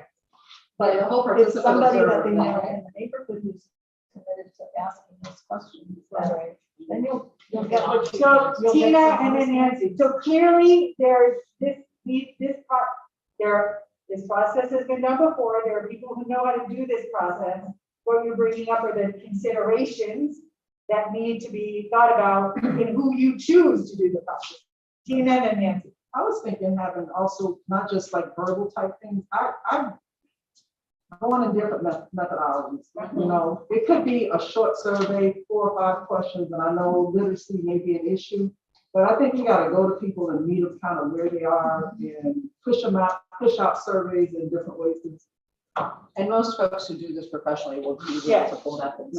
Especially if you're working with folks that have worked in lots of different kinds of communities, which is what you need, because you have lots of different kinds of communities. Nancy. I was just gonna say, we went back to the people who ran the campaign to pass the Children's Trust. They know people in various neighborhoods who are the ones that they got to get other people in the room, like they know who all the matriarchs are in the various places, and we might be able to use some of what they learned with the Northeast. And like, for example, is language an issue here? Do there need to be something done multilingually? Yes. Yes. Okay, yeah, so there's folks that know how to do this. Right. Okay, so this, we wanted to make sure we got this information so that that process could begin to move forward. It is 2:20. That was the last kind of chunk of stuff that we wanted to make sure we got done today. What we want to do for wrap up, we want to kind of close some of these and make sure we're on the same page about what next steps are. Take a look at the parking lot. So Lee, we're going to discuss about the budget, about more in-depth conversation about expectations for providers. so that was my next question is, what we want to spend, we have a chunk of time now that we can decide what we want to talk about. So Lee, remind me what we were gonna. Well, there were a number of things that came up about our relationship with providers during the wars. You said we talked about it later. So I just wanted to say, No, it could be later, but I'm trying to remember, you're gonna have to, what we haven't talked about, because I was thinking, we talked about what we brought up, so I'm looking at parking lots.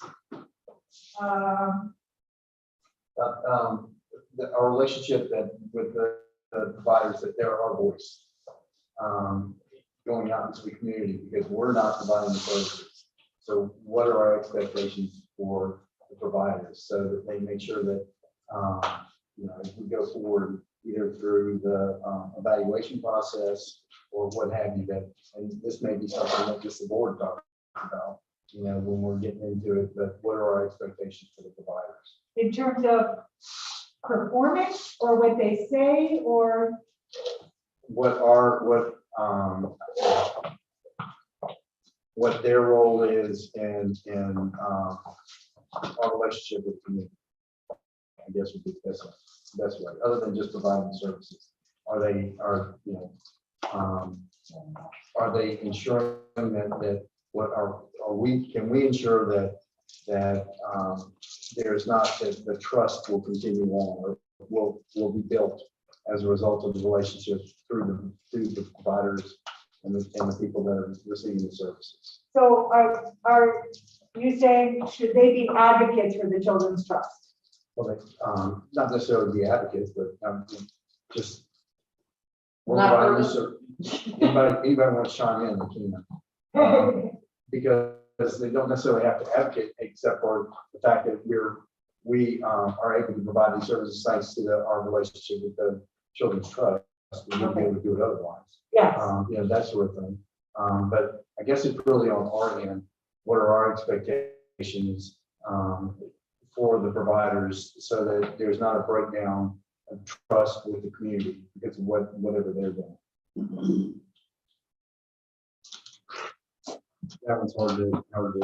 And I think that's probably going to be a discussion that the board has to have. Are you saying, Lee, that when we provide funding, there should be an expectation from the trust Yes. that communication to who they're providing services to, they know that these services are being provided based on the funding of the trust? Well, Yeah, I'm hearing a little different. I'm No, hearing no. more that the way they provide services enhances our image, and that we have mechanisms to ensure that the services are provided in the way that it.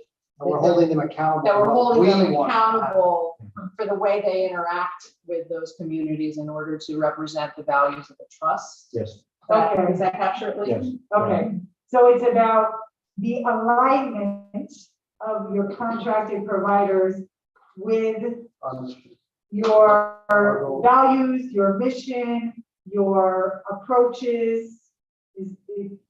All that, and all that's going to be important, but also just the basic, are you treating your people well? Yeah. Yeah, That's contract what monitoring kind of helps take that up too. because anything that they do is going to reflect on the trust. Right, so Yeah, are we satisfaction, holding the providers accountable to the goals and strategies of the trust? so satisfaction, participant satisfaction, for example, is an indicator. If your participants are unhappy with the services they're getting, that's going to reflect on us, and how do we manage that? If there's a program out there, there are more, as Kim was saying earlier, are there more children next year? I mean, is the numbers up? Are the same children coming, or is it, is it same children plus more, or is it just all new children? Okay. Because if it's all new children, that kind of indicates that, that the children really didn't have a great time last year, and they're not coming back this year. Or they have, Or they age out. or they aged out, or Yeah, they and that's don't need good. it anymore, or, I mean, there's lots of reasons for that. So this to me is really, as you're developing that next round of RFPs, which is going to be reflective of your decision about your theory of change, your strategic investments, your RFPs, which is how you communicate what you want, has to reflect, the RFP document has to reflect that you're looking for providers that are aligned with who you are and what you are and how you want to bring about change. So that to me is something that is through your RFP, is how you operationalize that. So what is our theory of change? Yeah, so that is, Do we have one? that to me You're the is. therapist, you Yeah, tell we have to vote. I'm just asking, well, I mean, I think the report that Tom got from the youth group actually has a theory of change reflected in it. It's very broad, but it's there. but is that, do we buy into that? Does everybody agree with that? Is the theory? Yeah, do we have that? The one that was put on there. Oh, the annual report? No, the one that, the Oh, summer the summer assessment that we did, the summer. Is it possible to pull that up, Ashley? It might be under the website. So, because we talked about a lot of different aspects of what motivates change. One I is, wouldn't say it's a, I would frame it more as a conceptual framework. Framework, yeah, Which yeah. stage you're in. we've talked about relationship with community, we've talked about relationship with providers, we've talked about alignment horizontally and vertically with among the systems. I think having some sense or some consensus around what we think will drive this community change that we want to promote will help, will also promote a better strategic plan. So I am asking that question, is what kind of theory of change, when I'm not saying that we have to have it particularly completely articulated in the next 15 minutes. You won't. Thank you. But I think we need to start thinking about it in that way. What is going to move the needle dramatically? What kinds of initiatives, what kinds of strategy decisions do we need to make around changing? You know, we've heard change the lake, we've heard unpollute the lake. Yeah, when we were putting together the agenda for this meeting, that was a question I kind of kept asking, is what is your how you believe you're gonna bring about change? Your theory of change, your, the technical definitions, and that to me seems you've got to be explicit about that, because that's going to drive everything that you do. And we felt that was too much of a conversation for today, because that merits a lot of fresh energy, which you don't have at 2:30. But it might be worth taking a few minutes to kind of, as we wrap up, to, if Ashley's going to bring that up, and then just to see what people's thoughts are, so that can frame a future discussion. I think if we're really gonna, we have to build the critical mass to have the tipping point. And we have early adopters, we have people that we have collaborated with. They've given us feedback. I understand your interest in quality control. I think actually our early adopters need to tell us what quality control is. It's like all other types of, business models. You want to have your competition be strong, and you guys are measured with the same yardstick. And I think they're in the weeds so much more of knowing the complexities of the students and the children that they're working with, that I think that they probably have more meaningful. This is an outcome that I would be really proud of as the provider to have in what I'm doing, my services. And here's all the obstacles that I run into to provide these services to get that type of outcome.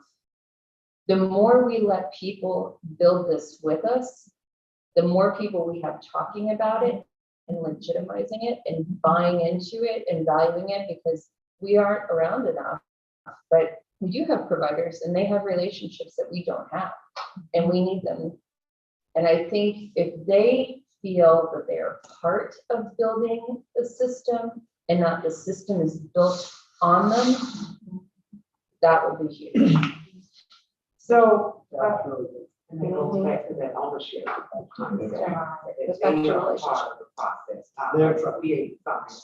And let them do the work, because they'll know it better than us. So what I'm hearing you say, Carly, is the theory of change discussion is not a board alone discussion. That is a discussion that should be with your key stakeholders, deciding who that is, to collaboratively develop the trust theory of change. These These are people who love children. I mean, you don't start a nonprofit because you don't believe in the cause. These people will provide the experience and expertise really well. Yeah, I think that's a really good point. And I think some of that then can be built into this community listening process. Yeah. And then from that, then that can inform and, yeah, I think that's great. I appreciate your voice. Other thing that I think will help too, because right now we're still growing, but we're gonna have to start making decisions where we have to cut. And if people understand the nuance and the complexity, they can get there much faster and help us communicate that as well. So I think it'll be good to build the trust when we need to make really good decisions and really hard decisions.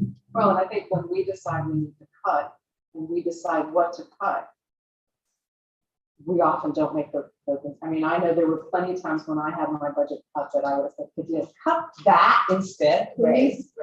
Right. Yeah, I could live without that a heck of a lot more than I could live without this. And so I think if we have that kind of relationship with those providers, we can cut in ways that are less damaging to the system and to the community. And they're creative. I mean, just this little group at Duval, they filled each other's holes. But the only reason they knew they needed to fill each other's holes is that they knew what each other was wrestling with. And so I think that's the other thing is what we might think initially is a cut, they can come together and go, oh, what if we tried this instead? And then we're not cutting, we're just becoming more efficient. And that gets back to your value of transparency, right?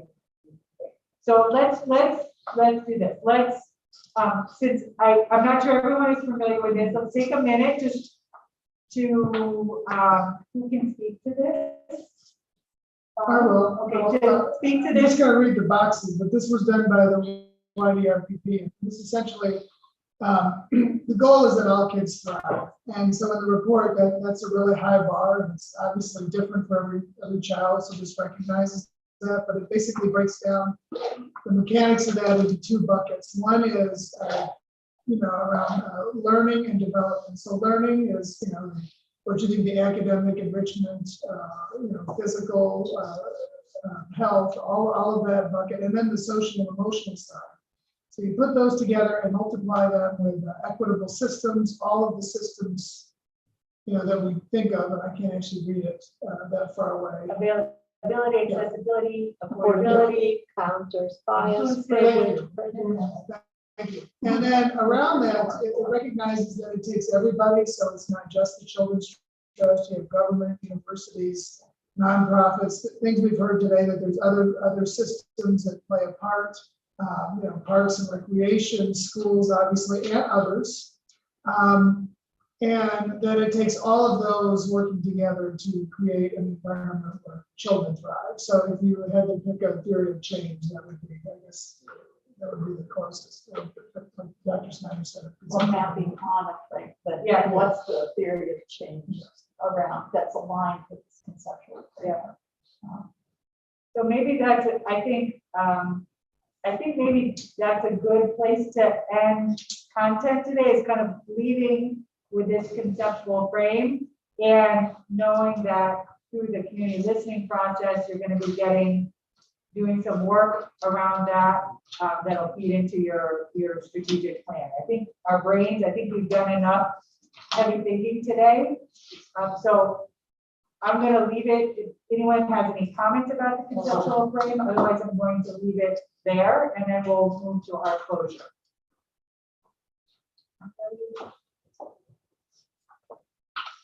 Okay, yeah, it is that time. It's that time. Learn how to read the room, right? Yeah. So I just want to quickly circle back to the parking lot. And then Maggie, I'm going to ask you to make a few comments about linking this to the kind of planning process. But I do, before we do that, I just want to circle back to, let me get the parking lot over here.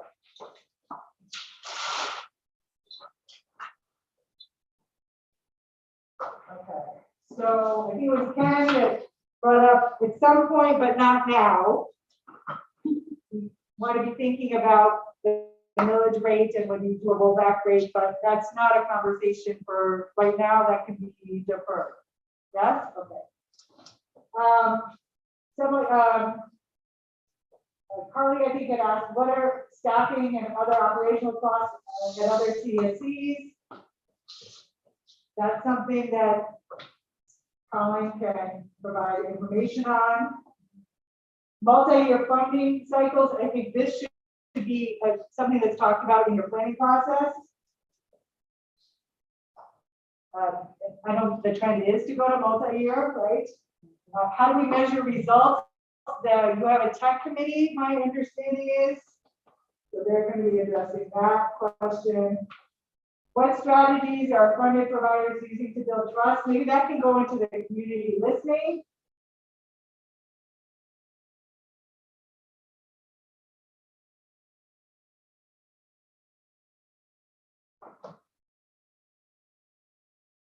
Meaningful input, not about us, without us.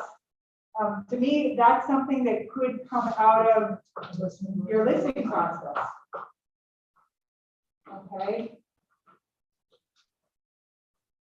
The role of CTAC in coordinating, this is part of your strategic planning. Like you've got to decide, you've got to make those decisions about what role you're going to play in the community. Same thing as a backboard, collective impact, that's coming out of your strategic planning. How to measure results to tell your story, that's your tech committee. Another parking lot. No, okay, then what I want to do is take a minute, just so we're on the same page. Yeah, I have three other things. Yep, you want to put on the parking lot? I think so. Carly mentioned where else can we get and Dr. Found the swag and the Duval model for our community. Okay, wait, let me just. Actually, that's part of those four. This is part of here. That's those four, but there's that 4 dots over there. It's going to be followed up on. Okay. I'm trying to talk about network analysis. Yes, oh yes, good, good. That is, yeah. That could actually be part of the listen. Correct. I mean, Well, could be a question that we. But our analysis is outside Yeah, of the foundation. And also, okay, go. And then, did you see, the Dr. Chandra also said maybe this is on the conceptual fit for successful strategy. Yes. That we have as listening. I didn't hear what you said. Contextual fit for successful strategy done elsewhere. So Hillsborough is doing this best practice. Here's how, if we were to do it in Alachua County, this is how that might. Right here. Yep, you got to talk to your key informants outside of Alachua. So now what I want to do, just Nancy, before you jump in, I want to go through very quickly each of the discussions we had to make sure we're all clear on what the next steps are from those discussions, okay? Nancy, did you have a comment? I guess I'm not clear on how we are going to do strategic planning, because when I looked at what our goals are and what we're spending money on, we're spending a lot of money on certain age groups and very little money on other age groups, and things that we've listed as priorities don't have any money, and I just wondered, when are we going back to that? Hang on to that. Yep. Okay.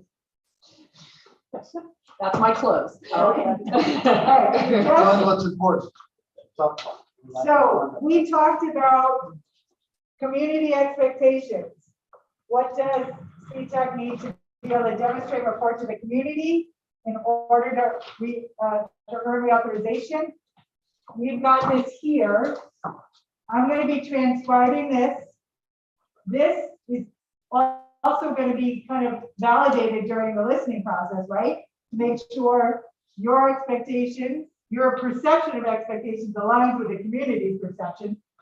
And then this really drives us, this is one of the things that drives your strategic plan, okay? So that's the next step there. What specific information does, oh, that's this. What specific information does CTAC need to make your case? Talk about outcomes, outputs, and some processes.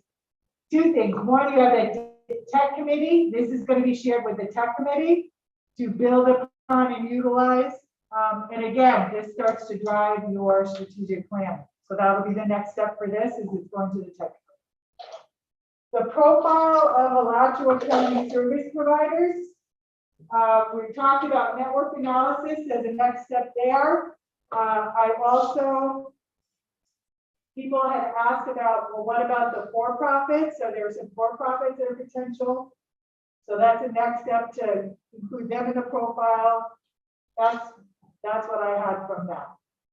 Yes, okay. Then I gave my little presentation on contracting. There's no next step there. We did talk though about the strategies for mitigating risk. That's up here on the wall. So staff is going to take a look at all these that are 4 or higher to bring back some information about what are possibilities for the board to consider. And as Tom said, this has all been done. There's research on this. It's about organizing and bringing it to. I'm going to let Maggie talk about timelines for things. Community listening process. We've got first topics and questions and audiences and considerations for process that are going to be used to develop a work scope for that. We had a talk on, wow, we had a busy day. A talk on considerations for the use of the fund balance. That's over here. So staff is going to bring back some numbers on that for your consideration. And we talked about the near-term recommendation of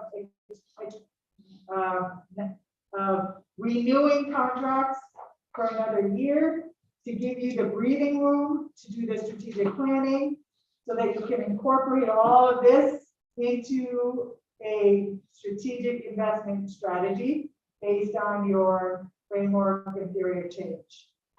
Okay, good. Did I miss anything? Okay. Woo! That's going to be busy. All right, now I'm going to pass it to Maggie, who's going to tie things together. And I hope. Catherine, thank you. This has been just a really, really well organized, and you've done a masterful job of herding what could be a bunch of squirrels.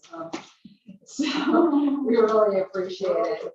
And I want to thank everybody for coming and really engaging in some very rich and helpful discussion. That as Catherine said, we obviously have a lot of work ahead, but I'm beginning to see kind of the bones of a work plan that needs to be fleshed out. I see this as a year-long process, maybe a little longer, but I think giving ourselves the ability to extend contracts with potentially provisions for more people within those contracts if they're working well, add some measures to make sure that we're collecting the information that we need.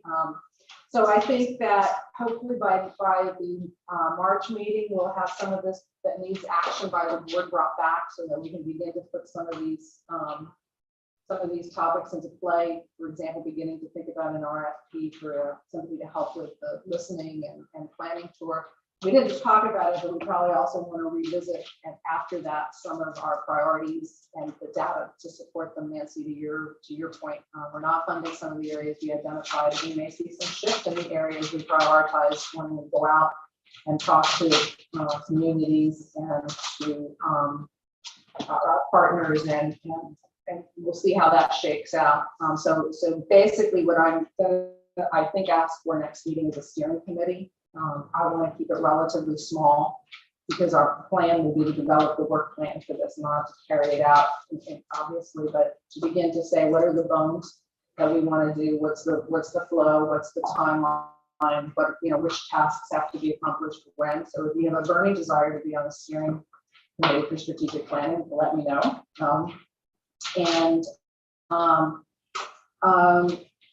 I think that I'm excited about the work that we're ahead of us. I think staff, I'm sorry, because I know it'll mean a little bit more work, but I think we also need to evaluate as part of that what the staffing needs are of the organization. If we're going to ask for this more relational contracting, we know that's an extra workload. And while we want to be mindful of things like administrative costs, we also have to be mindful that we're small. And the percentage of your budget that's administrative is always in part determined by your size. And so we don't need to overspend on the one hand, but if we really want to accomplish these things, then we make sure that we have staff we're not killing in order to get it done. So I think all of that will have to be part of the discussion and the work plan.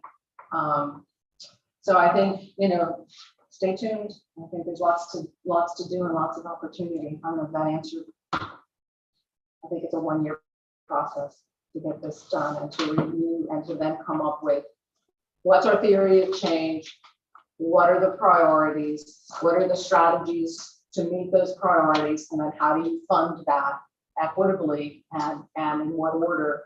And I don't think we're going to do that until we know that we have consensus on the people we're trying to help, that this is what will make a difference in their lives, and the capacity of our providers to get there. So in whatever innovative way they can bring. So with that, unless there's any other closing comments from members, Ken? So I think today was excellent. Colin did a great job of getting it organized, and Kevin did a really good job of getting us organized. I would love if the staff is open to hear from our staff on what they thought of today and what their. Me too. That would be great. Yeah. And what they want, one or two takeaways. Who wants to start? Don't be shy. Christie. I'm always sorry. A couple takeaways for me is just acknowledging the profile of the organizations that we are working with, and their needs, because they are great. And I think there is going to be some significant work that goes into helping them to get to where they want to be. And then some significant work in whatever our infrastructure looks like, or who we are working with to assist them in getting there. I think that's one of the biggest takeaways for me in seeing the organization that are passionate about what it is they do, but also helping them along the way and making sure they have all the necessary parts in place to be the type of organization that can actually grow. We'll do round robin. So we'll go clockwise, Bonnie, and then we'll circle back. Well, it's been a great discussion. It's been a great hearing from everybody today. I'm a processor, so I'm kind of still putting it all together in my head, but a lot of great things ahead of us for what to do next. I'm excited about all this, hearing the same words from all of us and formulating a plan of where we go. I mean, we all want the same thing. We just got to figure out what the best path is. There's a lot of great ideas about helping kids. We talk about process and outcomes. We're really very helping kids. That's the stories I want to know about. How are we helping kids? We're going to get here this process. Great discussion today. I was glad to hear from everybody. This is when we're thinking about children and families, there's so much that we could be doing, and I'm so excited about going throughout the county because I have heard from a lot of different families that we could be doing so much more, and especially those families who are minorities, Hispanic families who don't speak English, do not know how to access services. I'm already hearing some of that feedback, and so I'm so glad that you all are doing this because this is so important. And I'm excited to be a part of this team. We have an amazing team, so I can't wait till we move forward. It's going to be great. I'm just a legal help.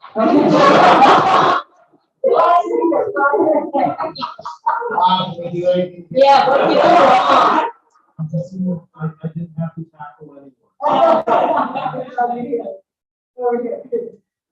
I really enjoyed the discussion. All thought and what you, the ideas, and one thing thing that I can take away is I love the effort that we put into the work relationship building, and that's very important for contract management. So I love it, the ideas to work there, and I look forward to moving forward in that direction. A lot of great ideas I heard. I did like the fact that you guys were mindful of community voice and other agencies' voice as well as we going through a process of getting more, like you mentioned earlier, deeper dive into things. Also keep in mind that we just say a relationship is part of our job. We have a lot of information. Don't hesitate to talk to us if there's like a question. There's a lot of stuff on paper we may not have on paper, but we have knowledge of. And we are a resource that's connected to these families and also provide. I think I can echo what my entire team said.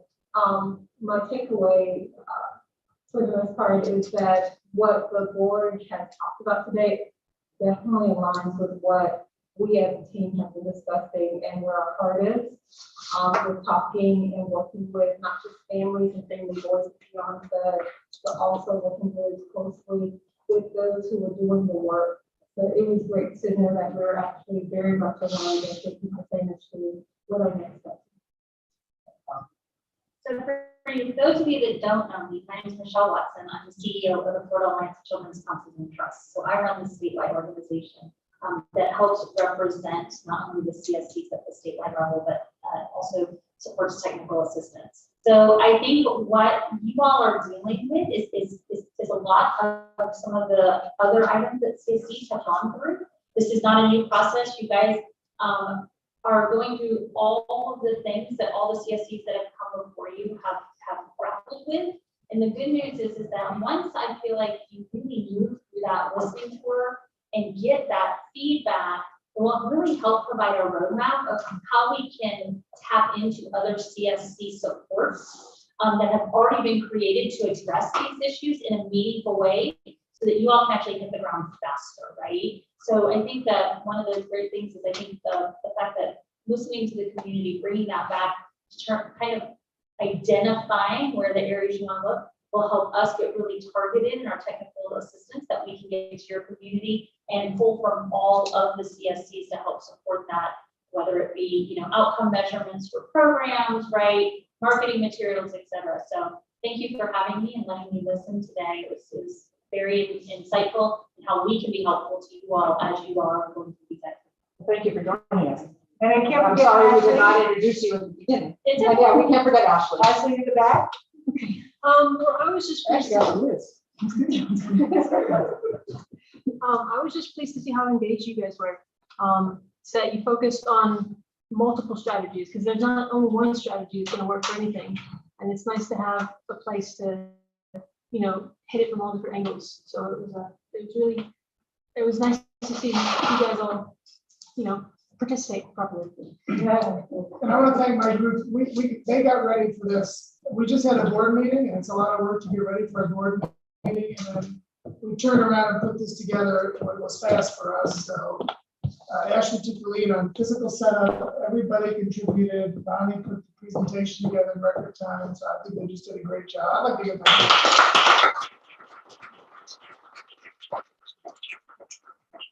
I'd like to invite them once the big post-its are off the wall to take a look at that list of accomplishments, because that really is your work. So we all thank you for what you do and knowing that you do it because you have a passion for kids and families. So thank you very much for your work. And there being no other business,